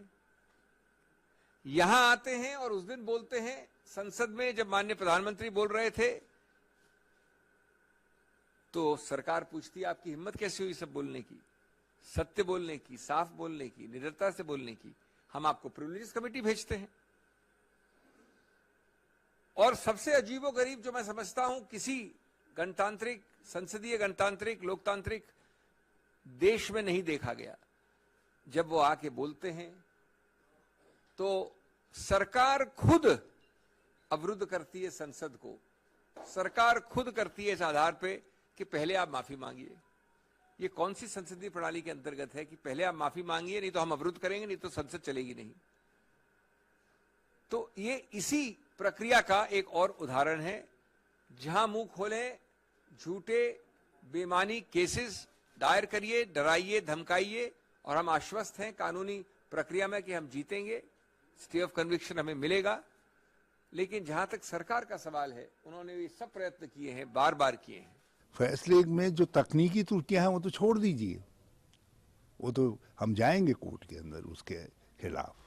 लेकिन जिस प्रकार से कल ही इन्होंने सदस्यता बर्खास्त नहीं की, मुझे आश्चर्य हो रहा था कि ये समझ कहाँ से आ गई इनको, क्यों ये एक मैं मुझे लगा था अपील में देखना चाहते हैं, लेकिन भाजपा में इतना बड़ा दिल कहाँ से।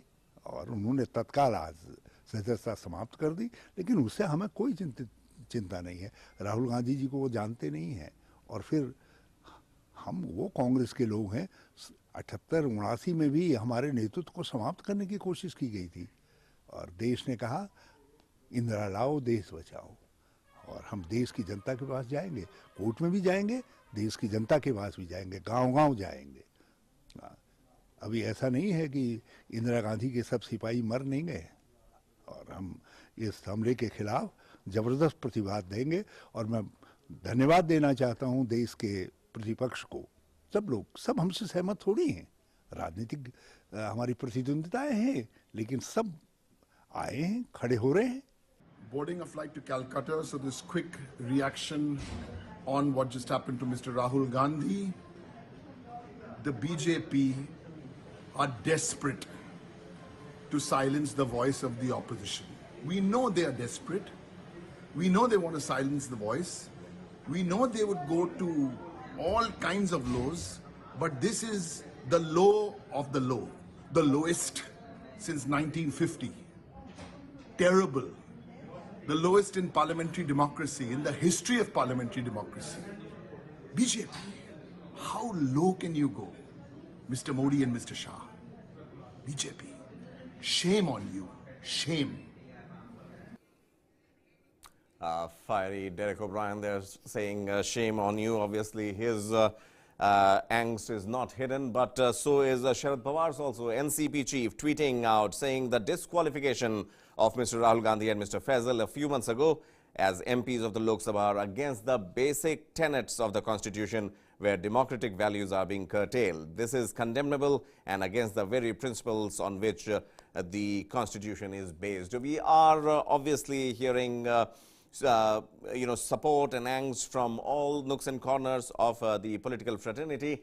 Ajit, one thing that comes to my mind, obviously, there was a time not long ago when in Maharashtra, Shiv Sena was broken into two, and the way it transpired, obviously, the jury is still out whether it was correct or not.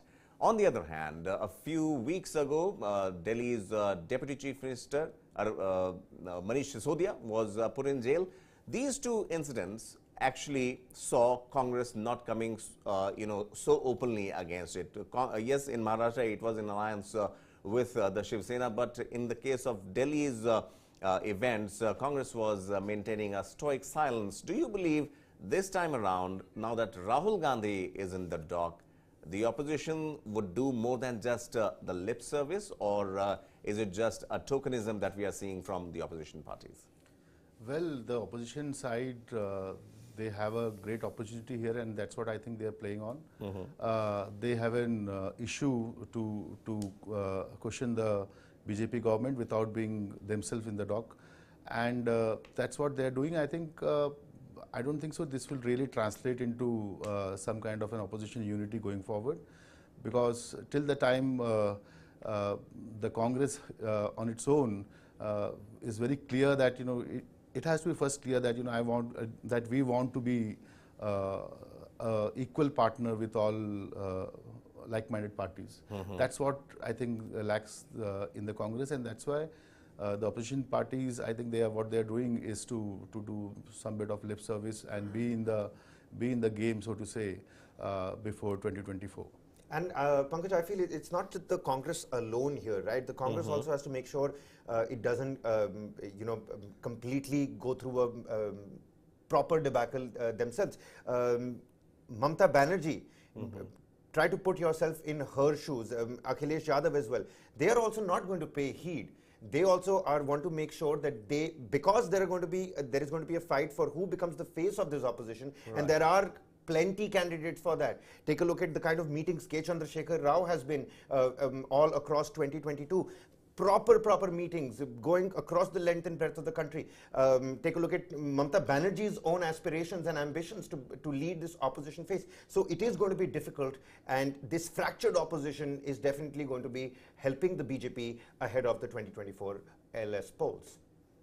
Right, absolutely, and also this, some of the critiques would also say that using Rahul Gandhi as the hinge, the opposition parties might just try and galvanize here, but at the end of it, maybe either Rahul Gandhi finds a ticket on that bus or not is also something that needs to be seen as of now. But as far as morality goes, then obviously the correct noise, I would say, is something that every political party is trying to make as of now.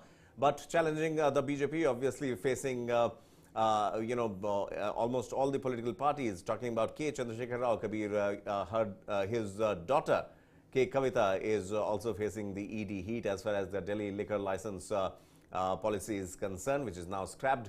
And also Arvind Kejriwal, no matter how fiery he might sound as of now, but as far as his two lieutenants are concerned, they are in jail. And lo and behold, we have seen it in the past as well, how the Delhi government is still not out of the woods as far as that now scrapped liquor license policy is concerned. Ajit, one final question before we let you go here. Obviously, the game of chasing who is correct and who is wrong will continue. But do you believe that for a general public like maybe you and me or the general voters, this particular action of disqualification of Rahul Gandhi on the whole, do you think that as the saying goes कि ये public है, ये सब जानती है, अभी भी लोग ये समझ रही है कि इसके पीछे असल reason क्या है? And if that is so, in your opinion, what is the real reason? देखिए पब्लिक की अगर बात करें तो ये पब्लिक बहुत ही अलग सोचती है, not like what we think. And of course, this whole issue is gonna play out, and the Congress will leave no stone unturned to make it a big national issue. How much of a public sentiment that they can draw towards themselves remains a question. Because this is, when such issues and such judgments come from courts, and people tend to, and rightly so, people tend to agree to the court verdicts on such issues. So to kind of deflect what the Congress is trying to do and kind of try to blame the BJP for it, I think they will have to tread very cautiously with this, because this has come out from the courts. Right, and these visuals coming in, Kabir, directly from the national capital, AICC headquarters in Delhi, and a massive gathering there. Obviously, the Congress is in a huddle. Shortly, I believe the meeting would convene, would start, and or if it at all started at 5 o'clock, then obviously we would be expecting some sound bites coming in, some leaders coming out of that meeting and briefing the media. But obviously testing times, Kabir, for the Congress party, the kind of Twitterati, I would say, the way it is jumping, mixed feelings there, people trading barbs on Twitter as well, pointing fingers at the BJP, also defending the Congress and vice versa. Obviously a field day for the reporters as well.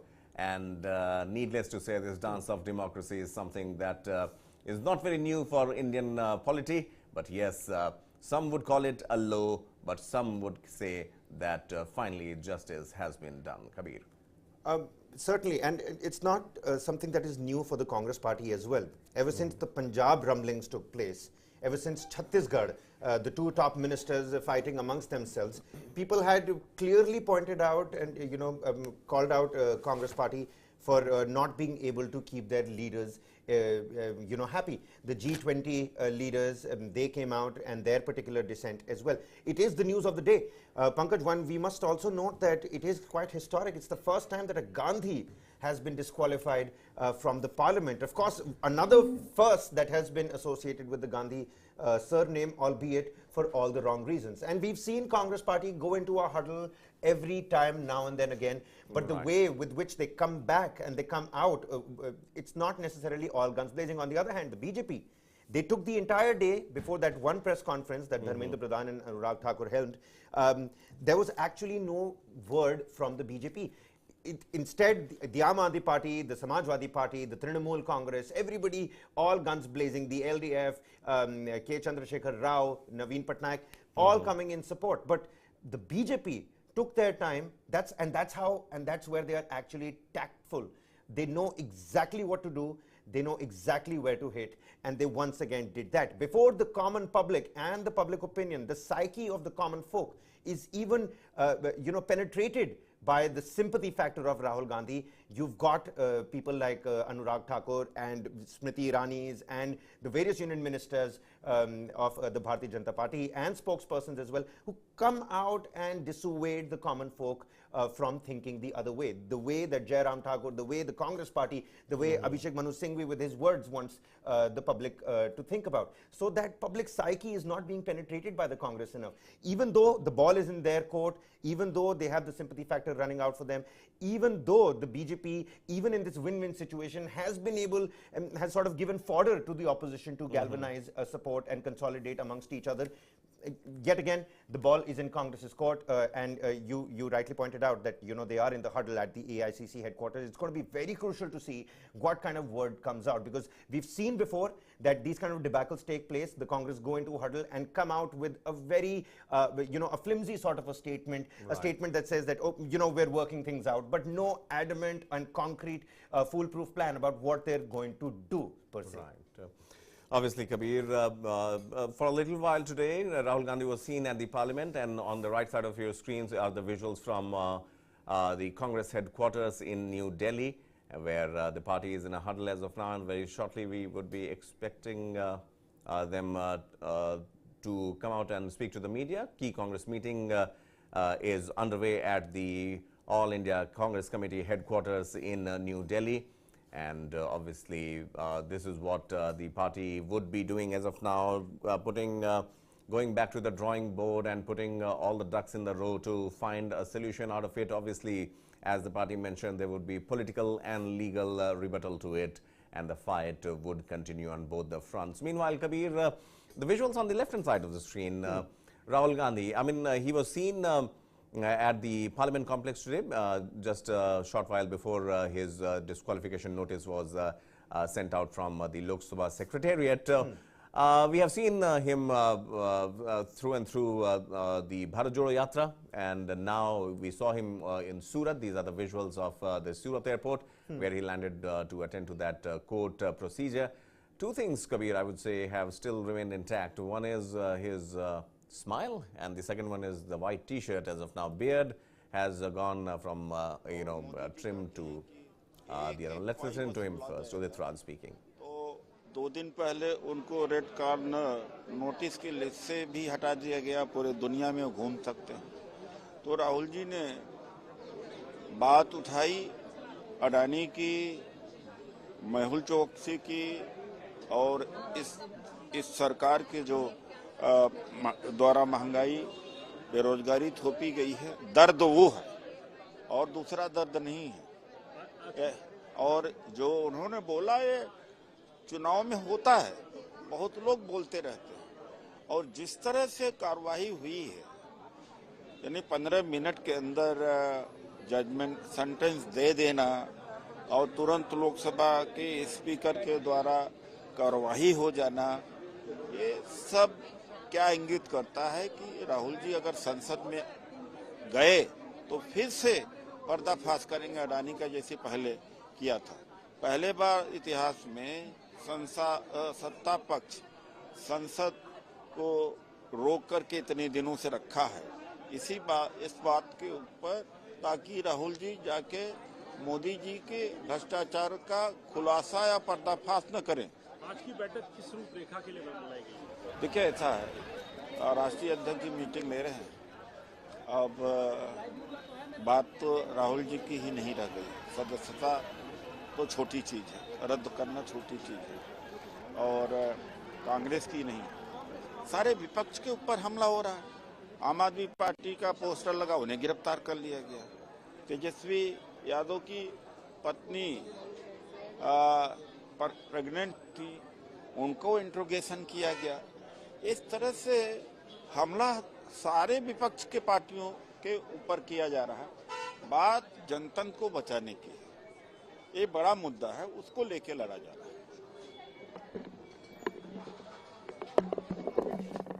Right, obviously Udit Raj there also speaking in defense, and the way the Congress party has gone into the huddle, obviously anxious faces there trying to go back to the drawing board. Kabir, what do you think would be the Congress's strategy as of now, especially when they are in the huddle? Remember, Rahul Gandhi, after completing his Bharat Jodo Yatra, now appears in the parliament, gives fiery speeches, goes to UK, faces criticism, comes back, is caught in a court case, and now disqualified. Absolutely. It is going to be too soon to say what kind of a strategy the Congress party is now going to take, albeit the options in front of the Congress party are not too many.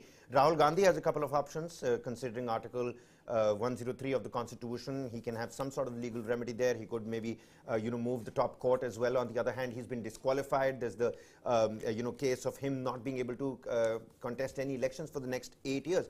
But if, Abhishek Manu Singhvi's words are anything to go by, and that Congress press conference where Jairam Ramesh says that, about a fortnight ago, Rahul Gandhi came up with those questions targeting the Modi-Adani relationship and alleged those foreign trips and why Modi ji is, essentially going out and backing the Adani industrial group. Ever since the defamation case was fast-tracked, so the haste of the EC, something that Manasvi Thapar was also talking about. There's also the case of who is above the law and who is not above the law. That is also there. But in terms of the strategy that now Congress has at its disposal is only twofold. Either battle it out legally, which is going to be a slow pitch, of course, for the Congress party. And on the other hand, the political battle, which we already know the Congress party is ill-equipped when compared to the Bharatiya Janata Party. And what kind of apparatus Congress has at its disposal, given that its own house is not in order, leaders fighting amongst themselves. We saw exactly what took place in the presidential polls as well. Shashi Tharoor, the likes of Shashi Tharoor, Manish Tiwari, those G20 names are also sort of missing. So it seems like they have the firepower. We also know that the BJP has weak points, but do they have what it takes to make that particular dent? On the other hand, completely on a side note and segue, is the fact that on a very romantic note, Rahul Gandhi's shield has been damaged and dented so much, it is bound to be, strengthened. It is bound to get those kind of, successful tidbits as well here and there. How soon is again a question. Well, how soon? Well, that remains to be seen. Kabir, thank you so much for speaking to us and staying with us on this marathon coverage of what transpired early afternoon now has now become the top story of the day. News 9 Plus. We'll continue tracking that. Stay with News 9 Plus.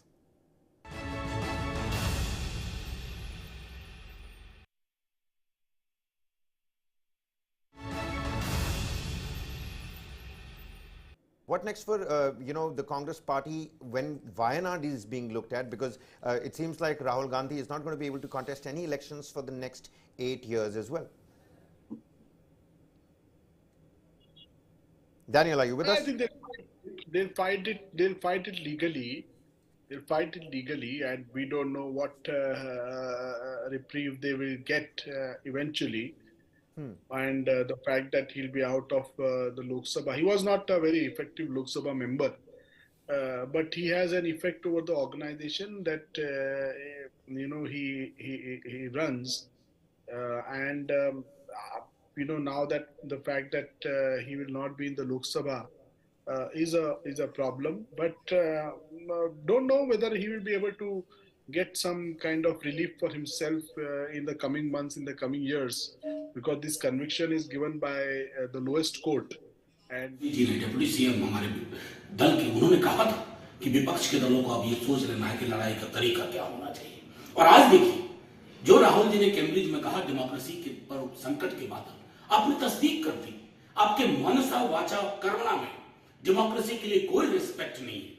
और मैं समझता हूं कि सभी दलों को अब यह तय करना होगा नागरिक समाज के साथ मिल करके, लोगों के साथ मिल करके, कि इस तानाशाही मनोवृत्ति को जमींदोज करना होगा।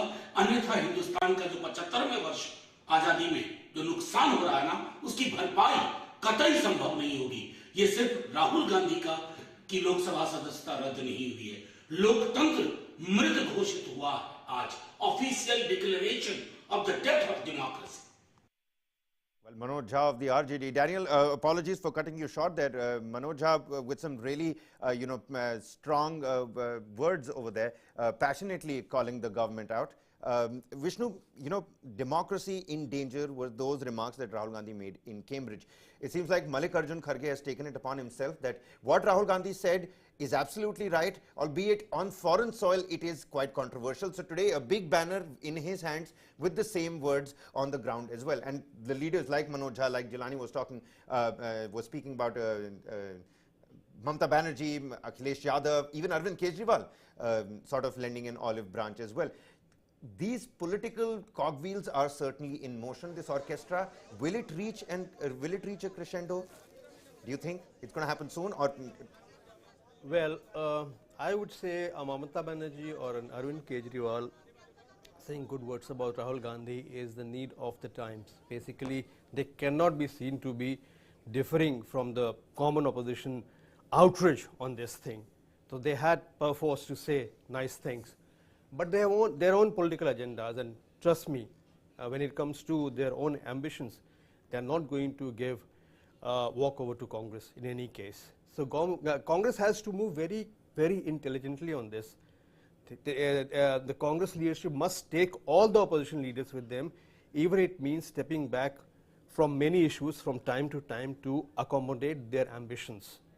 And if they are able to do that, then they will probably get a structure where masses show their support to the common cause of the opposition, which hasn't happened for Congress for a very long time. The Congress is not strong in all the states of India anymore. Karnataka, maybe yes. Chhattisgarh, yes. Rajasthan, perhaps. Madhya Pradesh, certainly. But this is not just, all these 3, 4, 5 states are not India. They have to have a plan that appeals to people, as Jilani said, across the country. If they can do that and maintain the momentum for the next 6, 7, 8 months, then probably they will stand a chance. All right, and Daniel, if you were with us, would you like to echo on what Vishnu here is, talking about, and also what Manoj has said? It's a clear and official declaration of the death of democracy, something that Rahul Gandhi did in fact talk about in Cambridge. What is death of? आएंगे court के अंदर उसके खिलाफ, लेकिन जिस प्रकार से कल ही इन्होंने सदस्यता बर्खास्त नहीं की, मुझे आश्चर्य हो रहा था कि ये समझ कहाँ से आ गई इनको, क्यों ये मुझे लगा था अपील में देखना चाहते हैं, लेकिन भाजपा में इतना बड़ा दिल कहाँ से, और उन्होंने तत्काल आज सदस्यता समाप्त कर दी। लेकिन उससे हमें कोई चिंता नहीं है, राहुल गांधी जी को वो जानते नहीं हैं, और फिर वो कांग्रेस के लोग हैं। 78-79 में भी हमारे नेतृत्व को समाप्त करने की कोशिश की गई थी, और देश ने कहा इंदिरा लाओ देश बचाओ, और हम देश की जनता के पास जाएंगे, कोर्ट में भी जाएंगे, देश की जनता के पास भी जाएंगे, गांव-गांव जाएंगे। अभी ऐसा नहीं है कि इंदिरा गांधी के सब सिपाही मर नहीं गए, और हम इस हमले के खिलाफ जबरदस्त प्रतिवाद देंगे। और मैं धन्यवाद देना चाहता हूं देश के प्रतिपक्ष को। सब हमसे सहमत थोड़ी हैं, राजनीतिक हमारी प्रतिद्वंदिताएं हैं, लेकिन सब आए हैं, खड़े हो रहे हैं, और पूरा प्रतिपक्ष एकजुट होगा। ये लोकतंत्र बचाने की लड़ाई है। शायद कल शहीद भगत सिंह, राजगुरु और बटुकेश्वर दत्त जी का बलिदान का दिवस था। वो बलिदान का दिवस ने राहुल गांधी जी के राजनीतिक बलिदान मांगा सदस्यता के रूप में, और ये देश के लिए एक टर्निंग पॉइंट होगा। लोकतंत्र बचाने की लड़ाई जो है, देश जीतेगा, कांग्रेस जीतेगी, देश का प्रतिपक्ष जीतेगा। Well, Daniel, apologies, purely coincidental. It seems like these, politicians don't really want you to speak. Manoj, Harish Rawat, please do go on and complete your thoughts. No, I'm just saying that what does anyone mean by death of democracy?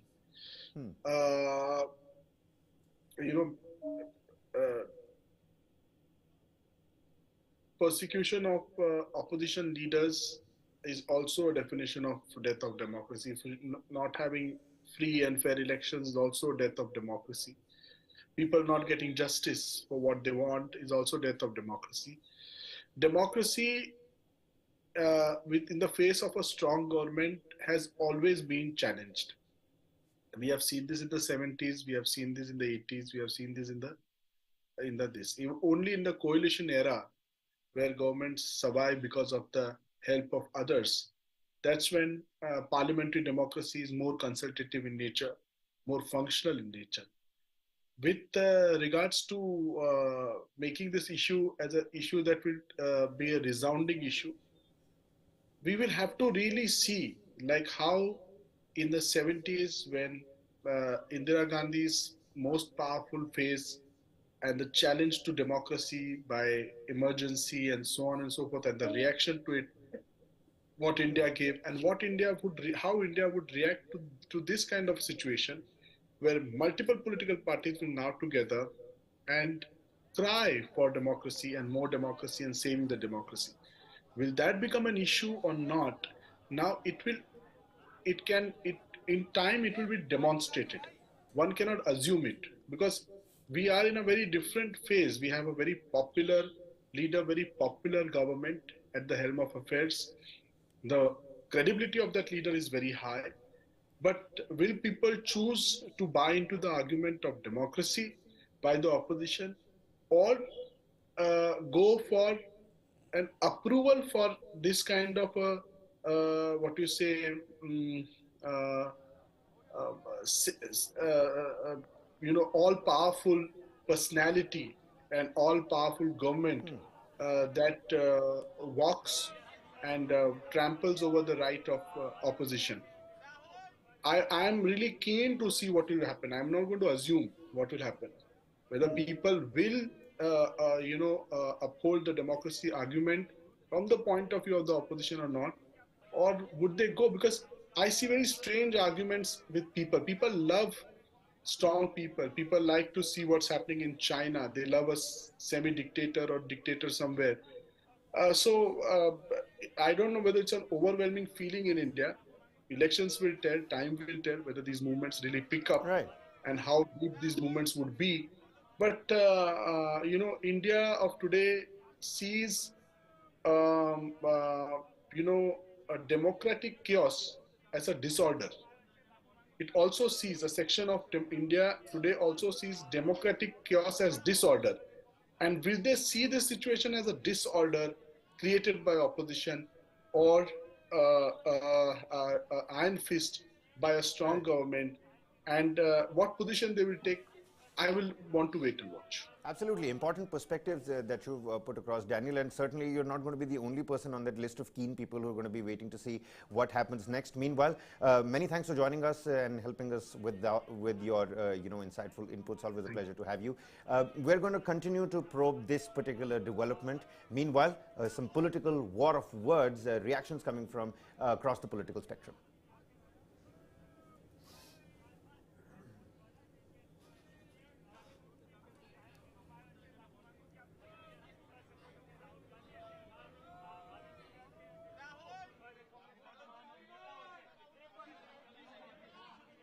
See, the country is witnessing the politics of vendetta being spearheaded by the Modi government against Rahul Gandhi. And today he has been disqualified. It is a sheer case of retributive politics, because Rahul Gandhi ji has been gaining popularity, especially in the wake of Bharat Joro Jatra, which was not digested by Modi government. Modi government and BJP party, they are under the impression that Rahul Gandhi has to be throttled, has to be muzzled, because if Rahul Gandhi is allowed to speak inside the parliament, then the danger will come for them. They will be dislodged from the government. So this is a very cruel demonstration of an autocrat government. See, I would warn the people of India that democracy cannot survive under this present dispensation. The reason being that to continue that democracy, you need Democrats. But in India, those who are running the government and the party, they do not believe in the principle of democracy. Rather, the designed project of Narendra Modi-led BJP government has been convened to force as a disqualification of Rahul Gandhi as a parliament member. The day when Rahul Gandhi raised question on Adani against the Prime Minister, that point of time they start this type of conspiracy to silence the voice of Rahul Gandhi. The ministers of Modi government several times when a false allegation against Rahul Gandhi inside the House, the Lok Sabha, as per the tradition and the rules, there is a custom to give the concerned member for a clarification statement. That also they never allowed to speak out. This is a clear case of anti-democratic dictatorship attitude of BJP सरकार। एक surname पे एक समाज को, पूरे समाज को क्या चोर कह सकता है? क्या ओबीसी समाज के लोगों को, क्या छोटे समाज के लोगों को अपने सरनेम के कारण अपमानित होना पड़ेगा? क्या कांग्रेस जैसी राष्ट्रीय पार्टी को छोटे समाजों को अपमान करके और अपने अहंकार में आकर के अगर वो माफी भी नहीं मांगते, तो क्या इस अहंकार को ही वो अभिव्यक्ति की आजादी कहते हैं? क्या देश में बोलने की स्वतंत्रता यही है कि आप किसी भी समाज को और खासकर छोटे समाज और ओबीसी समाज को अपमानित करो? और आप ये भी मानिए कि हम राजनीति को किस दिशा में लेकर के जा रहे हैं। ये बात कोई पहली बार नहीं हुई है। अगर आपको याद हो, जब से भारतीय जनता पार्टी की सरकार उत्तर प्रदेश में आई है, उन्होंने प्रशासन और सरकार का साथ लेकर के पहले तो झूठे मुकदमे लगवाए और कई ऐसे मौके आए हैं जहां पर प्रशासन ने और शासन ने मिलकर के समाजवादी पार्टी के कई सदस्यों की सदस्यता ली है। आप याद कीजिए, मोहम्मद आजम खान साहब, उनकी सदस्यता गई, उनके बेटे अब्दुल्ला, उनकी सदस्यता गई। इसी तरह समाजवादी पार्टी के जो सिटिंग एमएलएज हैं, उन पर केस लगाना, इरफान सोलंकी कानपुर, और एक अधिकारी बुलाया गया, बाहर से लाया गया, दूसरे प्रदेश के कैडर के अधिकारी को बुला करके ये निर्देश दिए शासन ने और सरकार ने कि आपको इसकी सदस्यता लेनी है। अभी 2 दिन पहले, अगर आपको याद हो, विधायक इरफान ने खुद कहा कि ये मेरी सदस्यता लेना चाहते हैं, इसकी वजह से अन्याय कर रहे हैं।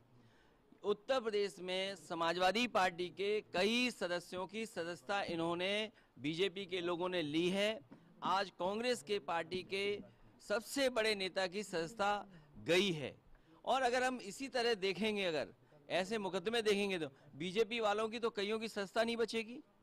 जो भाषा या जिस तरह के उनके स्टेटमेंट्स हैं, अगर उन पर सच्ची कार्रवाई हो जाए तो बहुत सारे भारतीय जनता पार्टी के सदस्यों की भी सदस्यता चली जाएगी। ये जानबूझ करके जो असली मुद्दे हैं, महंगाई, बेरोजगारी और इनके ही मित्र उद्योगपति जिन्होंने पैसा भारत का डुबाया है, उन पर ये बहस नहीं करना चाह रहे। उनसे ध्यान हटाने के लिए ये कांग्रेस पार्टी के नेता के साथ हुआ है, समाजवादियों के साथ पहले हो चुका है।